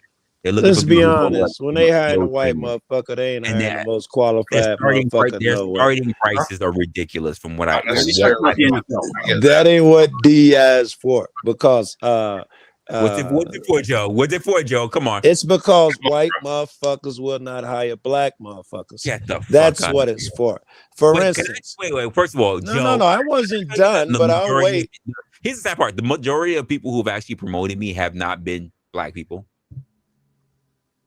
I'm sorry, is that what I said? That's You talking about what I said? Yeah, Joe. No. Listen, I'm black. listen. They got studies, man, and you double check me on this. If you call and say you have a black name, you're automatically mixed. You heard of that study?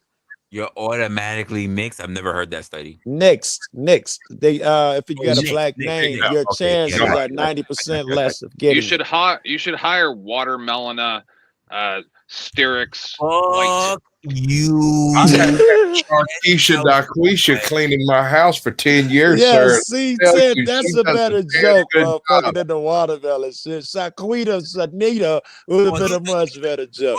First of all, fuck you, because I'm not even I a said fan of watermelon. or grape soda. So fuck you. But yes, there's another study that shows a white man with a felony statistically has the same chances of getting a job as a black man with no felony. A black man with a felony statistically has 0% chance of getting a job. But It's a aren't real these thing. And don't forget, industries of- I'm sorry. statistically zero. Zero. Not at 0.1, not at 0.0. No. It'll be a zero. It'll be a point something or a one. That's why they say statistically zero because it's so low. I like to see that. So what you're saying is you won't hire watermelon because she's trans. I see how this is. Yeah, no, that's the problem. It's that Adam's apple that gives her away. I can't believe the Resla shows this racist, man. I'm gonna stop coming over here. I can't. Fucking Canadians are racist, bro. Yeah, I don't believe you let them in. I'm from the United States of Georgia. Wait, Joe. First of all, it's one thing to be a racist, but to be Canadian on top of that, that's worse, bro. That's worse. 10 times worse. There's nothing worse than He'll be racist and apologize for it, man. Screw that shit. Right. Say you're welcome. You're welcome. That's right. Yeah, he's sitting there being racist, like talking about like, yeah, no, fuck these white people. I'm sorry. You need a place to stay? I got a couch. You need a place to stay? Fuck y'all. All right. Hey, and we tried that where white motherfuckers were supposed to have black people. It was in the 60s, late 60s, early 70s, and they didn't do it. Motherfuckers had to come up with laws called civil rights laws and shit. Trying to force motherfuckers to hire black people because they will not. Certainly nothing at a rate that they'll hire a white motherfucker. It's Police weren't the propaganda. racist, the dogs were. Hey, but here's my next question, Joe. And since you're the one who's dominating the panel currently, I got a question. How did they try to force black people to work? You said it, nigga. I want to know how they force black people to work. He said that wrong. I heard what he said. I heard what he said though. I want to clarify. What were my 3 rules I just put up here? He was up here. I need you to clarify. Wait, how who said that? Black people work. I said that. And that's why I love Resla. They turn around and say, "Yo, get to work, Toby." And, what happened? He meant force them to let them work. That's what. Wait, I said we're talking about me. I didn't know we're talking about me. But yeah, whatever. Well, I'm sure you know what I. You know. What No. I don't you know. Don't know. I don't even know what I fucking said. Man.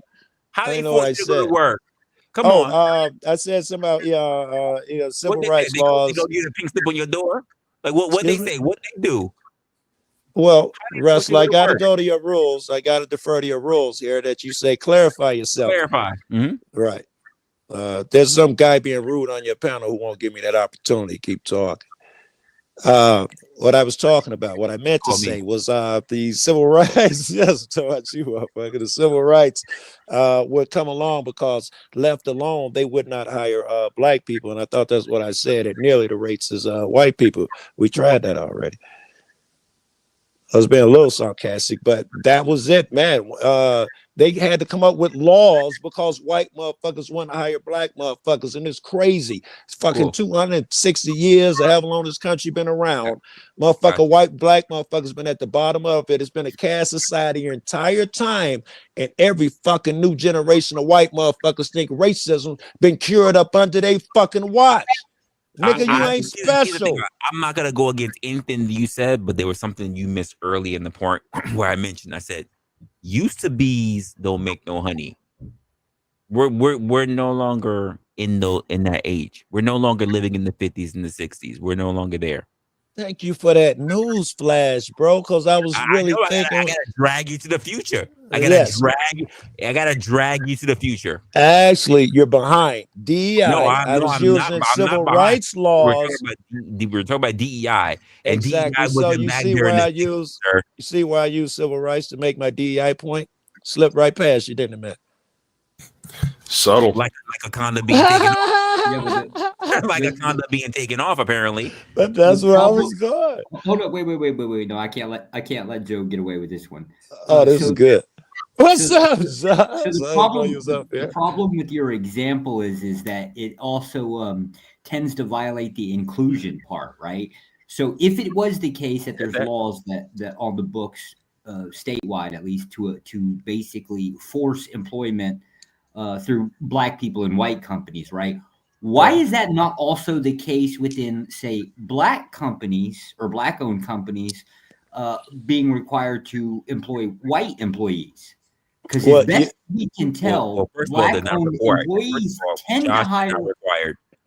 First of all, they're not required, right? So it's just a one-way street, right? First of all, they're not required. That's number one. And number two, here's the problem that I have personally, and I think other black people up here, the three of us up here, because apparently we're out. So, but here's also a problem that I have with other black people. Stop looking for a discount. If you really want us to be able to come up, pay full price. White man can't jump. No, they can't. By letting you sleep with my girlfriend. Unless it's out of a second floor window. Here's the funny part about it. You know who I see talk the most shit about how much they paid? So, for instance, when I hear about how much something costs and how much they paid so much more for it, it's white guys that I'm across. When I hear about how much I paid for something, you never believe how much I got it for cheap. That's Asians. It's white women. Every white woman loves when it comes to Mexicans, they turn around and they tell me how they got it for free. Ooh. When I talk to black people, you know what I'm talking about? It's not about how much they just not only what they paid, but how many of them that they got. You're right. And again, and then I'll even put it more forward than that. The American culture, because this is all a part of American culture. Of course. When we look at other countries, we don't look good because everything based on what I just said, we look like we are loud, bombastic, love our guns, tout about First Amendment, but at the same time censor each other. And we're very media centric. We are very much love to buy shit. And from what I hear, you don't eat pussy. Oh no! All this is residue. I definitely eat pussy. You think he's a cannibal, sir? Hey, Joshua, I don't want to leave that out there. But they're eating the cats. They're eating the dogs. Wait, Tiff, man, with all the shit you've been saying, you'll eat pussy either. You don't eat pussy either, nigga. Go on. Partook in a small amount of eating cats and dogs. Wait, I want to clear something up, Joshua. I was trolling a bit. I don't agree with the laws. You can't make civil rights laws or it's equal to, laws like that. You can't do that. You got an argument in government, you can make sure that shit's equal. But in real life, no, you can't make a law where motherfuckers got to hire any race. That's insane. I don't even agree with that. So I couldn't have been able to answer your question. How do I feel about the laws? On the other side, I don't even feel like they should be the way they are now. No, I got it. But just to be fair, there are actually laws on the books. They're not enacted through Congress, as best as I can tell. They are enacted through federal. What laws you talking about? DEI is technically on the books as a law. It's an executive order. It is, For unfortunately. government or for Yeah, private? government. Yeah. Yeah, for government, you have an argument. I was talking about for private, that'd be crazy. Right. So Well, that's affirmative action. Which is crazy. So we what? It's like this. That's how the Antichrist almost became president. Before you get cooking, Josh, before you get cooking, two things. I'm like 20 minutes away from Washington State, right? I work in both North Idaho and Washington. Before you get cooking, Uncle Fatty, for two things, I want to, of course, welcome the King Roos into the building. This is my guy Vic, over in the spaces. He's up here, and of course, I want to talk about the 199 from E the Man. Says, "What's up, Resla?" Miss Joe.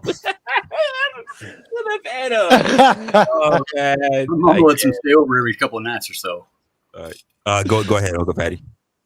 Turn your background filter off, Joe. Let's see the tint. Right. Right, turn my green screen. Listen, off. when I was on Raging Tomato, she was getting hundreds of dollars each, so she's kind of pretty, right? You need to take more clothes off, Resla. No, I'm still trying to do the self-heat. I'm not even gonna say anything to anything you just said. Comedians up here tonight, boy. Yeah, I'm not gonna do it. I'm not gonna talk about anything that you just said. You're welcome. I know exactly where I am on my drinking spectrum, and I know exactly. Why is the Canadian the only white guy talking about this race shit? Sasquatch started off about it. You two niggas abandoned. I shouldn't say abandoned. You two niggas was never in. Fatty I haven't and really been permitted to talk. Every time I talk, I get drowned yeah, out. Fatty and Brick ain't even said a word, man. You guys Yeah, the don't small have hats in my opinions? neighborhood are big white fucking cone hats. You know what I mean? Oh my god. But yeah, let's not go there tonight. I don't think this is exactly out of the domain of Canada, right? Like, so Canada's got like a big problem between, say, what they would consider Canadians, the French speakers and the English speakers. They're like constantly at weird political warfare. As the new prime minister, prime minister of Canada, I'd like to say that we've made great strides, and recently we have had a KKK uniform store that does have black people that work there. That's progress. We got robe tailors. That's what's happening in Canada. Uncle So they Tom make has them too, yeah, but motherfucking they work brothers there. and- They make them. They sell the KKK outfits. It's awesome. It's inclusion. Do we need to bring forth the Black Panther store? I'm calling Cap. I've got to do something very risque, Resla. Very risque. Boy, you're going to need to get some better seamstresses on some of that stuff, because this is the regalia we're talking about. That's not how you sew them. Let me show you something. Boy. Pretty sure it's a crime in all 50 states for me to say the word boy. When I was born, I'm pretty sure it was still illegal in 2 states. Nobody's working right now, right? Because if one person is working, this becomes a job site. That's the way it works, right? So nobody's working, right? No, Does that make it tax dodge? Perfect. Wrestler working. I am definitely well, if you want to call it, yeah. First of all, I have not been paid by you. Technically, I'm still doing this on the freebie. I have not been paid by you. Independent contract. I'm independent. When I was born, I believe in 2 states it was still illegal to marry a white woman. You were so high, I don't remember what states you were born in. If you're a black man, it was still illegal to marry a white woman in 2 states. And you guys think we don't need some type of diversity training or something? If not hiring, don't we need that shit in the schools? What I just heard was a win. I could marry 2 white women in 2 states. My point. I don't know why the only black motherfucker up here is trying to derail to make the white motherfuckers feel more comfortable. I don't understand. Uncomfortable. I mean, considering the growing number of Karens, right? Like, we have no problems. Josh would have been white women. He liked Asians. Yeah. So when I hire guys in Washington, I got about a 20-page pamphlet. He's adding to the very conversation that we've been having, because quite frankly, if his little boy decides to come over here, he's an immigrant. Damn right. Joe, why is it that you only want to marry white women? Old money. Ooh. Ooh, Joe, are you only looking for Snow Bunny? Is that what I'm hearing? I thought you said old Yeah. money. You got You my only ears looking It's for the closed. first time I met him. He's been through about 5. Wow. Okay. All right. All I right. mean, Right. Yeah. Uh, I hear well, tell that No Hank's problem with Snow Bunny. I grandma was was for a Aunt Jemima. I decade. heard he's in the Those Jemima money. That's India those Joe. India women now. What about the India women? What about the Chinese gals? You know, actually, you know, look how old I am, man. I done ran through. Don't get me started on that shit, bro. You know, You can get the yourself a Ukrainian gal Lithuanian. for the price of a How plane many ticket. countries I didn't even know existed, Interesting. man? I done ran through. you know, not all Asians are Oriental. Yeah, that's a fact. That is a fact. He is not lying there. And, All right, I'll give you cats a break on the race conversation. You had it out at all times because there is no such thing as race. And, you know, you could have said, Joe, you're trolling at any fucking moment and I'd have had to fucking give up. Yeah. I was just letting you have fun. Not you. Actually, I don't know if y'all know, 10th is a good friend of mine. We talk every day and all that shit. Well, we text and shit every day. Like, Responded to my texts and You know what days. he did? You know what he just said? He just said, "Tim, you're basically his spirit animal." He said, you're responding to my shit days. My man just literally came up here and said, "Tim is my spirit animal. We talk all the time. He guide me." But that's just, you know, we got, you know. Man, I've been so on not to 10th change for the a very subject, long but hey, Joe, time. Not so do big. Christians murder? That's a fact. You're not changing. You're bringing it back. Do Christians murder, sir? Have Christians do Christians commit murder or do they just kill? Well, every great torture device that we have was invented by some Christian that was a bit too eager. So I would not call these just killings. I would call them murders. Oh, but you would call that Christian? Yes, absolutely. Wow. All and you're a Christian, Joe? I've never even been to church. So you're not a Christian. Where's the Joy book? No, but he's not a Christian though. No, he said Christian. But he's not I a heard what he Christian. He's not. No. Remember the I heard what premise. he said. Remember the premise. Remember the premise. He said calling all Christians to answer. I understand, but he also said these are Christians who did so. Oh shit! And speaking of people who did so, Flow State. Flow State's a murderer. Bring in the Pope. Here Who we is that go. young guy? Here we Who the hell go. is that young guy? Oh yeah. So I actually fucked up. Black coat? I fucked up my beard. Like I cut down one side too far when I was shaving. Oh, I normally do number 2. Yeah, I just know took that it down to a number 1. Yeah. Yeah, I know that feeling. I've done it. I've done Flow looks better.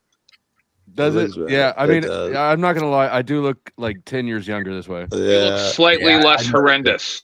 My girl, she I be wanting me appreciate to. I'm like, no, I'm not doing it. She wants me to. Well, I got you, Flo. I was gonna have to. I still got to send you something, an intro to the video to introduce you. I got a part with you're on Jackson. Jack is talking about Paul, and you was like, you know what? For you niggas not to be having making love, y'all two of the gayest so and so's, and that's the little shit. I know If you exactly got- the clip. All right, if you got something better, you know, you got a few days. What's tell okay? me. What's the context that you, or what's the Anyway, this is my man Flo. Oh, This is you my just- man okay. so and so. So I need about 5 or 10 seconds just to introduce, you know, what you do, Okay. show you on your show. Yeah, Gotcha. about 5-10 second clip.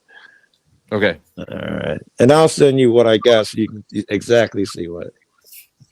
All right, I'm sorry, guys, but I had text him anyway.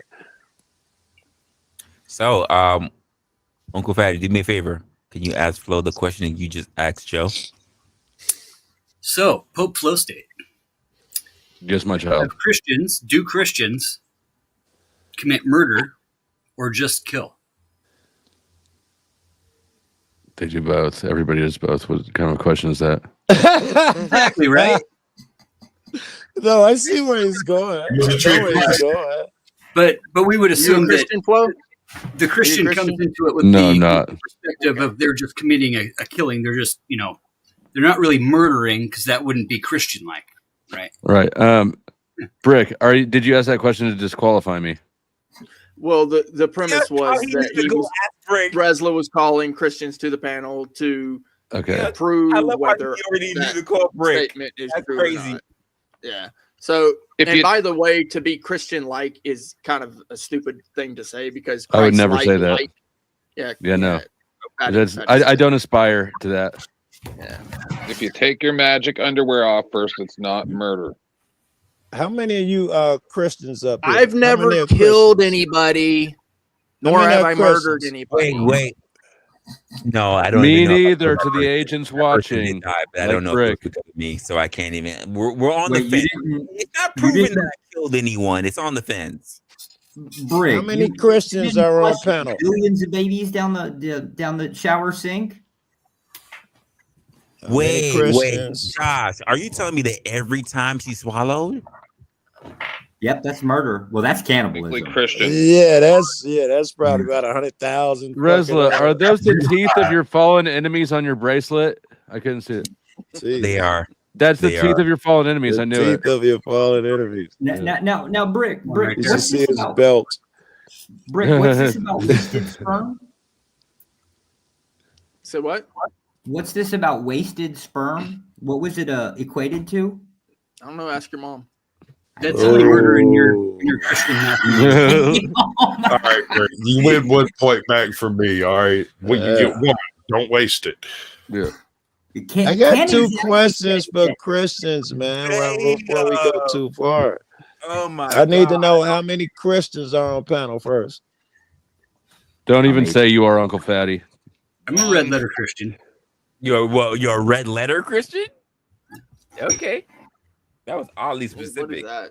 Yeah, it's oddly specific because it's a little caveat that he can try to use to claim it. He's a spaghetti monster worshiper. He marries dogs and gay people only.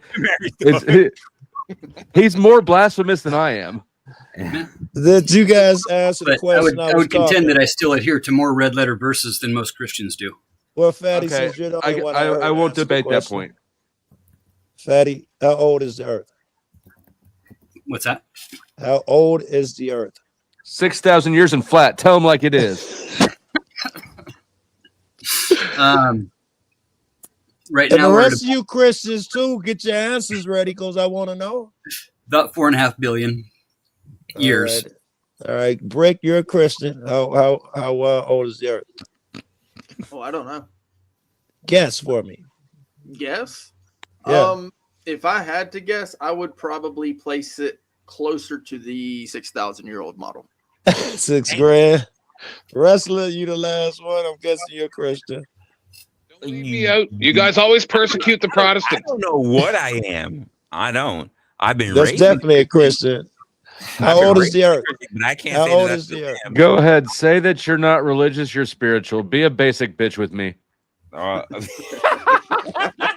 So, in order to be a Christian, well, Fatty kind of kills this rule, but in order to be a Christian, you have to be ignorant and ignore science. Oh, I don't ignore science. I don't. Yes, you didn't give me do. a fucking age on the Earth. You I do. absolutely ignore science. You do have to ignore science. You believe in a virgin birth. Oh, wait. No, I Hold have a up. problem. There I have a problem with the virgin birth. To be fair, Flo, we can't go down that path. There have been 2 recorded cases of virgin birth within How did science. this baby get in there? There have been 2 reporting cases of fish falling from the sky too. You guys know what artificial insemination is, right? Yeah. We can't just take the whole virgin birth thing. They were and, like, throw it in there. hermaphrodites. In How that about case, this? I would argue for the alien implant. You believe argument on this one. in people being raised from the dead. The dead. By definition, then they would not have been dead, would they? Brains. I did go to college, probably where I learned to be a liberal like this. Mm. Wait, you're liberal? He's No. affected by liberalism. But I expect to be dismissed as a liberal by the Christians I just pissed off. Mm. Why are you Doesn't grunting ancient at me, Indian Resla? theory By the liberals, all the liberals you just pissed off. He's edging. Absolutely. Nope, too late. I just came. hands above the table, sir? No, that's So, the mortal Brick, sin. I think you only want That's the Brick mortal that. sin. You can't just come and waste like that. Joshua, did you say how old the Earth Come and was? waste like that. Damn. Is it no? It's actually that's what God killed. What was his name? It was Genesis 38. God What's actually his killed the name? guy. No, what's his name? Is I don't recall that person in the scripture. Hey, Who? Onan, O-N-A-N. I can't pronounce Who's it. that guy? It's like Genesis 38. That's how you get executed, right? Is there any red letters in Genesis? I haven't seen any lately. No red letters in Genesis. No, there's only red letters in the gospel, isn't there? Trippy. Yeah, Jesus wasn't in the Genesis. Some Old Bibles put Testament. them in the Old Testament too. Isaiah, Jeremiah, places like that, or not Jeremiah, but there's a couple of other places. Isaiah. Did they like got that. Jesus in the Old It's in the- Testament? It's in the four Gospels: Matthew, Yeah, Mark, John, and Luke. Y'all motherfuckers need wanna know Jesus. I want to know who's going to be the smart individual that's going to be able to tie this back to DEI So- and affirmative action. A couple of weeks ago, you didn't ask me how old I thought the Earth was. Well, I'm happy to ask 18. Joshua, It swears I it's don't 18. think Joshua. I'm not Joshua. I cannot believe you. How No. dare you I didn't- confuse me with that lady boy? I didn't lover call over you there? Joshua. I'm saying after you, I'd like to hear Joshua's answer as well. Well, I believe that the Earth is older than me. And No you thought fucking shit. You thought you'd brag and that'd be a How good did you answer. derive that conclusion? I'm pretty If I sure may he's only ask, as old as you are. as the Prime Minister of Canada now, Congratulations, I'm sir. Protestant Christian. I know it's pretty awesome, but I haven't gotten paid yet. So, How old's the Protestant Earth? who's Scottish and Irish, right? And a few other things too, but mostly that. And the persecution that we've suffered for thousands of years, usually when they ask like what your religion is, I don't tell anybody Protestant. Party, man. See, ain't nobody trying to hear that about the fucking Irish. Fuck the Irish. So you persecuted yourself? Yeah. Hey, you know what? Fuck them Negroes too. No, by the crown. Yeah, he The fucked Irish us were too. Don't slaves feel for bad. hundreds and hundreds of years. You're Catholic Now we too. gotta worry about if you're going to get Hey. a stamp for 2025. Hold on. The Irish got a shout out in Blaze's saddles. They were treated so freaking badly. They let the blacks in, but not the Irish, and then Listen. came around to the Irish. Is this the Victim Olympics? Can we have a poll No. for him? Europe is near. Hey, we're going to talk about white reparations over here. We having a pity party right They now. sent us, There's the no such Irish, thing as white Yeah, I'm reparations. gonna have to pay Ask the yourselves. FWAs. the Irish, and the Chinese no, in not with the the Irish. Nectar Did you Lesser. just say the foundational white American I thing? sure as hell did. Oh my Not- god! Absolutely not the Irish. He's the reason why it's not the Irish. Y'all were given the police department. And y'all was given the fire department. We weren't given shit. We had to take that through force, sir. You had Angry Snowman, let them have it. If they want to be the biggest victims, then that's fine. It's not a status that I We- would compete for. Yeah, you Kill. fair We enough, didn't fair enough. murder. We didn't murder our way into those positions. We killed. That's right. That's right, because Because- we had Words matter. the Irish Catholic Church backing up everything we did. They kill. You hear this, Brick? There was no malice. They killed. They didn't murder. You hear this, Look, Brick? I'm a direct descendant of the King Longshank who killed Braveheart, so better watch yourself, Irishman. Or you'll be filleted and quartered. Or you'll By the way, be bro, good drawn job and with that quartered. debate over there on. Sir, you're talking awful big for a man who's lost his Second Amendment. You need to chill out. Hey, he didn't completely lose them. He's allowed to have black powder weapons. No, I'm fucking not. I wish people would stop saying that. I'm not. I've looked into Stop it. it. Get some help. But I'm really good with a knife. Yeah, Okay, that black he's allowed powder to have shit cap don't guns work. and Nerf guns.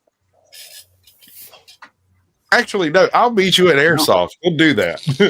I can have an airsoft gun. I know. What I but will- we'll make it fair. Are you allowed to have a That pellet sounds gun? fun. Yeah. The It cannot pellet be. gun can kill somebody. The projectile cannot be propelled by a gunpowder combustion. And Explosive. CO2 is not gunpowder, sir. Correct. Crossbow. So that leaves a lot of things on the table, including shepherd slings, which is something I've wanted to learn how to do anyways. Yes, sir. And And David can't be wrong, man. I mean, it changed the entire world with a single rock. Wait, And haven't they taking- changed the classification for firearm based on the speed of the projectile? I think it was like 1,200 feet per second or 1,100. No, it can't They haven't be. changed that yet. They cannot. No. Nice try, Fed. Don't They got- honeypot me. You got they the got- wrong one for the honeypot. They got air rifles. They'll try and taking get you down- too, man. You know Air that. rifles can take down big animals now, right? You don't. Air rifle can kill big game, sheep and shit with BB Yes, sir. guns now. Yes, sir. It's all about Hogs. No country for old Yeah, but men, then you man. got to pump it 10 more times. So Old school. I don't need guns. I use my magic to kill people. I'm gonna tell you what. I've been shot by some airsoft rifles that made me wish I would have got shot for real. I'll be honest. I don't generally need guns because I can just fade into the background. I am a Sasquatch. If you don't hear me talking, you need to look for me because something's going on. He You can fades probably- into the bushes like Homer Simpson. And Sasquatches are immune to magic. And I heard you they can call smell for like backup shit, though. too. You can call a bunch of I wipe chewies. with my left hand. I heard Sasquatches sneak up on unsuspecting campers and grape them. What I I'm heard trying that to do is talk to them about their social media performance. You see, most of these people haven't looked into the SEO modifiers. You know, all you have to do is include the right hashtags, and each one of and they just run away and scream, and I don't know why. Who on this panel will get graped first? It'll be Josh. He'll volunteer. Who's doing the graping? It'll definitely be Brick. Let's be real. It'll be Brick. Nah, Josh will volunteer for it. Yeah, he'll be giving or receiving. Josh will be in there somewhere. He'd be like, I already got the Vaseline. He's standing in line. It's cheaper here. Himself. Do I need to apply it myself or will you help? Josh and Brick flip coins. Flip a coin. For who takes it first. Oh, I lived in the woods. I never saw a Sasquatch till I got on That's this. You because just we're- what you did is you dissociated. No, I lived I in don't the know. woods. I've seen Yeah. some pretty hairy motherfuckers that I would swear up and down are Sasquatch. Yeah. But I'm No. not in the woods looking for the Sasquatch. either. No, you dissociated. Some hypnosis will bring all those repressed memories to the surface. Hey, Sasquatch, do you ever say Put goony some goo goo? beef jerky. Some beef jerky. Yeah, links into the All right. Dude, Do you have any relatives that ever say goony goo all goo? of that. Sasquatch. I try not to. We generally put them down the dead relative hole. Okay. Mel, I don't know. What am I supposed to do with that, dude? If I knew where you were going, I'd lead into it. But Dude, you never watched fucking Eddie Murphy Delirious? Goonie goo Fucking goo. Sasquatch fucking aunt that all she ever said was goony goo goo? Goonie goo goo, motherfucker. She had a fucking bunch of kids that were little Sasquatches, and they stuck their heads in the water. All of them pulled their heads out with a fish and said "goony goo goo." Goonie goo goo. That sounds very diverse. that's Uncle very Gus. diverse and inclusive. I missed that one. But those are There Sasquatch. it is. Russ, I it's just come assumed that back. all Gen. I just It's assumed that diverse and inclusive. I assumed that all Gen Xers knew fucking Eddie Murphy Delirious references. Joe Yeah, Cool yeah. knew the reference. Yeah, but it's I been can 40 tell you years what he since was I've seen wearing. it. I can tell Yeah, he's you wearing that red jumpsuit. the red leather Yeah, look. jumpsuit. It was like a Michael Jackson jacket without all them zippers. That's right. Red with the black. Yeah, if Right. you don't remember it, Pussy you was got to falling out rewatch. of science.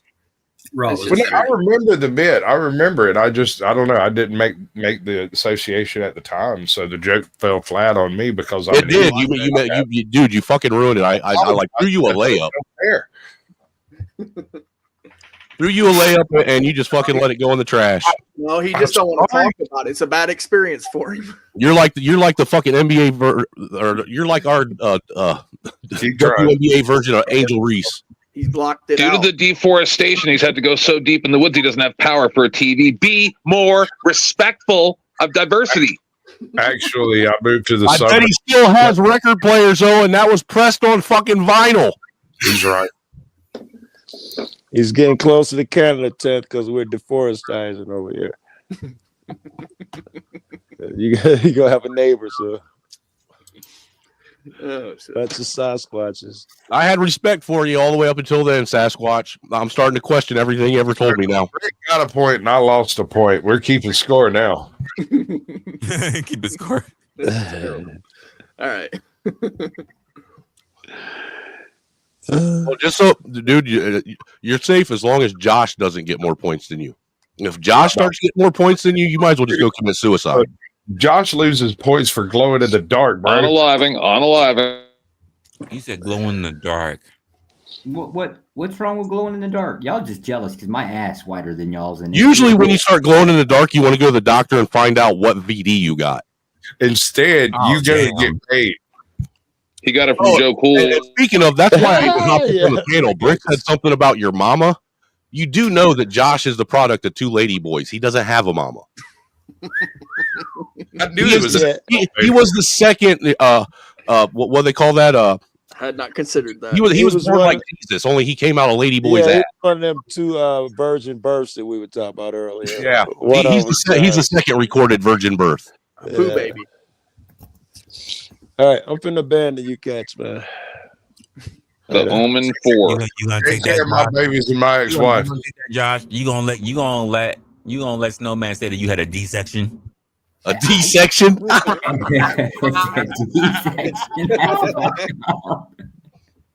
Damn. Pissed out? No, you weren't pissed out. You were shitting a toilet like Mr. Hanky. Is that better than pissed off? I don't know. You need to understand the trailer trash that is Snowman, right? We have to be more inclusive. Trailer trash is still 10 degrees better than a fucking lady boy fucking product and lover.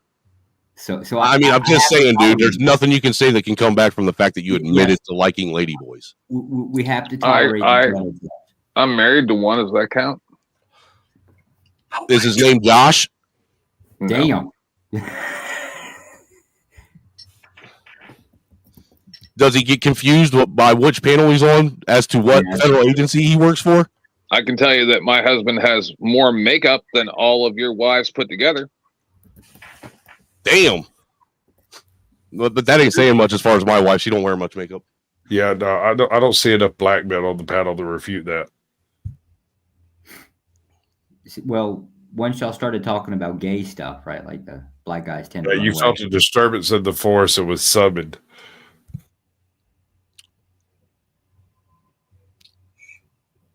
Don't everyone talk at once. I liked the diversity, equity, and inclusion that they had for Robert Brooks, I believe his name was, in the somewhere New York penitentiary. And, he wasn't the nicest guy. He did stab his girlfriend. But when they included him in the beatdown party, now he was the recipient and he died. But, it was very, very inclusive. Here, I'll tie it back in. So when Noah made sure to pull all of the animals, 2 of each kind, onto the ark, he did not forget to bring the Sasquatch. There you go. I don't recall the Sasquatch being mentioned in the Bible anywhere. Well, there are a lot of animals that don't get mentioned, but he didn't forget about the Sasquatch. Jellyfish aren't in the Bible either, right? Of course, he kept them under the floorboards of the ship in chains. Honestly, it's insensitive of you, Brick, to assume that a Sasquatch's gender is animal. What? I love it. He might not be. He may not be an animal. Sasquatches sold the Sasquatches to Noah, and he put them in chains. Could be a butterfly. Yeah. Humanoid.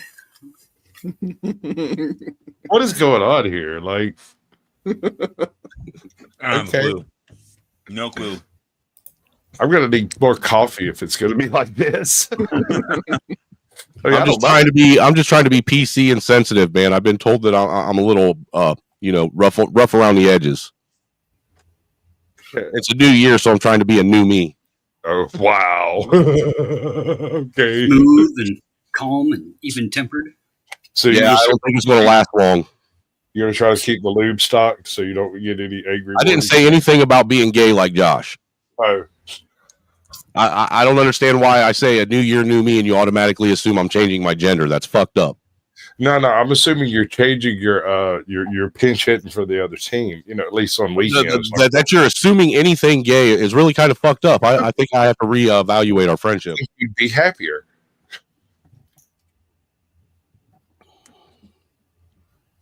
All right, that's the third time I've got an awkward silence. I think I might need to leave.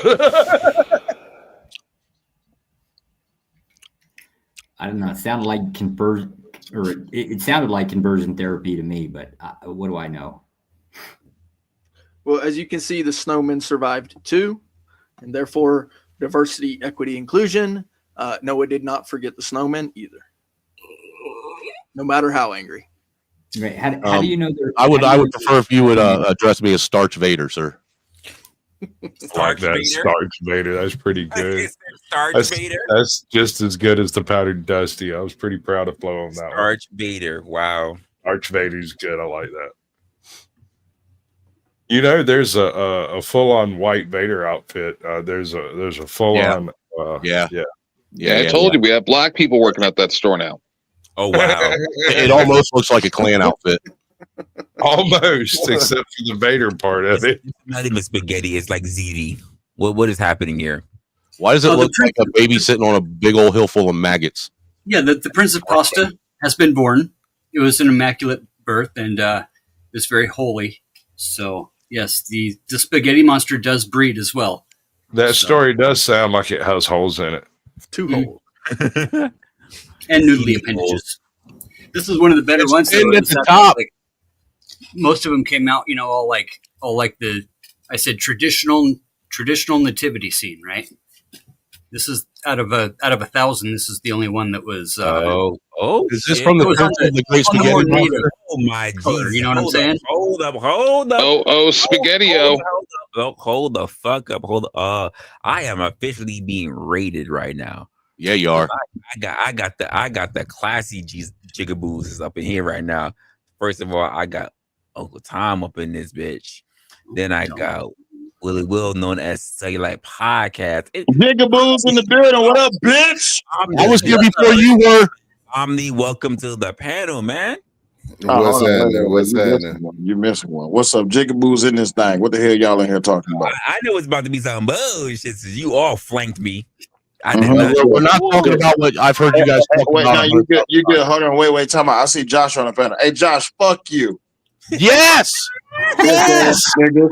Fuck you, Josh. Fuck stand you. You get on my motherfucking nerves. Every time I come around this bitch, your fucking name is on the goddamn panel. Fuck you. All right. I'll second that. Well, hold up. In keeping in line with diversity, I'm going to allow you to keep your opinion, right? I'm going to include you into the conversation. That's what I'm talking about. Tell these niggas that you way more important to them sorry ass jigaboos. I appreciate it. But you know what, though? Don't listen to Tom. Because fuck Tom. Tom believe in undersea motherfucking cables. But that's all right. If you want to follow behind Tom, it's fuck you and fuck him. But it's all right, though. It's also fuck you because I notice you're at the back of the bus. That's fine. I could be at the back of the bus. That's fine. That's cool. Listen, I love race. I love racism when it's served correct. Did Sharon touch you, Will? Did Sharon what? refreshing juice I've ever Did Sharon touch me? No, sir. Listen. My no squares have not been invaded, but that's all right. You and Josh are gonna be spooning tonight, motherfucker. I know what the fuck is going on in your goddamn planner book. But that's all right though. You got it. All them undersea cables. You want all 138,000 miles of cables up your ass. I get you. But listen, we ain't here to hijack their show. Let's behave. What the hell y'all jigaboo motherfuckers over here talking about? Yeah, well, that's why I already knew you guys motherfucking flanked me, so I already knew you didn't know what the fuck was going on here. Well, not necessarily. I was over there cussing his ass out. Then I said, fuck Josh, and I got noticed that Josh was over here, so I had to come over here and say, fuck him. Oh, who else on the project? That Brick. Hey, Brick, what's up? Fuck you too, bitch ass motherfucker. So what I came over. You notice who he didn't say fuck you to, right? The other black guy. Who are you? Who's the other black guy? Resla, man. Fuck Resla. Who is this Willie Will? No, I was talking about me. You know, Willie Will, who are you? Snowman. Listen, Snowman. You know all. Listen, Snowman. I don't mean to be rude. Just 1 second. I'd like to introduce everybody to the two black guys that we have working at the KKK soup place. Soup place. Chocolate man. Out of here. It didn't land. Who are you? It didn't not at all. It didn't land. I told you before, it's called regalia. It didn't land. Try it again. Yeah, I can see that. Try it again. All right, cool. Well, now I can give the resident nigga at the back of the bus. Snowman, what's up, motherfucker? What to do, my G? Shit, everything good. You good?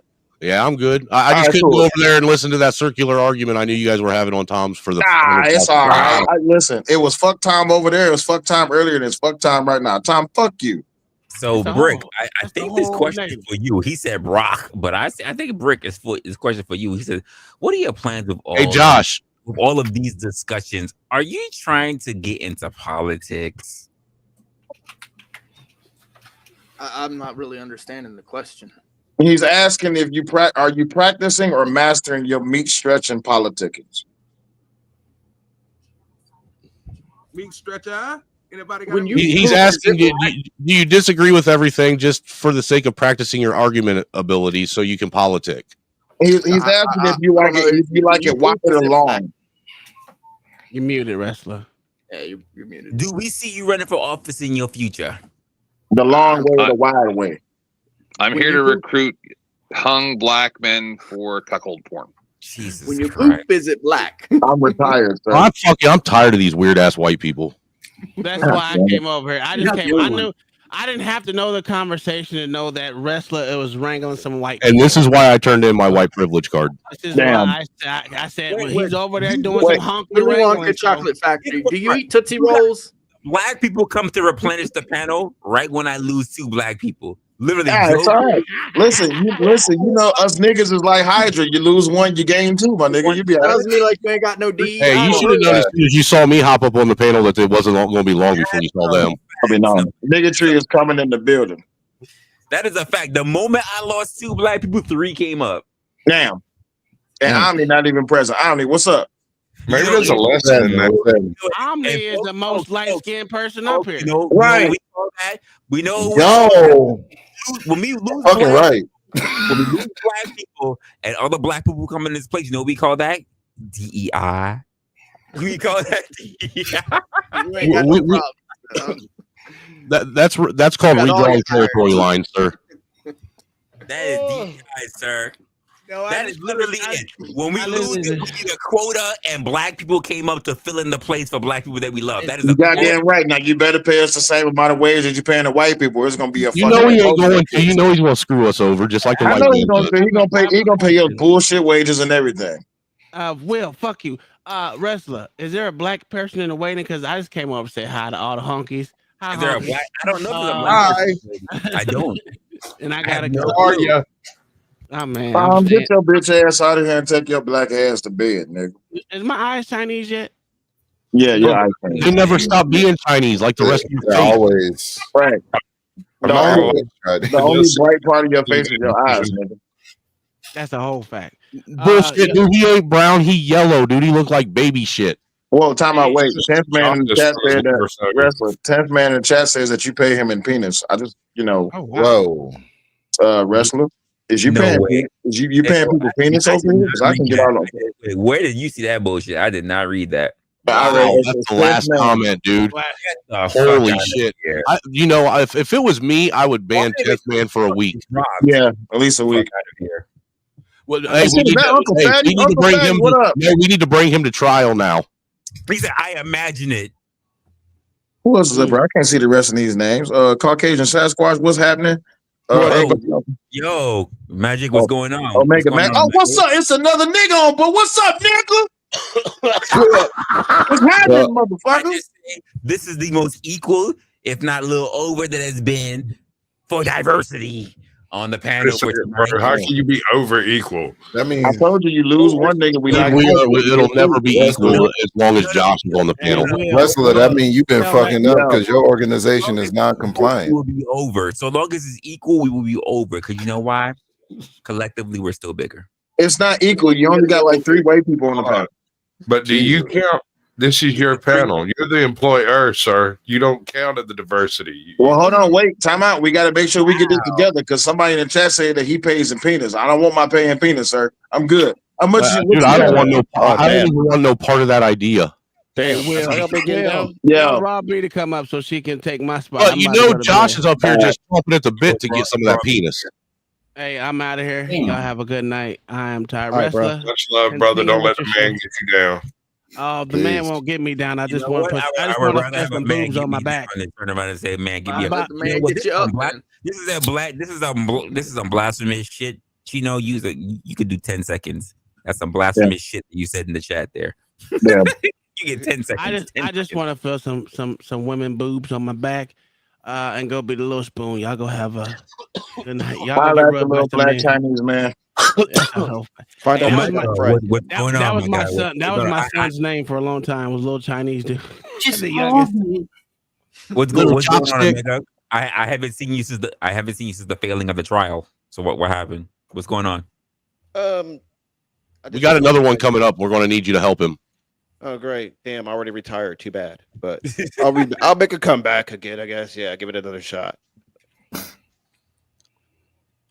Haven't seen you since the trial, but your client has definitely had not been helping himself. Just want to let you know that. Okay, well, he ain't been paying me, so yeah. Yeah, he's Oh, reneged on all the you didn't agreements. see what he did. You didn't see what he did recently. What? Not pay me? No. You know who LA Project is, wrestler? No, I don't. Black female. I Kind know of who finished that is. her avatar. Her avatar got reddish hair. No, I've never seen her. Okay. Yeah, he was over there singing the birds, is doing whistle dudes up there to her. Say what? Mm-hmm.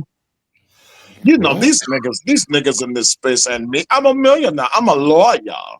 I'm a lawyer. I don't even think Oh, he's a he's talking lawyer. I about think he's Simon, something Jesus. else. I think he's like something else. I don't even think He's he's a not. lawyer. He's not a lawyer. I He's a think he writes his own MBD and his own Wikipedia. Yeah, 2 times. Oh, Whenever you really?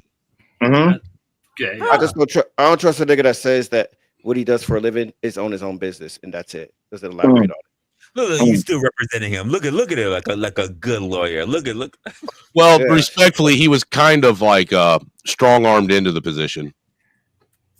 You might not want to be strong arm of a guy of the rainbow community because he might like Rainbow that. Well, did you hear him when he was on the Purge?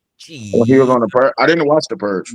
Oh, he was on some bullshit on the Purge. I got a question for a clarification for you, Brick, that says, turn around and says, my question, are you trying to accomplish or go anywhere with all of these discussions? As in, are you trying to have these discussions so that you can have somewhere and particularly trying to go? Or do you just do it for fun? And before you do that, I want to welcome Jess back to the panel. Apparently, he got his beauty rest. He's back for some more. Thank you. It was cold down there. I was kind of just what we need. Another honking on the panel. Cold down there. Well, at least it's even now. You got 4 whites and 4 blacks, and mine is Josh because Josh a bitch. But Josh don't count. Oh, matter of fact, That's why Ross he's not says he's trying to come up, so go ahead and drop Josh. Josh said he okay with being dropped. Wait, this is what I'm gonna ask because it's a rule that I think I'm gonna start instituting. Who's the oldest person on the panel? I'm gonna need you to take a break so I can make some. Generally specific. that is definitely Josh. Definitely Josh. Wait, Josh, what do you mean by oldest? You mean Do like we need to be honest about this? Josh, not Josh. Rick, I'm gonna need you to take you've been up here first, so I need you to take a small break so I can put Raw up here. All right. Well, I want him to answer his question. Can I go down to the basement until he answers No, his question? I'll answer real quick. I do this shit for fun. You answer your question. I do this shit for fun. Okay. He do this shit for fun. Brick, you get dropped out for a moment. Rock, you can come in. I'm gonna take as much time as you need. Yeah, I'm gonna boot you out real quick so Rock can be able to come in. Raw B, do me a favor, hit the panel. I think it's something else I'm gonna start doing as we start getting really more into it. Those who have been here for the longest will have to just sub out to give some more to give a little bit more blood for people who want to come in and expound on their opinions. Y'all been up here for 5 hours. What was y'all talking about? Then they can fucking go and the person who previously can come back. Y'all been up here for 5 hours. What the hell is y'all talking about? Well, typically my streams go to about 5 hours if I don't extend them to about 6.5. I try not to do the whole 8-hour shit anymore because I don't understand why the fuck, like, not for nothing. Chat. Yeah, don't pay me enough to be going 8-hour streams. I work They for sure don't, man. They need to be accosted more and reminded of what their job responsibility. My baby. Hey, baby. I feel like people. How you doing? Hi, hello, people on the panel. Hey, Raw, what's going on? What it is? Nothing much. Just chilling. Don't you come up here with that cute little phone sex operator voice? I mean, it's just my voice. How y'all doing today? Y'all being good or being bad? We're doing good. So we're doing so fine. A little bit of So both. now we got 3 whites, 5 blacks, including a black female. Oh, this is definitely gender. This is definitely diverse now. We ready now. Yeah, I'm not black. I'm not black. I'm not black. It's like to You're have not black? I'm not black. What do you identify as? I identify as a white woman. We got four. tan We got body. 4 whites with 1 white woman and 4 black men. God damn it! I was about to say she mixed. She sounds sexy as hell. So Indian. there you go, mixed. God She Indian, identifying as white. She Indian. What was I the topic? identify as an Asian Amazon. Yeah, Asian Amazon. I love it. In the Amazon, sir. That's backwards as hell. We got Chronos in here who says the $2 says true. True. Salute to you, Tony. So again, what was the topic? Not the king of everything. That's We're right. having a DS competition. Isn't it, White wait, versus first, black. first There of we all, go. folks, isn't that some bullshit? What's the topic? Nigga boos be always late. And Dude, he won't even let anybody on his panel if you don't read his topic. What we doing today? You came in the fuck on? the grace period. With the grace period was 5 minutes, maybe 10 minutes after the shift. He gonna come in. I had the bubble guts. Then I came in 2 hours later. And goes, what we doing today? First of all, sir, I had homemade oxtails for lunch. It took me 5 hours. That's not an excuse, Will, because I've watched you literally drop people off your panel for coming up and not even paying attention to your topic. First of all, I don't know what you're talking about, sir. Stop snitching. Stop snitching. Right. You know what? That's how I'm doing what a homie does, and that's calling him out on his BS. Yeah, but you know what? You're doing what black people do, and that is participating in snitching. That's some bullshit. That's bullshit. Snitches get stitches. Right. Stop snitching. All 2025. What you mean? It's not snitching if I do it right in front of your face. I mean, that's true, but did you take a deal though? Because if you got paid, then I mean, you definitely snitched. You know damn well this white guy didn't give me no money. Oh, if you didn't get no money, what you telling for? Yeah. Damn, so you're not even I'm trying to keep you honest, man. I'm trying to save it. Save your reputation. Listen, your accountability is ruled as a back door because now you didn't even get nothing done. You just stabbed me in the back. God damn. No, man, I made you I helped make you a better man. Like I would assume you would do to me. I'm gonna need at least 20% of your commissary. All right. All right. Right, dude. How about 15? The situation is I'm gonna explain because we kind of went over, but I'm gonna go with the general premises. Also, I want to let you know there is someone who keeps knocking at the damn back door. I keep seeing someone who keeps trying to come up. You might want to pause that statement and rearrange. I mean, no. Phrasing. No, I was. Someone is knocking at the back door. If someone wants to drop, if someone wants to drop, phrasing. I will take a look to see who is there. And then if it's a fucking delivery, they can go the fuck off because I didn't order anything. It's not delivery, it's DiGiorno.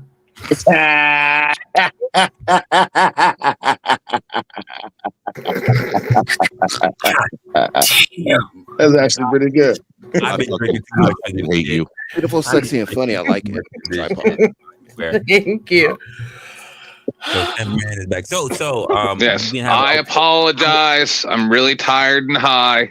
I worked 11-hour shift and I smoked a bunch of weed while I was up here fucking around. Sir, in chat, I should have said, I'll take my payment in penis. Not I get my payment. Wow. I misspoke. I misspoke. You thought that was better. You know, Josh has got his hand up, jumping like a little kid right now. Your preferred payment is dick. Depending on the dick, if it's nice. Way to own the situation and apologize like a man. That's the good move. I did. I'm sorry. I'm just really tired. Good on you. Good on you. Is it me, Resla? Is it me? When I come to the panel, does the panel just devolve because my God, today and tomorrow? No, I've never heard of man prefer dick as a payment. Falling apart prior to you guys coming up. It was literally was. There's no taxes on penis. There's no taxes. There is taxes on penis. You can get STDs. You can get stains. I don't take STD penis. No, that's like taking burnt money. No. So as long as the penis has a condom over, you're good. Wait, it takes one woman to get on the panel, and y'all lose your mind and start talking. Bro, no. She is. This was in the chat before you came up. I feel No, violated. the shit was already falling apart prior. My bad. My bad. I apologize. Sorry. This isn't even a normal raw bead. The channel's falling apart. Fall apart anyhow. She'd That's be all. up there having That's everybody all I arguing came over up something for. else. Because I had been sent a video from a guy. I was like, literally, the go. black people don't left me. And the moment I was thinking that in my mind, 3 black people done came in. I was like, God damn. Well, I knew you missed your brethren, so I thought I'd give them a call. I sent out the bat signal. They came running. I just wanted to apologize. I'm All gonna he get going. All he did was roll a basketball this way, and I was like, "Bet." I'm gonna give you guys All I breaking had to do was news. light a blunt, and it was like Before I everybody's go. nose went up. Just one second. Before I go, breaking news. I was just watching the video, and then I was like, "Oh, I should have said this over there." And then about allegedly, the reason why Justin Trudeau quit because he is involved in the Diddy stuff, and that allegedly a person who might not be of legal age might have been murdered at a Diddy party, and that the RCMP just sees proof of it. Supposedly. Wait. There's a link to this. What? That's what I was just watching a video about. Just got sent to me. Can you put that link? Can you put that link in the back chat, please? Yeah, put that in the back chat. Yep, I'll take a look. Yeah, greatly appreciate that, sir. Yeah, I need a link. Yeah, source it. All right. So the thing that we were talking about today, I wish you were up here where due diligence was up here. How long do you think it'll be before Biden pardons Diddy? Oh, that's a good one. We only got weeks left. Friday. So. Dude, if it'll he, happen Friday. Dude, if he I don't does think that, he will. Bro, he just bets gave are off. George Soros a Medal of Freedom. If he pardons Diddy, he got to go. He's not. Yeah, he pardoned. He pardoned. He pardoned Pfizer, right? For any wrongdoing with the coronavirus. He's not gonna pardon Diddy because he don't know who Diddy is. If he pardons Diddy, we know that has to do with Cam. He knows who Diddy is. Trust me. Yes, he absolutely does. Dude, it's Biden. He probably got Diddy confused with Obama. Okay, so he probably won't even know who he is. Probably does. His handlers know who Diddy is. Probably think Exactly. His handlers know who Diddy is. He does not know who Diddy is. And being that the only person that's close to him that is probably okay, it's quite possible that the guy playing Biden right now doesn't know who Diddy is. Cam. But Biden that we knew, that was calling you guys super predators, absolutely knows who Diddy is. Wait, but that man is now who's here today. Correct. That's why I said. So the guy who's playing Biden now probably doesn't know. I'll give you that. We have to hope that when he gotta do this again. And that he squeezes his ass cheeks the right way when he's peeing in the fucking urinal, that he remembers the Biden that he used to be. Outside of that, no, that man is not coming back. What kind of life is that you got to take a piss in a urinal to remember who you are? Exactly.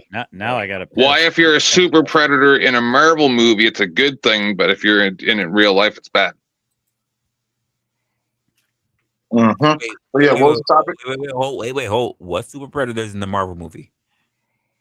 Like Thanos? Black Panther. Fuck you. That's fucked up. He's a super predator. Hey, what are you talking about? Wakanda forever, man. He technically is a super predator, though. He's a panther. He's got superpowers. He's a superhero. Yeah, I can't be mad at it. Panthers are predators. Can't be mad at it. Just because he literally has a harem of women that protect him like lionesses doesn't mean that he's a super predator. No, literally, definitionally, he is a super predator. By definition, he literally is. A panther is a predator, and he has superpowers. Hence, super predator. I think. You know what? That was actually a really good play on words. Biden was trying to be inclusive. Can we say that for Wolverine? I'm trying to find a way to hate on him, man, but I can't because it really was good. Yeah. I mean, I wanted to hate on him too, man, but when I was sitting there logicking it in my brain, I was like, damn, it makes sense. I was like, dang, he really is a super predator. Fuck, man. You're gonna make a whole show about that, dude. Even the Pantheon, like, fuck, man. Damn, I can't. Fuck you, Tiff, man. Fuck you. As usual. Damn. I can't stand them. This is why I don't like white people. I can't stand them. Crackers. But I love the fuck out of white people. Saltines. Who is this Illuminati? Most white people are soft like biscuits now. Where's this this link he posted here. Who is this Illuminati coin news station? No idea, but it's got a video by Justin Trudeau's brother in the video. No, yeah, that's like a 2-year-old video or something. But it looks old. Either way, yeah, he's a weird motherfucker. I'll be honest, since ChatGPT and all this AI shit, I don't trust videos anymore. Yep. True enough, but I'll assure you, as the new Prime Minister of Canada, I do not support any kind of creepy stuff with kids, and nor have I ever or will ever do any creepy stuff with kids. You're welcome. So you're the new rainbow Nazi in charge? So long as you make sure that you have particular rainbows that have been taken out, because I don't like you representing everybody. Because no more rainbows right here. No rainbows. Based. No more Skittles. You can't eat Skittles. Who gets scared of rainbows? Because I guarantee you, if I see your fucking campaign and it says "Taste the Rainbow," I'm coming for you. Hey, since you guys already got rainbows, can we go ahead and make crack? Write it on the candy. It came like that. I fucking hate rainbows when they crawl up your leg and bite you inside your ass. You might not want to tell. You might not want to tell somebody a part of the rainbow community that you're coming from because they might want a video. Your days are numbered.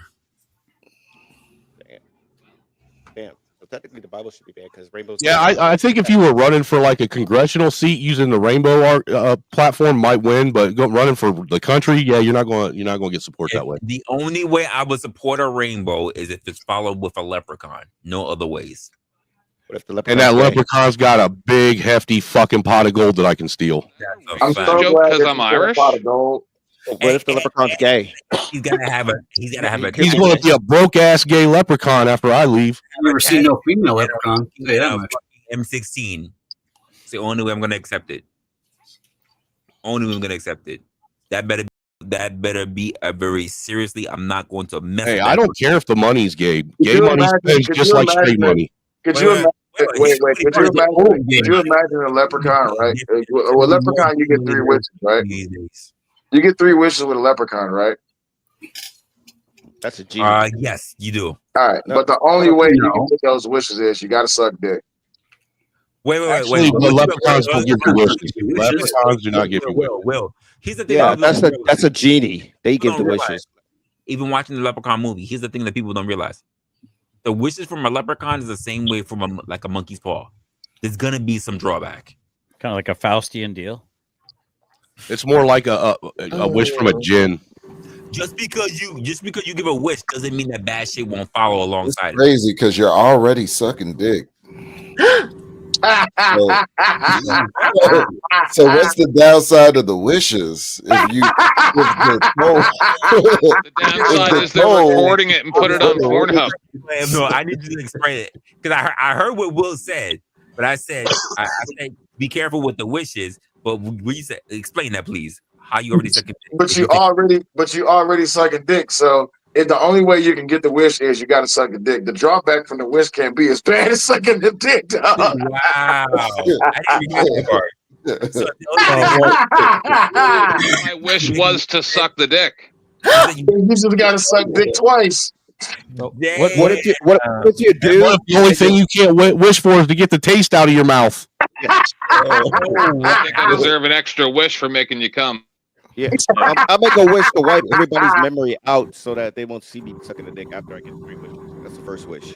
I mean, What about making a wish Also, for? he's going to go the whole Spider-Man route with it. You know, make sure make it to where nobody even knows he exists. Yeah, like the What about making a wish that the pubic hairs don't get stuck in your teeth?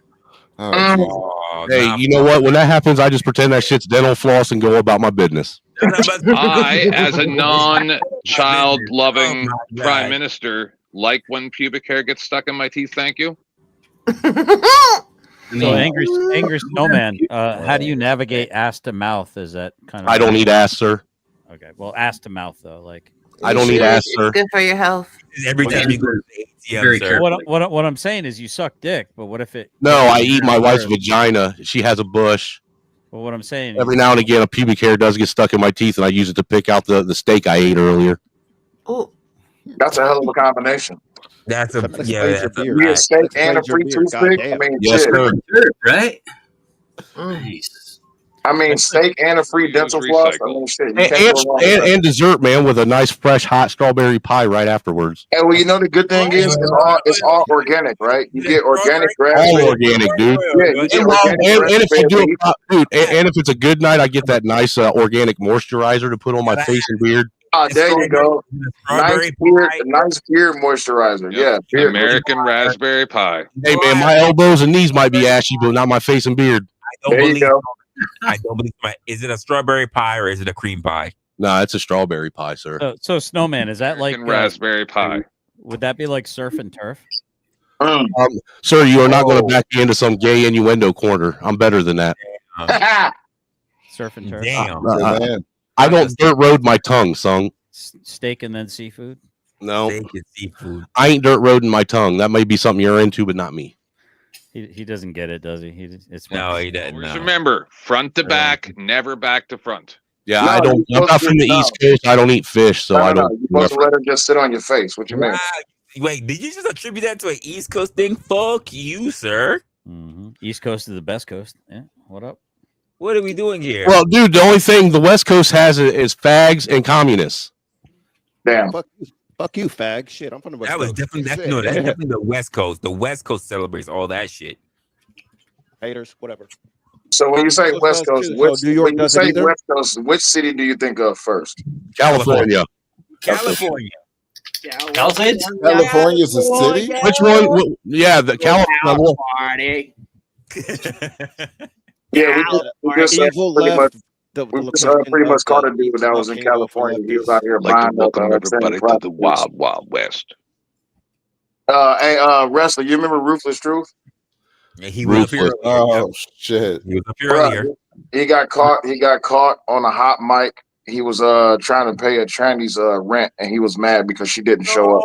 Damn, that's what that stream was about, bruh. Listen. Ooh. Hit him with the link so we can watch it as a family. I need to hear it. I don't like nothing else than a clip of that shit. Give Wrestler the link. I just say fucking need a clip. Don't you fucking think about leaving tonight without me hearing the clip of that My wife shit. just started busting out laughing. Hey, dude, I want to clip that shit and make it one of my. Shit, don't Wrestler with the I'm in a house. Canada without me having to be able to hear that shit. It's already loaded. Oh, I need to hear that shit. No fucking way. yes. Is oh man. Oh. Wrestler, do you see that it's loaded already? Well, where's loaded? In the basement. It would be a screen that you would have to share, sir. Yo, It's in the basement. You'd have to look for a resident. Your man's Reese was killing me earlier when he was like, "Did y'all make sure that he's okay?" I'll be asking questions.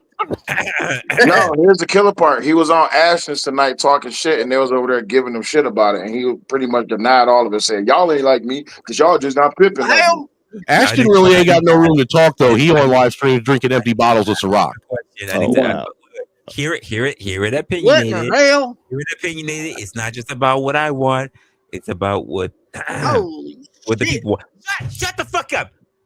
Trying to make it. Trying to get diverse opinions. Hey, you got Tesla. He needs that shit like he needs a hit of crack. Oh, folks, as people who have seen Ruthless for several times, I will give you the benefit of the doubt as to what we do here because I want to make it as fair as possible. Do you want to see what Ruthless said?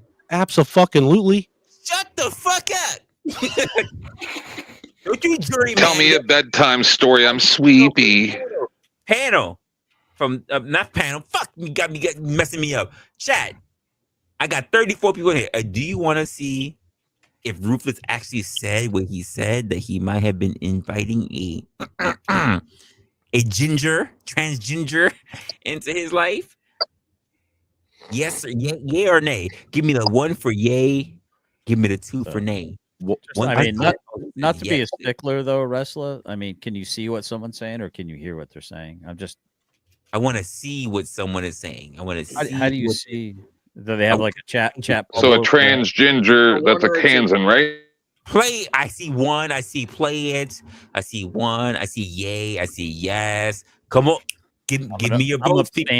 I need to know if this is something you want to see. You know that he's a frequent this year. Come on, dude. You quit playing this shit. You know they want Do it. to. It sounds You know they fun. want to see it. Says run it. Someone says present. I just need to know because quite frankly, this might sully the relationship for the guy who's been up here for some time. Says tell him, Kev, let's go. Oh, I'm seeing. Oh, Yeah, keep blue balling us. Keep blue balling us. That's what he's doing, man. Straight up. There's more. People want to see it. Say, fuck, let's go. Brock, let us know what we tell them cut that. We tell them cut that Styles P off and that Jada Kill. We don't want to hear that. Nah, I ain't talking about them niggas. I'm talking about the Midwest niggas that your Midwest cousins. Okay? Them niggas is coming to the South. Doesn't matter. You know my name. You already there. Yeah, and they get in line too. They in Dallas. He is unaware that he's having an argument and everyone can hear it. Oh, he's not aware at all. And they in Memphis too. Wow. Say some shit like that. Wait, what you say? Because not how me and you roll. Wait, Rufus, who you talking But how me and you roll? How you are. That's how you think. Rufus on the payphone. He gotta be. And they on that rotary phone. Well, for what reason? You can almost hear what the other person's saying. Not my name though. Yeah, this is wonderful. Everybody be quiet and turn it up. Sure, because you be doing this dumb shit right here. You Get in check, rulers. You told me Get in 6 check. o'clock. Then you changed it to 9 o'clock. This is a lover's quarrel. Okay, and then I'm asking you, do I come? I'm coming. You're not answering your phone. You're the one doing all this shit. Because you're probably with your friends hanging out, having a good time right now. You said you're on your way home. You didn't communicate that to me. You said, "Hey, baby, it's gonna be later because I'm doing something. I have something to do." You told me at 3 o'clock you were busy. I see why this nigga be mad. You asked me for like 4 hours. Then you say 9 o'clock. Then you change again. So I'm just saying, if you got your business, handle your business.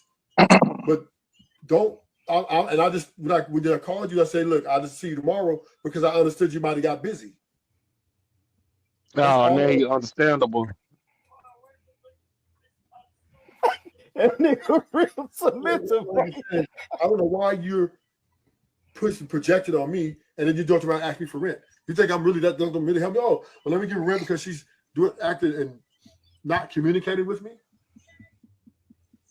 Just say you don't want to fucking come and say I'm busy today. I can't come. Oh, this shit finna be clipped up. How hard was that to do? I mean, if you don't want, look, America, I'm not forcing you. I'm not forcing you to be with me. You know what I mean? I'm not forcing you. Don't have to. Look, you got you going on, man. You don't need me. Is that what this motherfucker looks like? He's the way you treated this shit, you acting like No. I'm your enemy or something. You know what I mean? Like I'm against you or something. Right? The way you acting, and that's fine. If that's how you I hope feel, he starts that's how you crying. feel. But I'm not going to sit here and press the issue. Live your life, baby girl. I'm trying to be here for you, and you don't want it because you're making all these excuses and doing all this shit when you told me, "Oh yeah, today's going to be me and you." Said in this, and you can't even fucking do it. Which one is ruthless? Because you didn't tell me. Ruthless ain't on here. Oh, he should be. That should be him in the middle. I don't want to hear shit about these answers no more, Ashton. And I'll give you some good dick. That's what else you want me to do? Money, dick, and that's what she said. I mean, what else? You know. Because Play that back. Play that back. Did when he said I give you good dick? Did she say I do too? Give you good dick too? Baby girl, that was me. I'm trying to be here for you, and you don't want it. I said that, but I said because that you're making all these excuses and doing all this shit when you told me, "Oh yeah, today's going to be me and you." Said in this, and you can't even fucking do it. Which one is ruthless? Because you didn't tell me. Ruthless ain't on here. Oh, he should be. That should be him in the middle. I don't want to hear shit about these answers no more, Ashton. And I'll give you some good dick. That's what else you want me to do? Money, dick, and I mean, what else? You know? Because why you don't want to be a.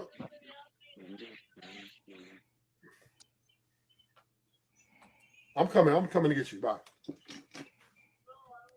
So what you mean? It's cold in the motherfucker out here, boy. I said, okay, I'm doing it. Then you said, no. Oh shit! I'm no, you're yapping.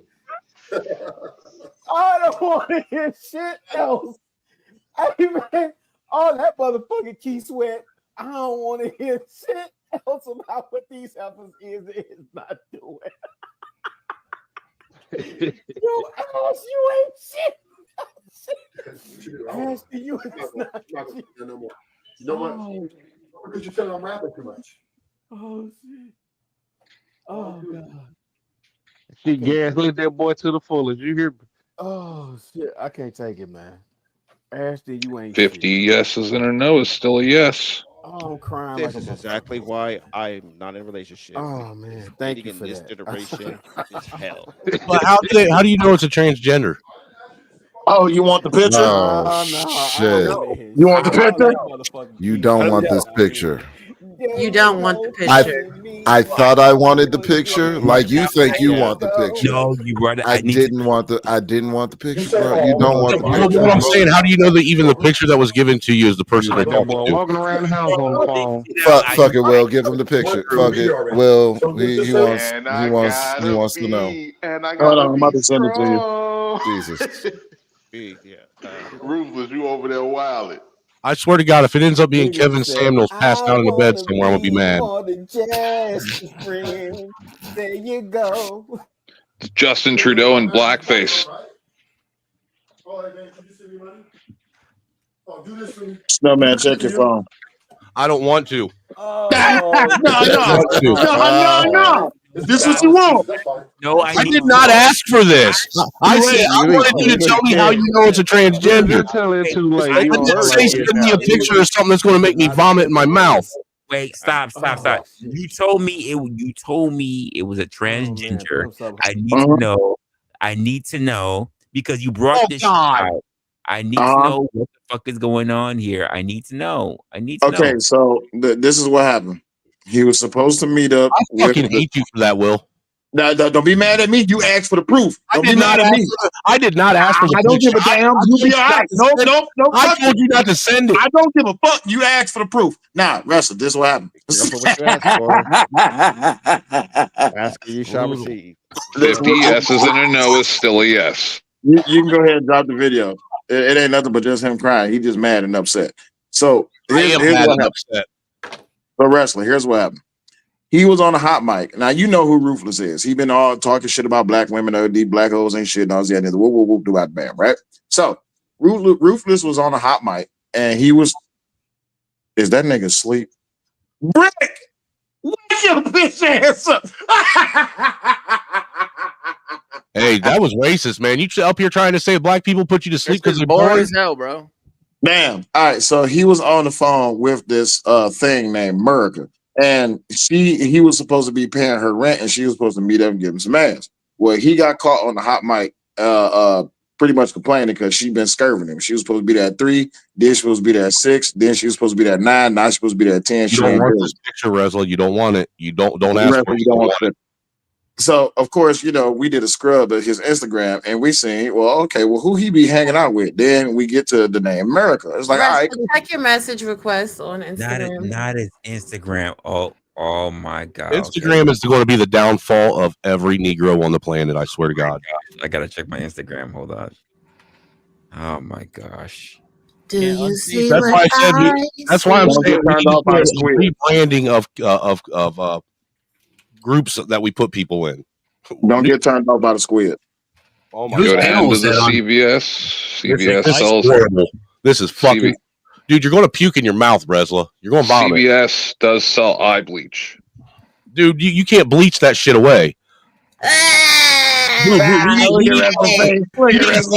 need a fucking neuralizer. That way you don't remember you ever saw it. It's going to haunt me in my fucking dreams. Why do you think they call him Ruthless? This is on topic. That's the type of shit that Josh be liking.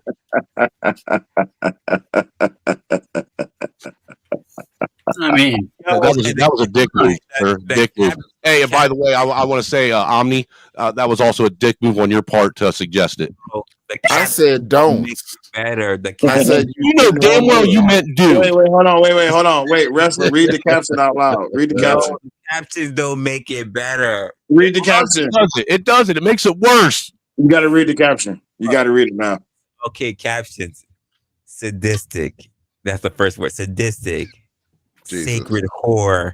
27. Yo, heart. Posting explicit solo content. I can be your girlfriend / boyfriend. Cosplay. BDSM. Flexible. DMs are open. Do you see the squid? We should make room for that. Block. But do you see the squid though? I do. Okay, cool. Wait, the squid is all over that ass. All over. The squid is in that ass. Tentacles is all up in it. The tentacles are all up in squid? it. Oh Like no, it's Squidward. a squid. It's Like it's a squid little- squid. It is an octopus all up on it. Send it to GS because No. he can't believe it. No. Yeah, This is Absolutely. GS should have to puke in his mouth now too. I don't want it. I don't want and it. this is why none of you will ever have my contact information. Said no. Yeah, send it to him, man. He needs to suffer a little bit for what his ancestors did to us.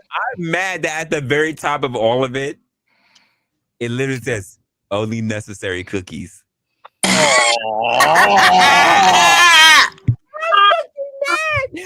fucking mad. It's terrible. Oh, shit. Jonesy, man, The you worst shit ever. bummed out, bro. I'm What's up? fucking mad. Only necessary cookies. Oh no. I can't. Mhm. I figured it'd be going back to the conversation, but Oh my god, no. Oh, What God. what conversation was y'all having? Because Brick is he's Brick's spontaneous. down here spurting out because we went off topic. no, it's Brick, something- you want to finish it's squid? not on topic. I mean, it is on topic, sort of. Okay, what was the topic? Let's try to get back to the topic. DEI. Christians kill or just murder? The what? Wait, we haven't solved the yet. Wait, hold on. Getting too many answers. Y'all have a topic about what? It was DEI, but actually, since there is a Christian on the panel, ask that question. Who's the Christian? Me, unfortunately. Okay, cool. What's the I'm question? definitely a Christian. This Well, I guess does Christian mean you believe in God? That's the question. No, that's not. I mean, do you self-identify as a Christian? Is all it comes down to. I did before I came here. I'll ask. Oh, you. Resla should send it to I'll Brick ask you too. one. You should send it to Brick too. Brick should be included. Absolutely. And Uncle Fatty. Yes. Do Christians murder? Do Christians murder? Everybody murders. What are you eating? So that's a yes. Cheese. Oh, cheese is always good. Yeah. Christians have been murdering. It's all throughout. Murder is all throughout the Bible. Well, I've there's never murdered. no. Killing is taking of a life. Murder is the question is, we're unjustified talking taking about of the a life. malicious intent, and Brick has stated that Christians do not murder. What's the two brothers' name? Cain and Abel. Cain and Abel is literally in the Bible. What are we talking about? He said Cain is not a Christians Christian. do not murder, which means that they are not Christians. Is the claim. As a witch, I would like to say I felt very happy that our people were included in the Christian rites of burning us at the stake. And what was that Pope's name that actually executed all those what were it, Knights Templars? That is actually the reason for Friday the 13th. Not What? a Christian. Oh God. Oh, so now a Pope isn't Christian. Yes. No, He's Catholic. Yeah. Bingo. So Catholics just get to pick and choose who are Christian and who aren't. Catholicism. Christians do not murder. The Catholics actually started the Spanish Inquisition, and they deleted people for heresy. Let me try to. The question is, are they Christians? Right, No. So every time I sin, I can't call myself a Christian because nowhere in the Bible can I find a saint called a sinner or a sinner called a saint. There What I'm you saying, go. what I mean by this is, if I do a sin, then I have to repent, which is repentance isn't doing a revolution. It means a 180. If I'm going north, I go south. The world behind me, the cross in front of me, I repent, I confess my sins as need be, I ask for forgiveness, and I try not to repeat it. At that point in time, once I humbled myself, I can then say that I'm following Christ. I am not following Christ if I'm committing sins, even if but hold on, even with that, it still doesn't take away the fact that you murdered someone, even if you repent for it. It doesn't change the fact that it was murder. You're right. See, but there's a thing. There's a thing, though. See, the Bible says, "Fear not he who can destroy or kill the body, and afterwards has nothing left he can do to you. Instead, you should fear he who, once you are dead, can decide eternally if you're going to heaven or hell." That's who you should fear, and the fear of God is the beginning of No, wisdom. somebody who actually reads the Bible. So what I'm saying is this, right? And thank you. I will take that, and I appreciate that. I am a very young Yes, I Christian. need to have an interview with you, by the way. So okay. So the interesting thing for me is this, right? Once you find out you're doing something that's a sin, you have to stop, repent, and then turn from that sin, right? And then you're following Christ again, right? They say broad is the way that leads to destruction, and many will go in thereby, but narrow is the way that leads to salvation, and few will find it. I would say it's the width of Jesus's shoulders. You've got to follow a very straight and narrow path. And look, I'm off it left and right. Right? But I have to correct myself. Right? God. But again, what I'm getting at is even though we as Christians we do that shit and fall back and forth, committing sins, that still, even when we repent and try and get back on, even if we fall back in line, it still doesn't take away from the fact of the sin or crime that you committed. Right, but see, you're worried about the judgment of man. I'm worried about the No, I'm not worried about the judgment of man. No, but hold on. You made a point. You're saying just because you do this sin, which we're going to call it unaliving someone, right? It doesn't absolve you from the unaliving. But correct. If you ask for forgiveness, it does with the big guy. It doesn't mean down here on earth you're not going to have to make recompense. Do you believe that God? Do you believe that God cast judgment through people here on earth? Towards people. But see, you're misunderstanding my point. So you don't. I'm not disagreeing with you. I'm actually agreeing with you. What I'm saying is, you're more focused on the judgment of man, who God can use to carry out justice. Well, right now, if we're talking about things on our plane, in our existence, in our reality, all right. So you can't. So what you're doing is you're trying to take one reality and make it another reality. The only reality that matters is I'm not storing my treasures here. You are while you're here. No, I'm not. Not really. I don't care about anything. I'm not I'm not a materialistic person. You don't take part in the world around you. Well, there's being in the world and being of the world. I'm not of the world. I'm in the world. Holy shit! You better say that. I've never heard someone else speak like that. Question. First of all, the word Christianity is not in the Bible. So what is a Christian? Well, it's somebody that follows Christ. And now Christianity, somebody was talking about Cain and Abel. That's Old Testament. So Christ wasn't even around he was around. In the beginning was the Word was with God, and the Word was God. Yeah, that was all Torah shit, wasn't it? So, well, yeah, right. No, that's Old Testament, right? Yeah. So when you say Cain and Abel, and there was murder and the sin that happened from envy and anger turned into anger and caused the unaliving, that's you're making a straw man argument to what a Christian would be, because a Christian the concept of Christianity didn't even exist until after the crucifixion of Christ, technically, where they had to deny that. Well, no, I guess. Please correct me. I disagree with you. Please correct me if I'm wrong. Thank you, because I'm real new to this. So that's okay. We all are. This is it's a lifelong journey to build a close relationship with God. So, well, let me ask you guys something. Do you believe that it's pertinent to this specific issue right now? Mm-hmm. Do you believe that even if all what you're worried about is the weight of what happens after this, right? Do you not believe that even God's going to still hold you accountable for your sins even after He's forgiven you for them?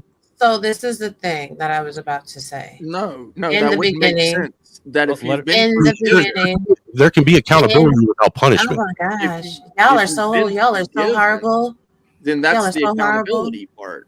No, It's that's not already the that's not the accountability part. Yeah. So in the beginning, the whole trajectory of Abrahamic religions is technically the course of Christianity, because Jesus is just the fulfillment of the prophecy, the continuation of Mosaic law, So you're in all saying actuality. types and shadows, right? Yeah. Okay. Right. It just kind of it ebbs and flows throughout the course of time.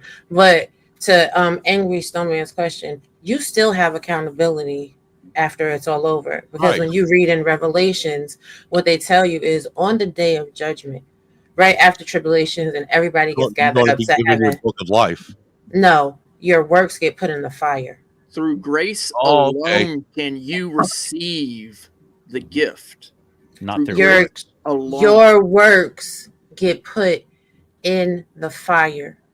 The goal of life is to make sure you have more gems than ashes, right? And then even then, there still is another route to salvation. The Some gift of people, life hold on, is hold on. Some people are going to be raptured up, so they're not going to really have to live through tribulations according to the Bible and according to Revelations. And then some people are going to have to live here in their glorified mind for an extended period of time, and they get one more opportunity to be reunited with God and folded into the kingdom of heaven. And if they still haven't in all of that time understood the greatness of God, they will get cast into the lake of fire. You do have a choice. You do. But that choice is very simple. It's a very simple choice to make. Mhm. Putting faith in the sacrifice. It's that simple. Faith in the sacrifice is a way to God, because there is no way to God unless you believe in Jesus Christ. And yes, you can have the faith of the mustard seed and still be, brought to God or what have you. But still, there also is your works. This is why people, when they initially get baptized, they still have to develop a personal relationship with God. So some people that go to church and that claim to be Christians believe just because they believe in Jesus Christ and they have faith in the mustard seed, that's going to absolve everything that they've done in life, Mhm. which is why God makes sure to put that added caveat that after the day of judgment, your works are going to be put in the fire. So Right, faith so- without works is dead. Is dead, right? So what that means is, yes, works are a piece of it, but because of faith. No, it's works without faith is death. I think you have it exactly No, faith backwards. with no It's faith. faith, No, it's faith without work is dead. Faith Is it? without works. Literally, I faith without apologize. works. Because if you don't put in the works, you don't have evidence of faith. Oh, but You do well, not here's the show it. question. But here's the question: what is the works? I would argue it's to go forth to preach the gospel to all corners and to all creatures. That's the Oh, works. no, but see, this is the thing. God tells us. Teaching, apostles. There's the gifts, right? The five. It's a heart condition. Okay, go ahead. Go ahead. These are This is interesting. Thank you very much for educating me on this one.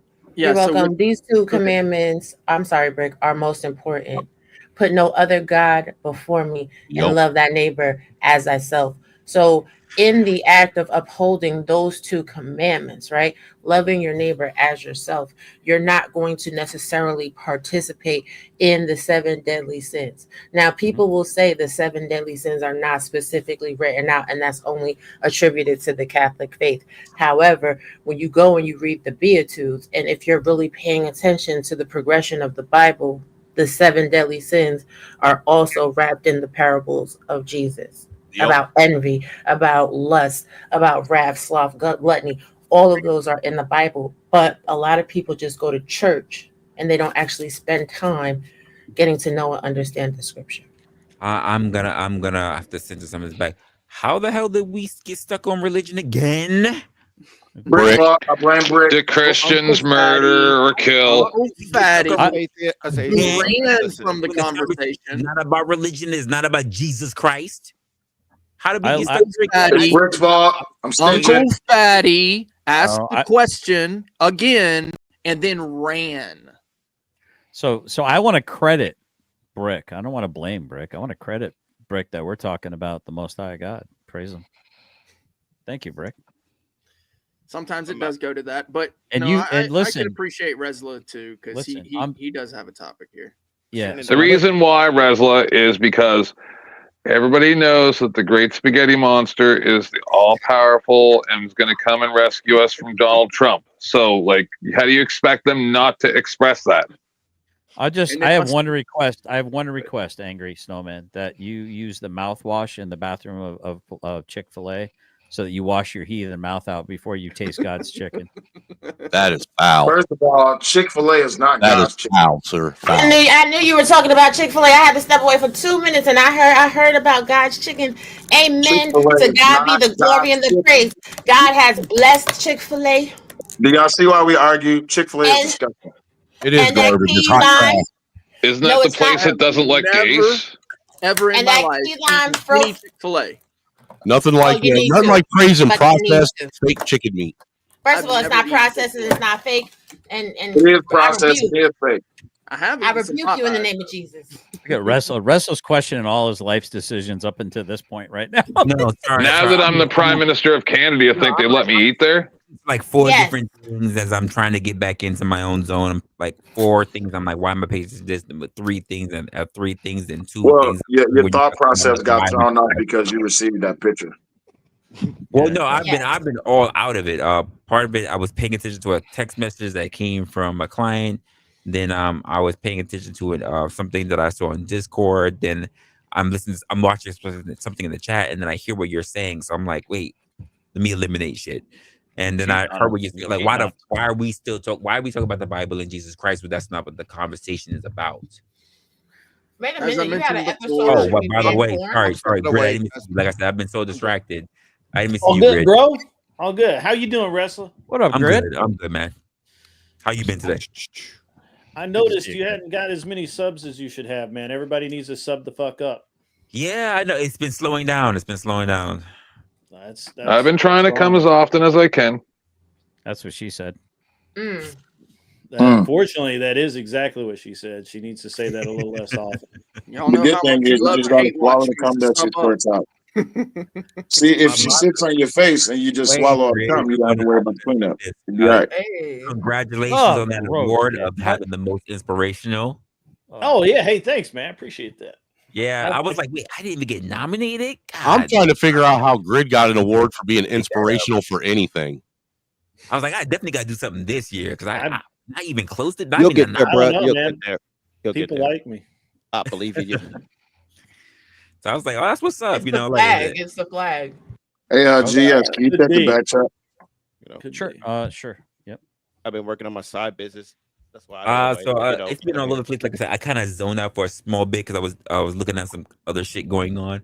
But the conversation, and we started getting into a whole bunch of different things, and I'm gonna bring it back. I know originally, Will, you asked me, and then we kind of got lost from there as well because everybody was kind of doing their own thing.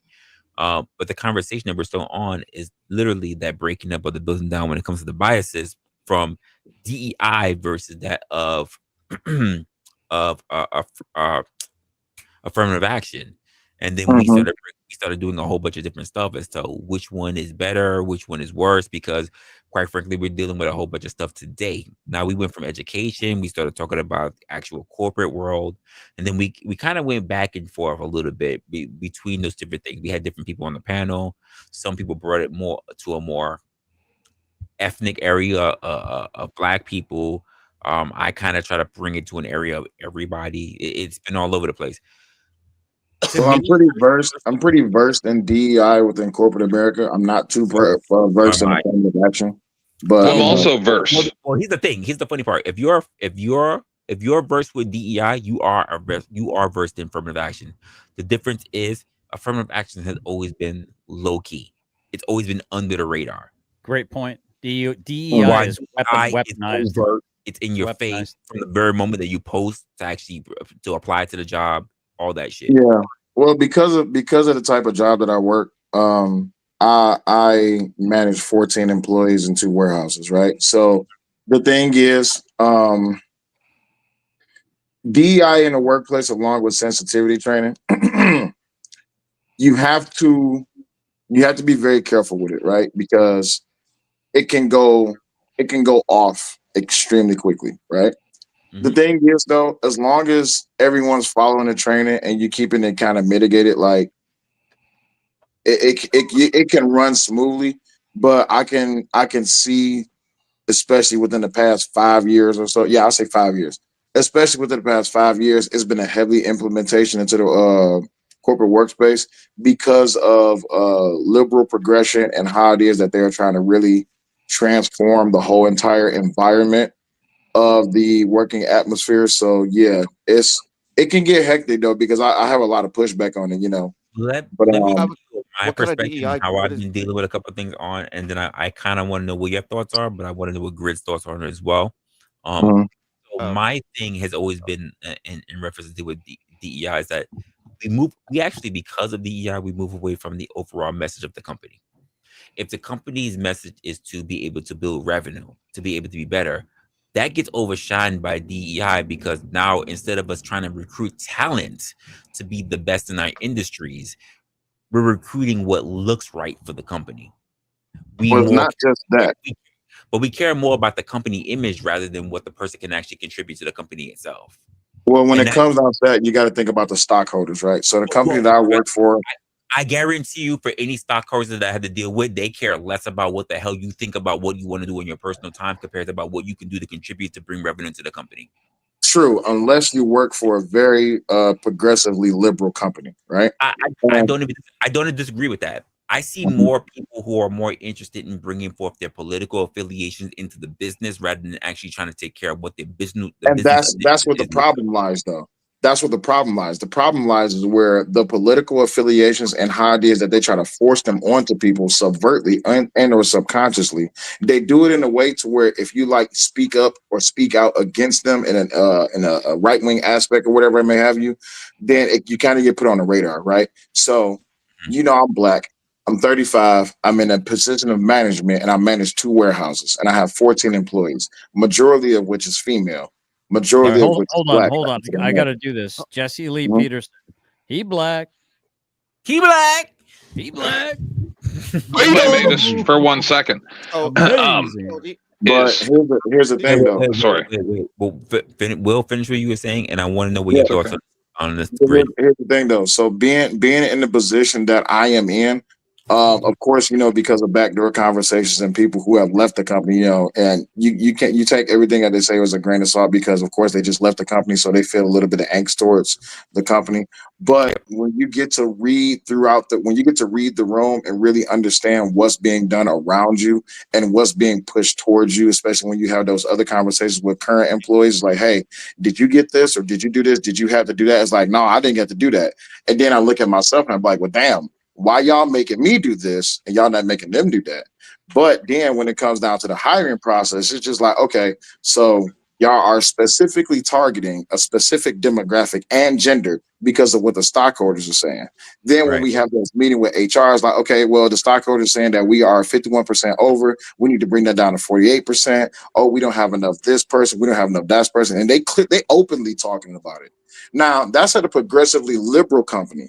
Now, if you had just like regular company that's subvertently doing that shit, they'll say, okay, well, we need to bring in this type of demographic into the workspace. But they won't openly say we want to hire Resla because he's black. They won't say we want to hire Omni because he's black. They'll say we want to hire Brick because he has the education in the background. But then when you look at Brick's resume and you look at Wrestler's resume, it's night and day. But because of who Brick is, based on his nationality, based on his looks, that's why they will hire him. And that's just the truth of the matter. Well, look, my Can I- wife, she's actually in corporate retail. She runs a store and has like 100 and some employees. Also, Wrestler, your mic is weird.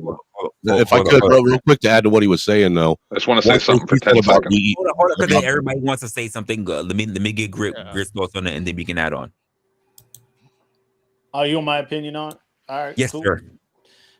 Well, so if you're at the low level, then you're fucked because the stockholders don't give a shit one way or the other. To be honest with you, It's a fact. the upper management, they could give a fuck because none of that bothers them. I mean, they might get pressured into taking on one or two, but that's the end of that shit. No. It's a man in the field, It's a fuckers working in the Amazon warehouse that has to deal with that shit day in, day out, right? Because they can't hire too many women. They can't hire too many this. You can't hire too many of this. You can't hire too many of that. Everything's got to be some weird schedule. And so it's a low end where this is all an issue. And to which I would say that, one of the reasons why, one of the interesting things, I think a lot of people ought to work, especially, when they're I actually gave this advice to some friends of mine. I said, hey, if you're struggling, you can't find, your job's not paying you what you need to pay, man, go work for fucking Amazon, man. You make some fucking money. I mean, you ain't going to like it. All right. I mean, there's a bunch of DEI shit, and they make your ass work, son. Like, there ain't no standing around. They will flat fire your ass for not performing. I work there. I know. Yeah. Yeah. But it's good money, right? I mean, and that's a deal. Yeah. Oh, sorry. But I tell a lot of people, if you honestly think that your job is infected with DEI, the best thing you can do is fucking quit. Go somewhere else. Agreed. You were looking for a job when you found that one. Go look again. This is true. In my area, well, I'm sorry. Rod, go ahead. You said you want to say something. Yeah, listen, this is the thing. I get why DIE or DEI or whatever, why it gets everybody's panties in a bunch. But here's the thing. The benefit of it and the blessing to it is people get to get closer relationships with people from other and diverse backgrounds, right? You're supposed to be having personal relationships at work. What the fuck's wrong with Regardless, like Why are y'all not supposed to have? They literally Why? don't do that. Hold on, wait. Why y'all wait? Damn, y'all just interrupted me while I'm speaking. Well, actually, I wasn't actually done. I was just being polite to Resla to just, because I thought we were giving us some question and answer. I didn't know we were starting on another thing, but you wanted to go. Your workplace is not for friendships to start out with. You're there to fucking work. You get paid to work. You don't get paid to be friends. I don't even like you know what? I was a tough person to work for. At one point in time, I owned 5 shops. I owned at any one time I employed probably 60 to 80 people. I'm about to buy I'm retired, but I'm about to buy another business. We have like 16 people, I think, that work for that company. We'll never be DEI. And I'm not a good person to work for, right? Like, I expect you to do your fucking job because I pay you. You expect your paycheck at the end of the week. I expect a week's worth of fucking work. And if I have to do your job, I certainly don't need you here anymore because you obviously are not doing your job. And I just had all kinds of little isms that way about how work needed to be work. And it's not a friendship. We're not a popularity contest. It's not. I don't care about your feelings at work. I don't care how you like things at work. You're there to work, right? So here's the thing: when it comes down to personal relationships with other ethnicities, if you're really working for a company that's turning out a high profit, high value, you usually have team activities, right? When the team is working together, the team is building personal relationships. As you build better interpersonal relationships within the teams on your job or what have you, you get better outcomes, which increases revenue over time. Nobody said a damn thing about friendships. It's about personal relations. No, I said personal relationships. Personal relationships and friendships are 2 different things. They have 2 different meanings. I have people that I have a personal relationship with that I work with every single day on my team. They are not my friends. However, we do communicate consistently throughout the day. So therefore, when things are happening in everybody's life, like if someone can't show up for work, if somebody has, an emergency, like right now, there's a cold front sweeping through the nation. There's a lot of people that can't come in to the project that I work on right now because they have, hardships based on the current climate. This is an issue. We start developing personal relationships. We also just had several events and engagements throughout the holiday season where people got to write stories about their life. They got to participate in little games. The company gave away tons and tons and tons of money. We were building personal relationships. It's team building exercises, and the company is thriving. They're doing very, very well. They're in a high market, high dollar amounts every single year. So people can look at job as very clinical and antiseptic, And then you have other companies that focus more on team building to grow profits. There's like what Scrum, there's a whole market for Scrum workers, which is working on team management building. This is how things get done. That being said, y'all can have, I'm not going to argue with you about things. Good night. Good to see you, Ro. Take it easy, baby. The other night, somebody said to me about the other night somebody said to me about gay people, and they said, you won, right? You got most, like, everything that you wanted. Why didn't you just go along with it? And I said that's what I wanted to do. And the whole thing about diversity, and with somebody said about earlier about America and how it's always built on diversity. Yeah, but it's also been built on integration. The Irish and all the people who came to America for the freedom and the opportunity. They didn't come to bring their own cultures and do what they've done in England and allegedly form SA rings and go around. And I watched an interview by a lady who said, and she's a Muslim lady and stuff like that, and said, their imams are teaching them that when those girls go out and they're 12 or whatever, that they're asking for it by the way they dress, right? And so, to sum it all up, as a gay person, every job I've been in for the past 10 or 15 years, where they have Gay Pride Day and this nonsense, which it used to be Gay Pride Day, now it's Gay Pride Month, and I went to one Gay Pride parade 20-something years ago, and when they had the eunuchs in like G-strings and weird nonsense going by, I went, whoa, what is happening? I got kids all around me, never went to another one, have spoken out against that my entire time. And every job I've been in, when they had pride events, I spoke out against it, and then they stopped. Did you get pushed back? Yeah, but then they stopped. And just like Joe Cool said, it's up to N-words like me to stand up to this stuff, because I have the voice and others do not. You know what the funny part about that is? The guy's name in the middle at the bottom, I can't see your name. I'm gonna just say Motorsports. Is that all right? Yeah, grid one. All right. So the comparison, to contrast and compare what I said, what he said, and what you said, it's definitely a temperature difference, right? Because when Black History Month came around, and this is something that I noticed, we pushed our product and we promoted 2 people out of Black History Month for 3 days. When Pride Month came around, it was a mandatory memo that was sent out to everybody, to where we had to hang pride flags, we had to wear specific color shirts, or we had I don't like it. Yeah, we had an option to wear company shirts or pride shirts, but we all had to wear pride wristbands. So it came time when we had a meeting, and the meeting was about DEI. So I was invited to the meeting. It was me, another Black guy, and 4 Black women. And the Black guy, of course, he was the invited speaker, so I was just there to listen. But then they opened up the room and they was like, all right, we want to ask everybody else. It was like, well, Mr. Will, how do you feel about this whole thing? I said, well, this is the way I look at it. I said, for Black History Month, we only push product and we promoted for Black History for 3 days. And we only promoted 2 people, Malcolm X and Martin Luther King Jr. We didn't even promote Harriet Tubman or any other Black inventor in America.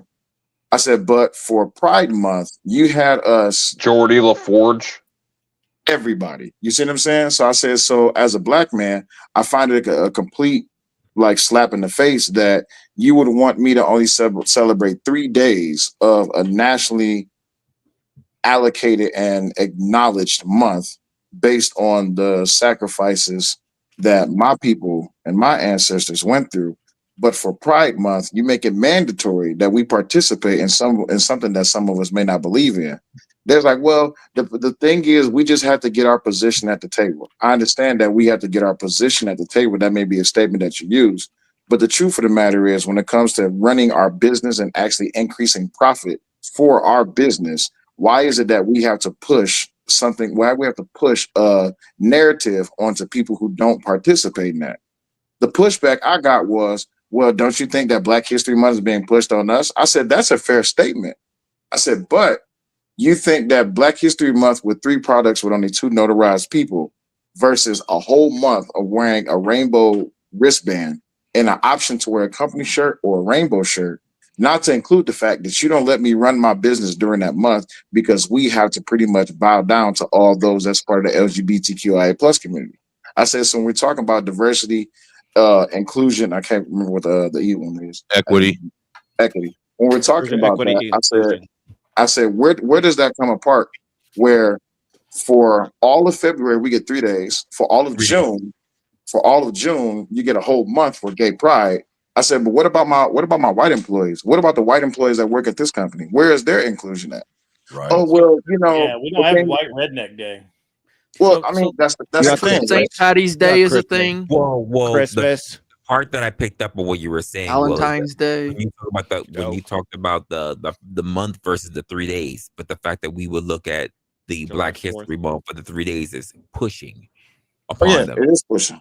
It is, especially because we're replacing man's a men month, which is pretty much celebrated all the way around, or Men's Health Month with Gay Pride Month. Yeah, it is pretty fucked up. The Pride Month is the same month as Father's Day. So Yeah. but hold Correct. on. We have an opportunity here. We got Angry Snowman, and he said something which I thought was pretty salient. I just have a question, Willie. Where are you from? Detroit. Oh shit. That's because gays like daddies. Where Detroit, are you from, Michigan. Willie? Detroit, Michigan. Oh, Detroit. Okay. Because Yeah. I'm just saying, I'm from lived up Seattle, Washington, and like we celebrate Gay Pride. And I don't know. Did you say that? Yeah, you're in the thick of it, bro. Yeah, I Man. mean, at best, what happened was some chick gave me a bracelet, some cute chick gave me a bracelet, and I was like, all right, whatever. And I just get back to work. And as far as the DI thing forced upon us, the closest thing we had to a meeting was like they just gave us a quick piece sheet of paper to read down saying, hey, don't call Black people the N-word, don't You're call lucky. white people the H word, don't call women You're- bees and you're shit like lucky. this, blah, blah, blah, whatever. That was it. But I'm just You're saying. lucky. I went through I literally had to put in time for about a week and a half just to skip out on a month because they wanted us to wear the he, him, she, her, they, them bracelets, the Zer. They had the shit all over the I work hybrid, but they even from the times I had to be in the office, they were trying to get me to wear all this shit. And I'm like, I'm not doing all this. This has nothing to do with me. So let me ask some questions here. We're pointing out some problems. We got Angry Snowman. Again, you don't have to answer anything. You sound like you're not hiding from answering anything. So it's very interesting, and maybe it's a generational thing. Because I had a cousin who's probably about your age, and they weren't that whole like in your face, like holla, like jazz hands up in your face, doing all that crazy shit. And it sounds to me like if I were to ask you a couple of questions, if you'll allow it, how has this? Hey, Todd. Yes, Before sir. you get rolling, man, I'm gonna hop over to another Resla. Thanks for having me up, man. I just want to come by, hit the like, hit the I forgot to subscribe last time, or maybe I just wasn't on this account. I don't know, but hey, good seeing you, man. Everybody needs to subscribe to this man. He needs more subscribers. I agree. And needs to get monetized and all that Appreciate shit. you, Grid. All right, you good. Guys, have a good evening, man. But yeah, GS, you can ask me whatever you want. I don't care. Thanks, Grid. Take it easy, Grid. I want to ask Willie too after you're done. So this reminds me of like my cousin, like when I was driving around with him, he was kind of like a butch kind of gay guy. You know what I mean? He wasn't trying to get in my pants or anything like that. He was just a normal, and of course he was probably about your age group and Gen X. I was trying to get in your pants. Okay. Well, you didn't know me. So the interesting thing is this, right? So if all things are as they are right now, and you're saying you don't like this agenda, and would you say that you're the minority that doesn't like this agenda, or and I know you don't speak for the entire gay community, and I'll just I'm not gay for one. I thought you said you were gay. Who No, said that you would were be gay? 10th man. 10th man. That's me, bro. Okay, let me 51%. 51%. I just want you to know that I've lost all respect for you now. GS. Okay, so 10th man. Wrestler, don't have your laugh, nigga. I saw you. Let me have a corncob pipe and a button nose. You know, I am the definition of a pookie. I have 3 baby mamas and 7 kids. Oh, This nigga ain't shit. I swear to right, God. menace to society over here. Okay, all right, Roger. Hey, O-Dog Where was did you my put the fucking carrot? idol as a kid. All right, so legit. All right, 10th man. I apologize. Find the carrot. for that. Angry. I apologize for that. Yeah, find the carrot. It's somewhere else right now. Put it back on your face. All right, don't get it all sideways. All right, so 10th man, you're saying it's not convenient for you and your lifestyle to have to deal with this nonsense, and you speak out against it. Would you say that you are kind of a representative of the norm just only for your generation, or do you think across the board most people think that this being forced down other people's throats is actually making your lifestyle harder to be in the world with everyone Oh else? man, Does that make sense? it makes Yeah, sense. I got you, bro. I was brushing my teeth, but that's what gay people do. So this is what it really that's what really comes down to is God. Well, I have follow-on questions. my answers are quick. So in the early 2000s, it was illegal in Canada. I'm in Canada. Gay people, even to two men, to file their income tax together as spouses. And also, when I went to the hospital and I had internal problems and I had to have internal surgery, they tried to kick my spouse out of the emergency room. And technically, they could have got away with it because there was no legal right to be able to do so. And I was also fired for being gay in Alberta, Canada, because until 2003, they could discriminate against you for being gay. So all I ever wanted, and any other gays ever wanted in my generation, is just to be equal, right? We can't include earlier generations that are born in the last 20, 25 years because they were programmed by the state with lies. There we go. Okay. So you're kind of answering my second follow-on question would be, would you admit that the current bifurcation of the trying to separate gays and straights or cis from non-normative is actually causing your lifestyle is putting you actually more in jeopardy than it would be if they would just leave shit alone and let people exist? It has been my contention since the first day I came to YouTube 6 years ago, and I met Joe Cool, and him and I got into a huge fight, that all of this is to convince religious people of how evil gays are, to include everything except for LGBTQ, right? And to include a bunch of madness, and then start chopping off children's body parts. Okay, and then can you answer my question? Can we- Has can it we- made yeah, it, can we has not it go made that it far like easier? that? Has it made it Yeah, easier? be careful. You be careful with that type of talk. And they're going to load us onto trains and burn us in fire pits. And it's all a trick. So my question is, has this state sponsored shove it down your throat, no pun intended, ideology, has this made it easier for your lifestyle, or maybe easier in the interim, but you think long term it's going to create a giant amount of resistance and resentment? Was there more of an awareness of this before this, or is there a hyper awareness of it now? Awareness of what? Of the just gay people in general, trans people. Because like me, I firmly believe before all this happened, most people didn't even pay attention to most of that shit. They just went about their business. Right. We all just wanted to be left alone and live our lives. Yeah. Yeah. And now everything's being like put under a fine tooth microscope, being hyper fixated on. Okay. So my question still remains, in your estimation, and I know you don't speak for the whole community, do you think I do. I'm the king of motherfucking YouTube, and I'm the new prime minister of Canada. But go ahead. Do it. No. The question is this: has it put a microscope on your life as a gay man and made it harder for you and made you a target? Or do you think that it's making it more inclusionary and forcing it down people's throat? Way less inclusionary. Okay. So the question is, if so, then why?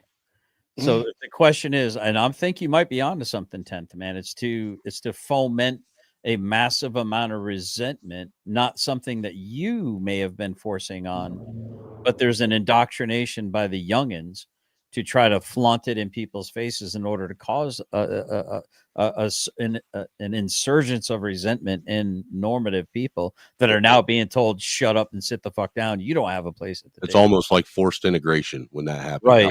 Exactly. That is exactly how integration works. Yes. Kind of like Christmas. Well, I can tell you like this, right? When they tell you during sensitivity training that you have to address people by their preferred pronouns, which can change at any moment, and that you can be reported and lose your job for not respecting said pronouns. It's a definite slap in the face because I can't change from not being a black man. Now, if I was a gay black man, I could have that weapon and say, "Hey, I'm a gay black man," or I'm a straight black man. I can't change the fact that I'm just a black man.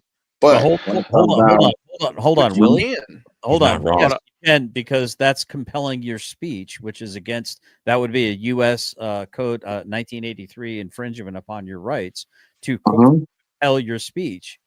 but here's the thing: they do it in such a way that Right. they won't. I hear They you. do it in such a way to where they try to do everything to sub. They try to do everything except tap dance around the subject, right?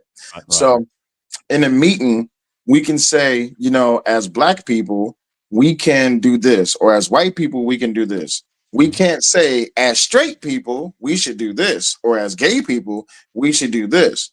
But if GS, if you walk into my place of employment and say, "Hey, I'm here for an interview," the first thing I have to ask you is, "Okay, hey, my name is Mr. Will. What are your pronouns?" That's not, "Hi, how you doing, Mr. GS? Thank you for coming You for ask your me that in interview." an interview, I'm leaving. You can't assume. What if they Can't ask for your assume. pronouns and then say, "Hey, how you doing?" After that, Can't Well, assume. here's the thing. In fact, the way that they teach us, Will, is that before you even introduce, before you get who they are, you introduce who you are as a safeguard. So if Mhm. I said this earlier, so if I come in and say, "Hey, how's it going? How's it going, Will? I'm Resla. I identify as he, him. You Correct. are." Correct. And then the thing is, like, you have to be pretty much indoctrinated with these pronouns. So as a pushback, just to prove a point, I said, okay, so if I decided to identify as a Pixican fairy dragonkin monster, or if I decided to Still living identify on as if I decided to identify as an an Apache attack helicopter with a 50 caliber machine gun, it's only fair that I be referred to that way, right? Or a super predator. There There is you one of go. those on this panel right now, by the way. Right. That's So why. What about a bulletproof tactical assault sport? But that's Well, why I'm a non-binary, transgender, transracial, Hey. paleo, vegan ghost. It's a wolf every second Tuesday, and also a witch.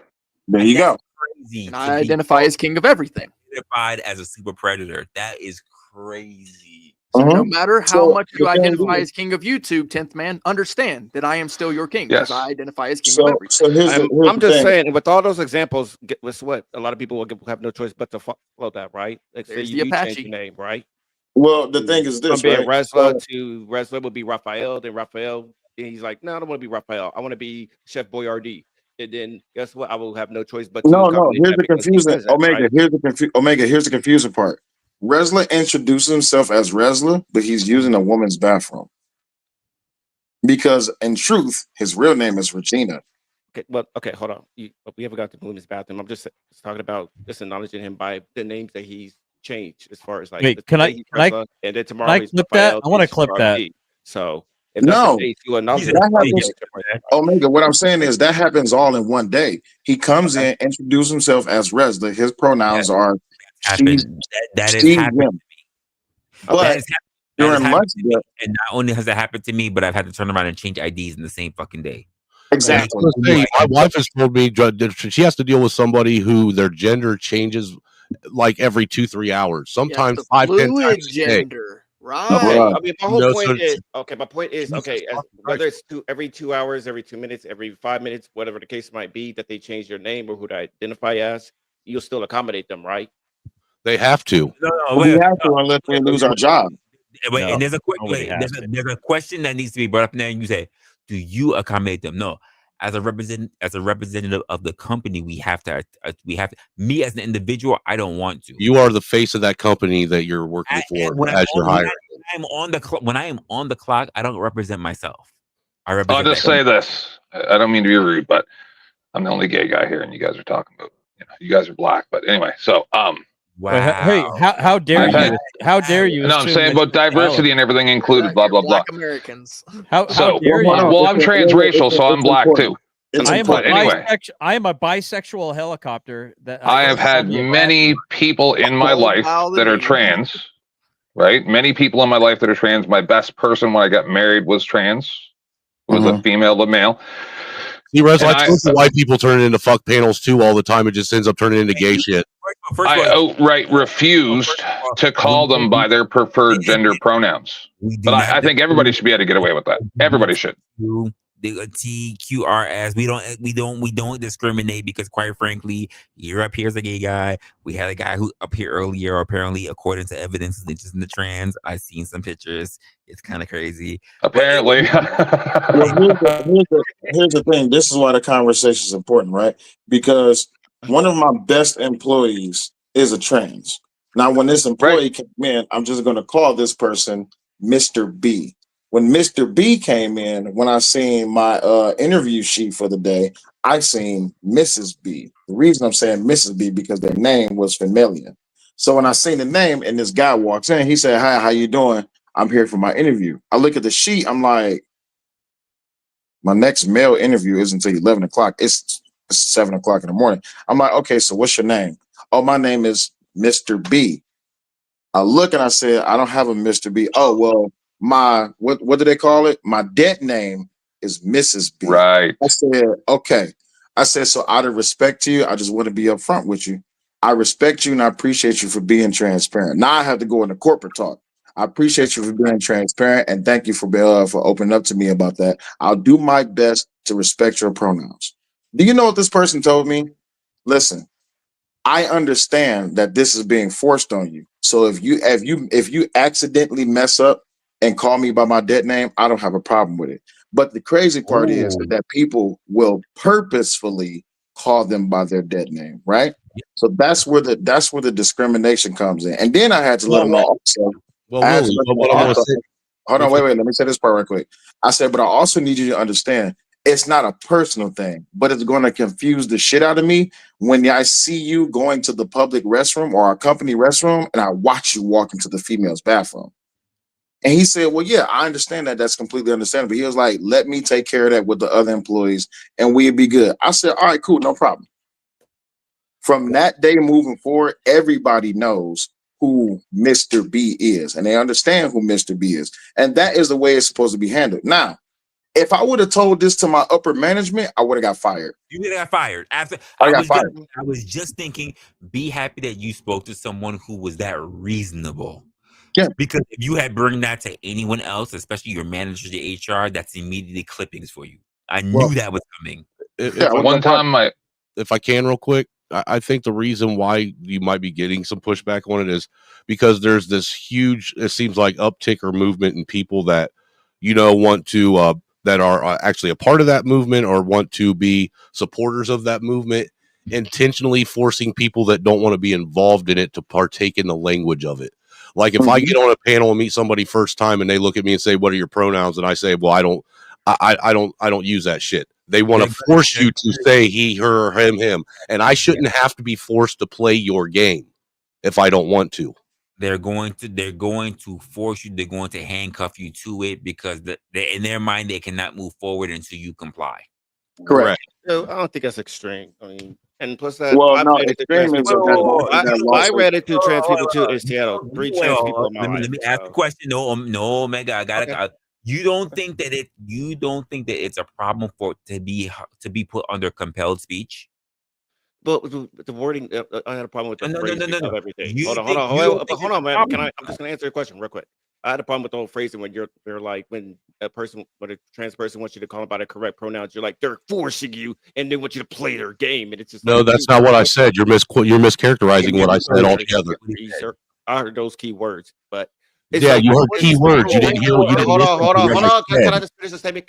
No, because you heard words and didn't listen to what I said. Well, first, that's not what he said. But even to reference to what you said, if you have to, and the words are have to, subject yourself to reframing your language compared to in order to appease someone else, that is compelled speech. If you are here, I don't know if that's happened if you're in a different country, but if you're here in the United States, that is not something you should be abiding by. I agree. Okay, so before you're saying that if hey Omega, can you turn your mic up? I don't know why my mic is always low. It's weird. Fuck. And this is have to lean MV7. into it. Oh wait, Resla, check his mic settings. I'm doing it right now. Yeah, I've been on trying the to figure out this automatic. problem out for the longest. Fuck. There it Speak. is. That's better. That's better.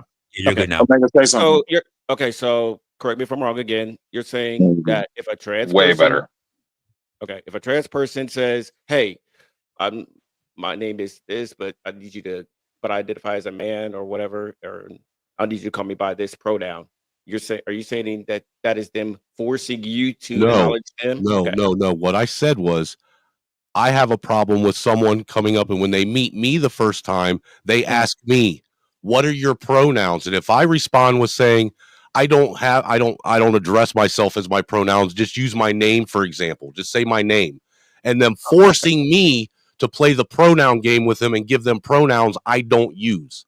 Oh, you're saying Or they're you don't forcing you to participate. have pronouns. Oh, so Okay. you're a cis man. The Oh, so company, they're the forcing company. you. It's Yo, not so even they're just that. forcing. They forced me to even say that my pronouns Hold on, are snowman, hold on, him. wait, Okay. hold on, snowman, hold on, wait. Here's the thing: the company is compelling him. The Correct. company No, is no, saying, no, no, no, no. Hold on, Willie. I'm not Hold on. talking Yeah, no, on this hold this here. situation. I'm not talking about even with companies. I'm okay, talking but like we're people talking in about a company. general. Hold on, snowman, snowman. Dude, I this get happened to what me the you, other day on a panel. snowman. I get what you're saying, but we're talking about a company. Just hold on for 1 second, okay? Just in the workplace. That's the only discussion that we're having right now. Just within the workplace, what we're saying is that companies should not compel you to participate in speech that you do not agree with. I agree. That's what we're talking about, snowman. So go ahead. Amir. And I'm saying that it should be all the way across the board, not just in the workplace. A society should not be forced to be forced to comply with speech that they don't agree with. I agree with you on Not that, even but just society working. can't take away your paycheck. Your job can take away your What paycheck do you for mean not. society can't take away your paycheck? It happens every day. I know, but Somebody snowman, does something that they don't like it. Now society goes after them and they don't have a job no more. They're with their snowman, I paycheck. get what you're The saying, way but that this I've is the always topic gotten that we're around it. talking about. Cancel The way culture that I've is real. always gotten Okay. around So it is I just call whatever word that is to replace the person's gender, I always replace with their name. So instead of calling them he, she, they, them, whatever, I always replace those with their name. yeah, I just call people whatever the fuck they want to be called for No, the no, no, I conversation's don't, I sake and don't, just I move don't do on. that. I'm sorry. I mean, I've been think about it like I've, this: you're not going to see him again, most likely. So if they want to be called Bernie, Mr. Sprinkles, guess what? For now, just call him that and move on. All right, That's all right. it. Then just No, all right. Yeah. From now on, I want to be referred to as my king. You're not Okay, gonna my leave. king. Bam. You're not gonna leave on Monday. You're not gonna leave on fucking Friday. Come back over the weekend and then tell me that I, as a grown ass man who's been on this planet for 40 years and 40 years of traditional training and speech, now I have to call you Mr. Sprinkles. I'm not doing it. Why I not, shouldn't man? be forced Privilege. to. You better check your Only privilege. out I of really like. Okay. only if you want to be funny. Okay. Cool. You'll do it. That's a big old cup of privilege you're sipping on, Omega, Rick. Let's be Omega. real. And it's most likely about not see me again. What if I fuck I around and know just you quit? for being on this. I know you for being up here as Omega. But if you're Okay. telling me over the time you come back and all of a sudden you got a new change, you got a new background, you're very draggish in your background, and you want me to call you what's up there? I'm not doing it. I mean, this is like, okay, I'm a wrestling fan, right? This is like me who's been a wrestling fan of WWE, right? This is like me saying getting into WWE when it was WWF, and then when they did a change name to WWE, and when they won't, that's me, and I'm I had a saying hard time. WWE is. I had a hard time with that adjustment too. I really did. Yeah, and that's what you're basically saying. WWE Vince McMahon is forcing me No. to I'll call this give you. WWE, man. I'll I'm give not you. saying I'll give okay, you. man. Like that's Wait, basically hold on, what I'm saying. wait, wrestler. I got this one. So you know what kayfabe is, then, right? Here we go. You know what kayfabe is, then. You say you're a wrestling fan. You know what kayfabe is, right? Yeah. All right. So if you call the Undertaker by his real name instead of calling him Undertaker, you're not necessarily participating in his character, correct? Say that again. If you call the Undertaker by his real name instead of his ring name, which is the Undertaker, you're not participating in his kayfabe or his existence as a character, right? As a wrestling fan, why wouldn't you though? Stay Exactly. Now that's the point. So in corporate spaces, the memo was this: if you come in, your name is Omega, but if when you come in, I as the manager, I have to ask you, and when I say have to, it's a script. Hello, my name is Will. My pronouns are he, him. What is your name and what are your pronouns? Oh, okay. Well, I'm Mr. Omega. My pronouns are she and her. But you said your name was Mr. Omega. Now, anytime while you're employed with me, if I fuck up and say, yeah, Mrs. Omega. Wait, time out. That's not my pronouns. And then now all you have to do is go to HR and say, well, he called me Mrs. Omega and my name is Mr. Omega. Now HR is going to be on my ass. Oh, you have to do this diversity training and you have to do that. Oh, by the way, you're getting a write-up because you're not participating in sensitivity training. It's just like, wait, it was a mistake. I understand it was a mistake, but you're not paying attention. Okay, so I can accidentally slip up. Wait, hold on. I can accidentally slip up. Hold on, wait. I can accidentally slip up and misgender or misname Mr. and or Mrs. Omega. But you cannot accidentally not call me a black man. That's impossible. And he could be at jeopardy of losing his job. And I say it is not. That is very much on the table. That is not even a theory because I had to fight for someone's fucking job to do it. I feel like that it will only happen if they say Mrs. in a condescending way to purposely dead name a person. No, This this is the thing though, Omega. This is what they do. I feel like if they fuck up one time, they are not going to flash like that. And I'm working Bullshit. Bro, I got wait. Not to make it personal. Not to make it personal. Do you know I got a whole sexual harassment motherfucking email about this shit? So this is what the fuck happened. A chick comes, a chick comes into my place and she had on the brand new the Bread 11 Jordans, right? Y'all know the royal blue and looking bitches, right? Comes in. I'm just trying to break the ice because she's being standoffish. I said, hey, I really like your shoes. She said, oh my God, are you sexualizing my feet? I said, no, ma'am. I'm just complimenting your shoes. Do you know I got a fucking email from HR? Hey, Mr. Will, we need you to respond to this and we need it done by 5 o'clock. I'm like, why? What is this? So I called the guy HR. I said, what's going on with this email? He said, Mr. Will, are you in your office? I said, yeah, I'm in my office. What's going on? He said, well, you know, this whole sexual harassment thing, they take it pretty seriously. I said, okay, so what was reported specifically that I said? Oh, well, she said you sexualized her because she's a woman. I said, well, first of all I did was compliment her shoes. This is how snowflakey-ish that the corporate America is that we're talking about. That all a person has to do is report one thing. Well, let me. Can I point this out? Omega or anyone else on the panel. Imagine you're on your break time. You're in the lunchroom, right? Let's just say, well, you're in the lunchroom. You watch a rap video, right? And the rap video happens to have, I don't know, Nicki Minaj twerking at the very scene when someone's walking behind you. They see it. That's sexual harassment. To you, they walk to HR and anonymously can turn around and say that they were offended by what the fuck they saw on your phone, even though no one outside of what they said, they can't even tell you what video it was. They can't even tell you who the fuck was the person up there. They just said, I just saw some twerking behavior on his phone and I felt offended. And therefore, HR gives me an email to come talk to you and investigate what the fuck is going on. So but we have to go through being called bipics. You know what bipic is?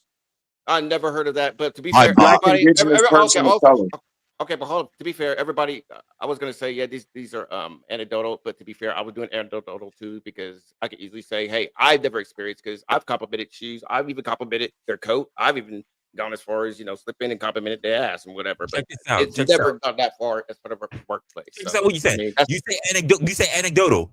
Yeah, we're both all saying anecdotal. To me, you say anecdotal. Yeah. Will, where do you live? Detroit. I'm in New York. Lived up. So wouldn't that affect? I'm in New York City. He's all the way in Detroit, and we both experienced the same thing. Anecdotal. Yeah, there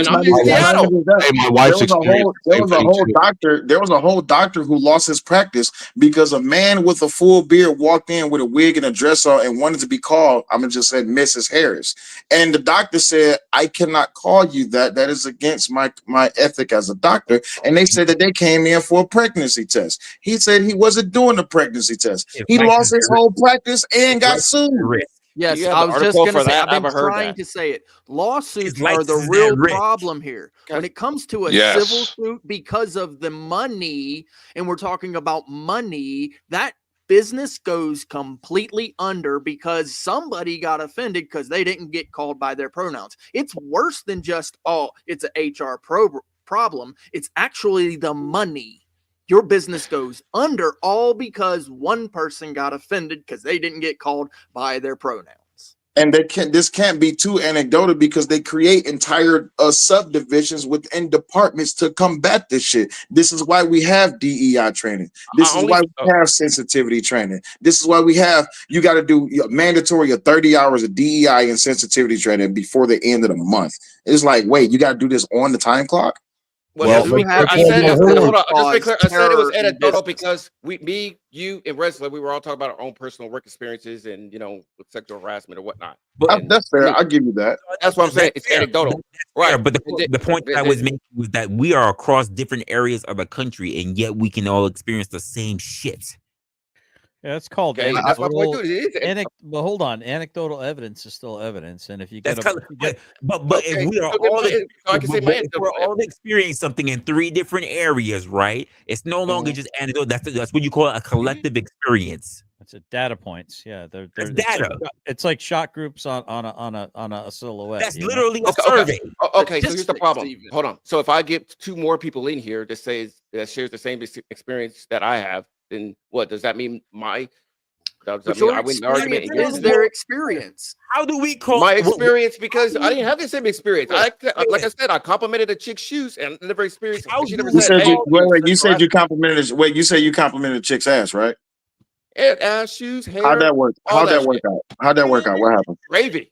Really? And what could have happened? If I dare, as a black man, if I dare look at a chick the wrong way, that's sexual harassment. Even in the military, they call it sharp training. But if I look at a chick the wrong way, no more than 3 seconds, otherwise exactly. If I look at a chick the wrong way, hell, I can't even have baseless conversation about boxing. Hey, yeah, man, I was watching a fight last night. Yeah, did you see the ring, girl? Oh my God, y'all sexualizing women. Well, it's over. I just never experienced, but okay. If I could, understand that. So, but you know what? This is the question I did want to ask. 10th man, really quick, come off mute, please. Yeah, I've been waiting for an opportunity to speak. Could I say something right before you say what you had to say? Sure, go ahead. So I've had so many people say the most outrageous things to me. I had one lady at work. We were on break, but she said, because I said something about my husband, we both worked at the same place, and she goes, "Oh, you're gay?" I'm like, "Yeah." She goes, "What a waste." I didn't complain. It's like, whatever. People say stupid shit. Kind of a couple months, right? 2 years ago. Yeah, whatever. Listen, I really don't. I'm a man and I don't have time for this. Anyway, 2 years ago, Muslim guy, worked with them. We're in a group chat with about 25, 30 people. I mentioned something about my husband. Been working together for probably a year at that point. And he pipes up and says, in a group of all these people in a group chat on Messenger, and says, "You're a man married to a man." And then a couple of the gay people, because of the conversation, I'm not going to waste your time, but we had a conversation in chat about this. And a couple of the gay people, because I'm the leader of the gays and all that, whatever. And I'm old, right? So they come to me and I'm like, just forget about it. It's stupid. He said something stupid. Leave it alone. Anyway, go ahead with your question. So my question is this: in Canada, y'all don't have like the snowflake effect that we have here. Oh, it's way worse here. You have no idea. I'm just saying. I've been lived up Seattle, so I would think the snowflake effect will definitely hit me. No, it's worse here. It's almost as bad. It's second worst, second only to England. Well, here's the thing, though. I could go to jail for not calling you by your pronoun, but you're not going to go to jail if you call me a piece of shit, cis, white, normative cocksucker. Right. In Canada, you will. Yep. You see what I'm saying? The point of this, the whole point of this is this, right? We can't change who we are, and nor does anyone agree to having their speech compelled.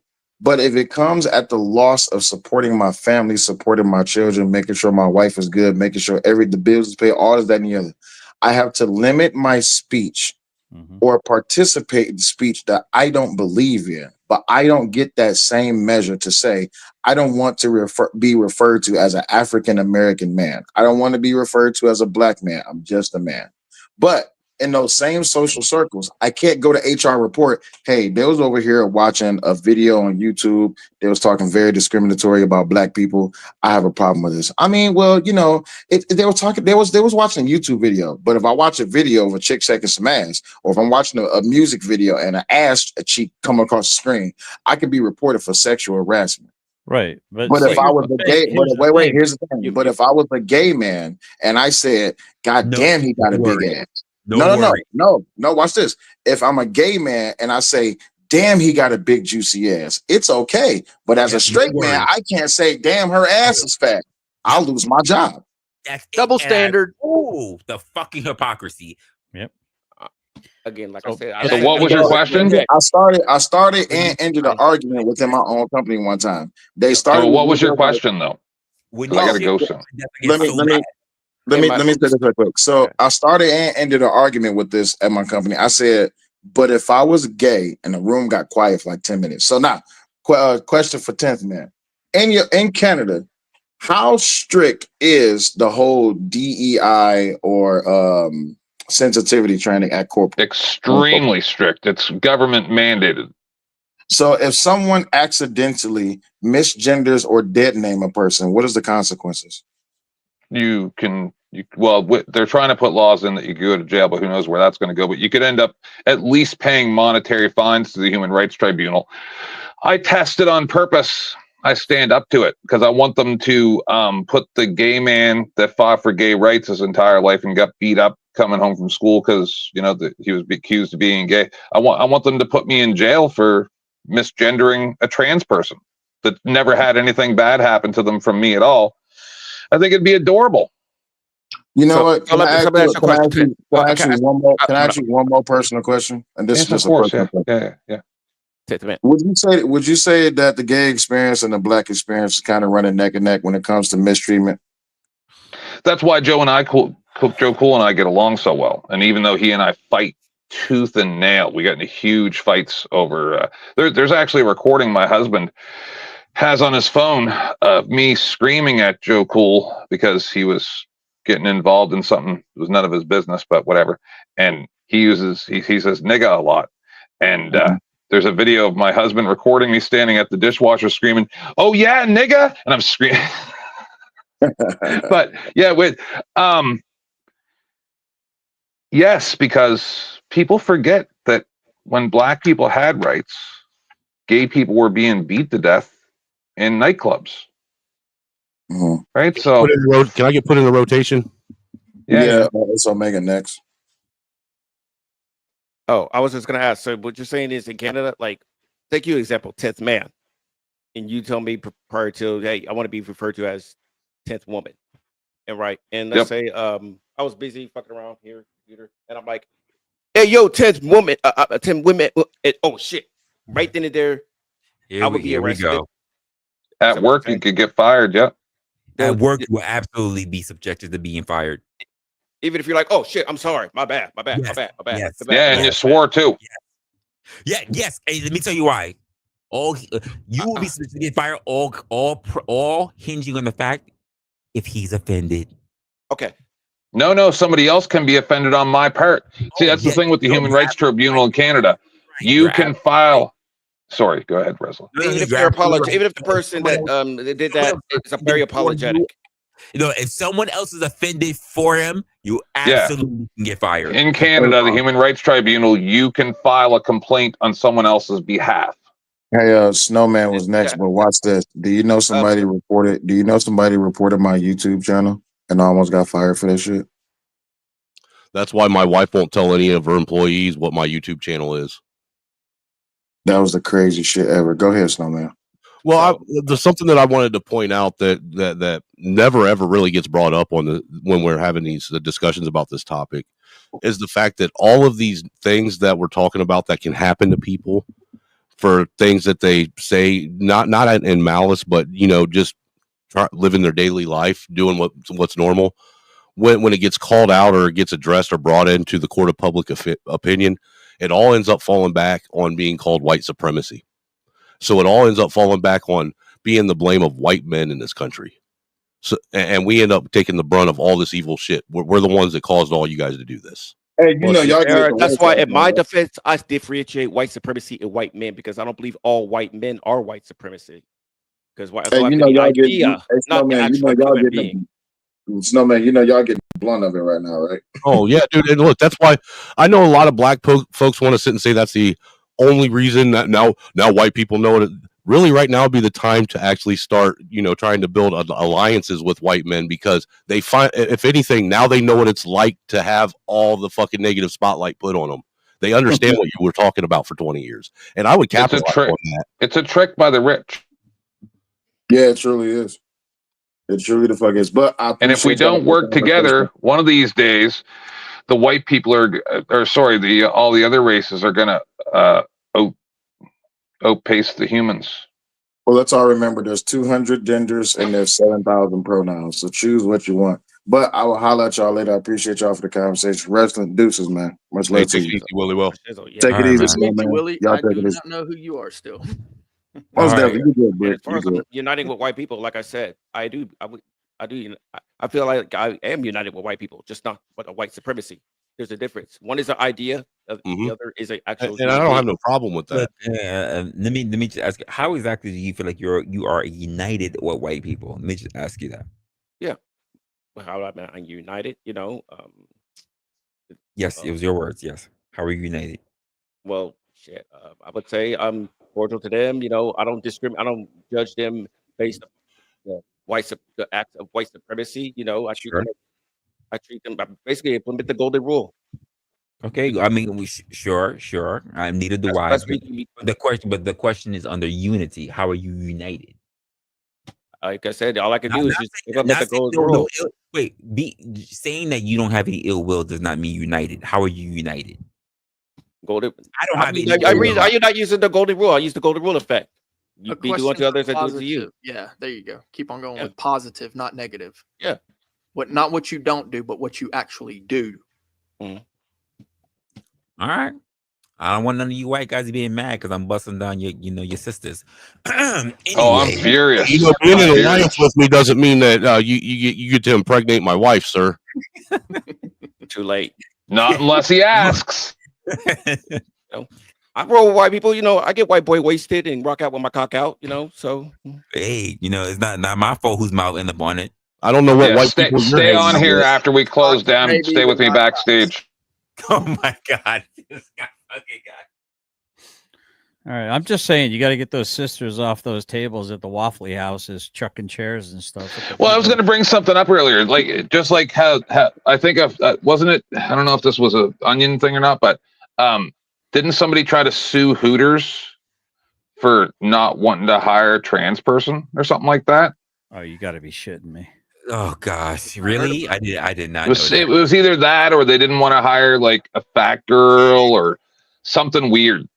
Yeah, that makes perfect sense. Who wants a yeah. I mean, I kind of agree with that because it's like, due to the fact we're in a country where sex sells. I mean, people and fat and trans people don't really sell when it comes to sex. Listen, I don't watch Vampire Diaries going, oh, I wish some of these people were more obese. Wait, FAT. Well, the thing about it is like you can't sit and say that these, like with Pride Month and Pride Week where they do the parade, sit and say that this shit's supposed to be all inclusive. We want families to be out there and then go out there and put every No, hold on. If the gay pride parade walking down the street, if the great gay pride parade showed two gay dudes with a little boy playing with his truck sitting in front of a fireplace playing on their iPads, then I'd be down. But when it's the eunuchs and then you got a kid that's dressed up like he's a dominatrix walking another grown ass man in a dog collar, I'm not okay with that. I'm not okay with any of that. When you got two young boys sitting on a float and they're sitting there straddling a stripper pole, I have a problem with that. Yeah, we shouldn't do that. Well, so here's the problem, though, as I see it, 10th man. It's okay for you to not be okay with it, but not everyone else. If I, as a white, that's why it's my job. Male, well, no, it's all of our jobs. Listen, man, make shoving kids in lockers so they know where the fuck their place really is great again. Hey, I knocked myself. Whatever happened to health, whatever happened to just a healthy amount of know your fucking place. You know, this is fucking madness, dude. You know, you let some people at the, come from the kiddie table to the adult table. Oh, I said that the first time. I said that. I said that shit the first day I debuted. Sorry. And so what happens is they get into the table, they flip that shit over. Now they tell you got to go sit at the fucking kiddie table. We're running shit now. And that's what happens with kids who have kids. That's the generation of kids having kids. So I mean, just imagine somebody. It's not just the generation of kids having kids because kids having kids for a while. It's society. It's societal as well because society allows it. Where adults decided that they no longer wanted to be parents.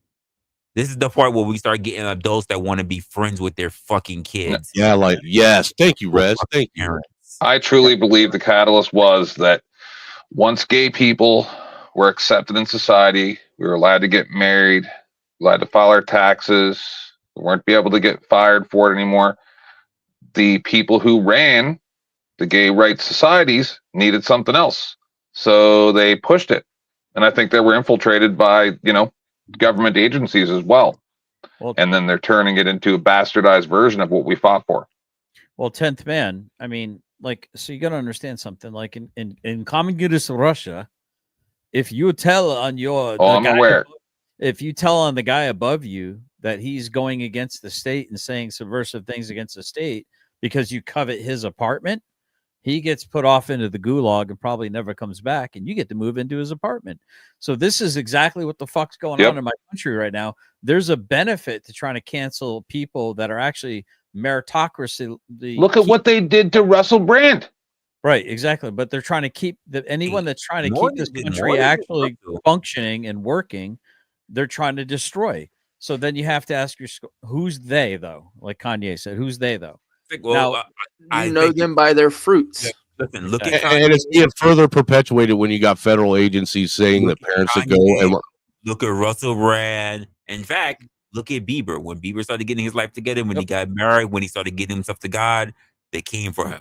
They started and then they shout him down. They shout him down. They say, "No, you can't talk. You can't talk. I'm going to talk over you." And then they laugh continually. They just laugh every time you talk. Return to Christ, dude. Bieber basically he blocked like everyone, like all his managers, exactly, all of his handlers. Yep.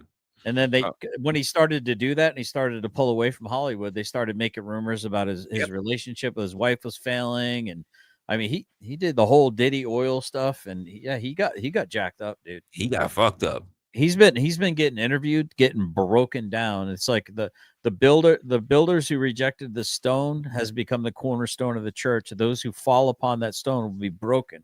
Bieber is currently in a broken state. He's in a contrite, confessional, repentant, desperate state where he's reaching out to the Lord because he can't do it on his own.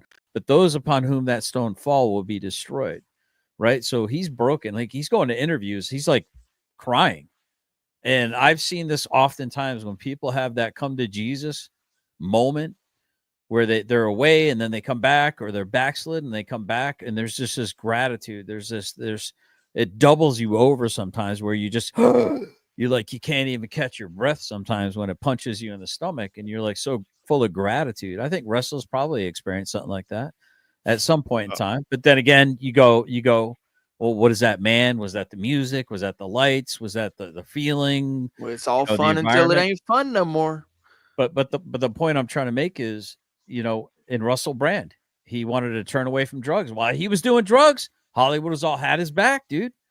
While he was sucking and fucking his way across the world, doing all that degenerate stuff, Hollywood had his back. He was protected. So then what happens when you actually want to turn towards God? Like if I'm sitting on a street corner extolling the virtues of the Easter Bunny of Santa Claus 10th Mount, you trying to punch me in my mouth? But the second I start speaking Jesus, now you got a problem with me. Now you think I'm coming for you. But if you don't believe in Jesus, then what do you have to fear from him? He ain't any different than the Easter Bunny. He ain't any different than Santa Claus, and he ain't any different than the flying spaghetti monster. Why does it evoke so much of a reaction in so many not people? for nothing. This is part of the reasons why they had a problem trying to control Denzel. Yep, he's always been on God. Yep, my conception's always been like, okay, I had bad experiences engaging. To be fair, with because okay, first off, I believe Christians are good people. It's the extremists I have a problem with. Is that fair to say? I agree. Yes. Perfect. sure. Yes. Perfect. Thank you. So, because I was around extremists that in the worst part of my life when I was homeless, I went to a homeless shelter and basically they wanted to put me and my family on TV to like advertise their church or whatever. And I'm like, no, I'm not here for that. I'm trying to get out of this situation. You know what I'm saying? And then I got kicked out of there, and that's a long story. But to fast forward, I went to another shelter that was Christian orientated, and because they found out about my past, guess what? They put all these restrictions and they use God and shit like that there. So that's just my experience as far as like. So what happened is, like the Bible says, put not your trust in man, instead put your trust in God. I'm going to let you down.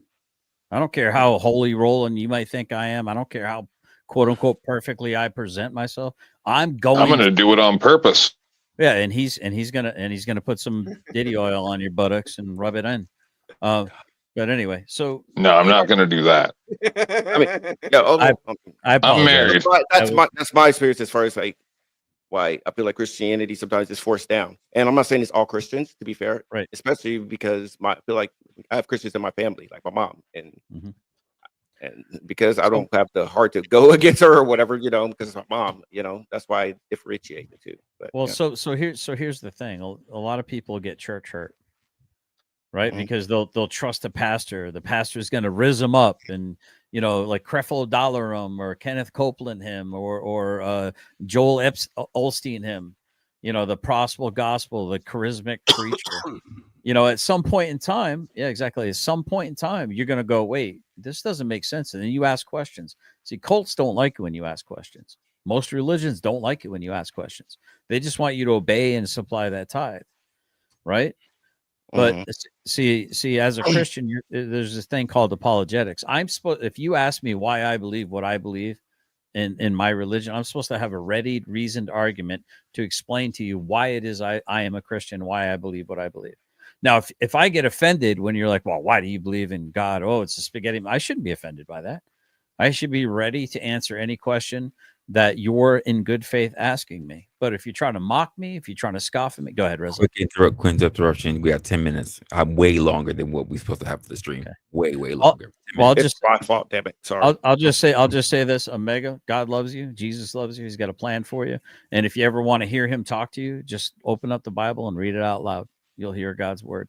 I can promise you that. Get away from man, because man's gonna kind of steer you wrong until you get an understanding. You ask of God. He who seeks wisdom, let him ask of God, who gives all liberally and without reproach. But let him ask in faith, for he who asks without faith will surely receive nothing from the Lord. For he is a double-minded man, unstable in all his ways, like a wave upon the water, blown about by the wind. Don't be a double-minded man. Don't put your trust in people that want to put you on an advertisement so that they can pump up their church to get more donations from the rich people. They're just using you like a muppet and a puppet, dude. I feel you on that one, dude. That was dirty. Listen, that's not God. That's not God. Okay. And you use your discernment on that one. And you go ahead. And I respect that. But with all due respect, not only it's not that I don't just put my trust in man. I actually put my trust in myself. I trust myself first. I feel like everybody, and personally, I feel like everybody should trust themselves, love themselves, believe in themselves. Because hell, even if you are not an atheist, you're a part of any religion, right? What's a part of religion is giving yourself to God. But if you don't know yourself, you don't trust yourself, you don't love yourself. I know what I'm capable of. I sure as hell don't trust myself. Exactly. And the Bible says that's where you got to do some self work there, man. So like, lean not on your own understanding, but in all things in prayer and supplication, and then thanksgiving, let your petition be known to the Lord. When you are weak, he can be strong. He gets to show off in your life. Just try to humble yourself. Just say, Lord, I don't have the answer right now. Lord, send me. Here I am. So anyway, I thank you, and we'll call this my closing. I'm going to be quiet. I don't have nothing more to say, but I want to listen. Thank you. I don't believe that. Let me thank you for the opportunity of being on your panel tonight, and I really do appreciate this conversation. Thank you, Resla. All right, that's not a problem. Like I said, we were supposed to have like a 5-hour stream. It got really good. I know a lot of people started talking about the stuff we started running, And I'm like, wait, what time is it? Jesus, why I feel tired. And I'm realizing that we've been way longer than I'm supposed to. I feel like it's my fault. Every time I show up, it always runs that long. Sure, fine. Dude, you are not that special. This happens every fucking stream. I've been watching from the side, and I've been seeing the streams end, but then when I'm on, it's like always I think it's me. Yeah, you want to take the blame for that? Go ahead. You go ahead and take the blame for that. Are you gonna punish me? Damn it! I'm surprised you guys ain't putting it on the white man like everything else. No, we always gonna do that next. Wait, is that a black thing? Are you saying black people always blame white people? I didn't know you were black. There you go then. I'm Well, ambiguous. You know why? Because I'm American first. Shut the fuck up. I am just a man. So, and I wanted to add this. So I absolutely 100% want to respect your beliefs just as much as I want you to respect my beliefs. So if you believe that you want to put trust in yourself, I want to respect that. Now, I don't necessarily agree with it. If you wanted to say I am, he, she, blart, fart, ficknugan, whatever you want to call yourself, I will respect your belief, but that doesn't mean it's true.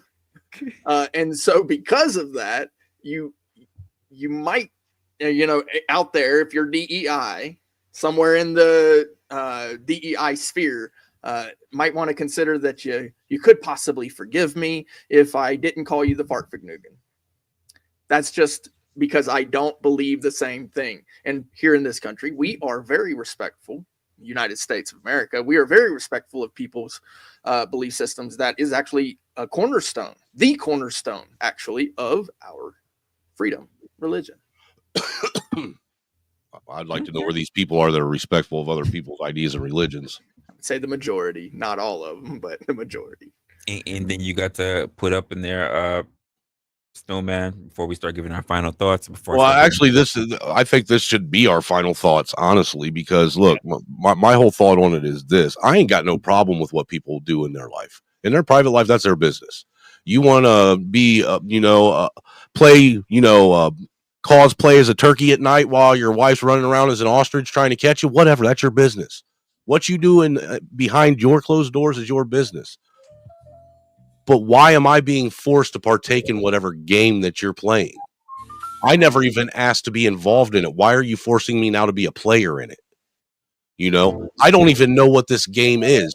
You're telling me that I have an issue or that there's something wrong with me because I don't agree with your game, but I don't even know what the game is yet because I'm not even allowed to engage and talk about it because of who I am now.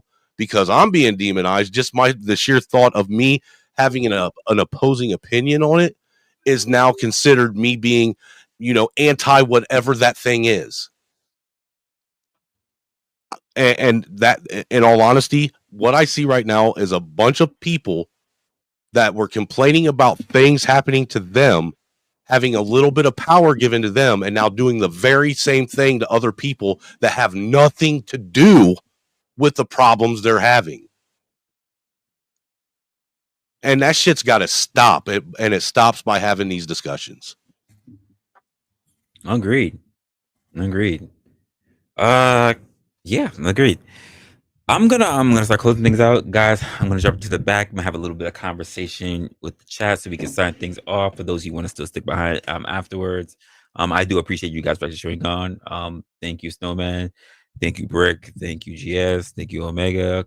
Thank you, Temp Man, who's up here for a while. Everybody else that showed up. Tom. We had a whole flood of different characters that came up on the panel today. Thank you for everybody who showed up.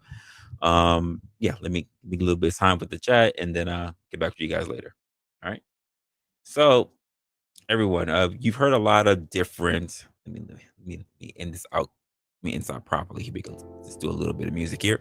So, you heard a lot about what was going on today, and I think as the world turns, not to be a soap opera, but as the world turns, I think what we need to think about is a lot when it comes to the aspect of DEI. We've heard a lot of different things to it. It kind of spiraled off into some other things, especially about education, even later on about religion, things like that.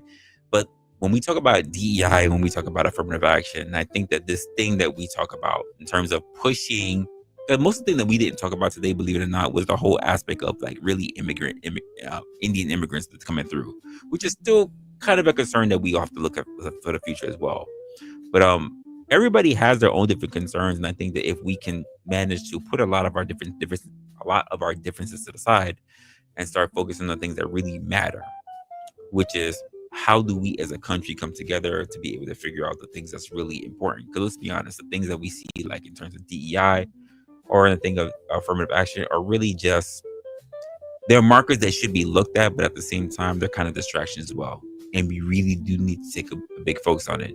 I know there's a lot of hypotheticals out in the world, but I guess the hypothetical I have for you is that imagine tomorrow if DEI and affirmative action were both banned. What exactly would be a change that you would see in the world? What exactly will be the things that you would consider to be good and the things that you would consider that would be worse? With that being said, this has been a really good night. I think we covered a lot of different grounds when it comes to DEI and the workplace and affirmative action, whether it's been college or whether it's in the workplace or wherever else that be, all kind of shapes when it comes to diversity. I think that these aren't really easy conversations, but nevertheless, they need to be very important conversations that we need to have.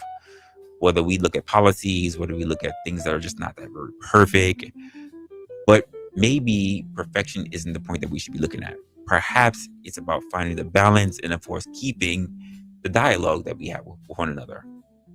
Thank you for sticking around with me, sticking around for the night, for everybody that's been here. I love hearing your thoughts, especially seeing them all over in the chat. I can't wait to continue this conversation sometime in the future.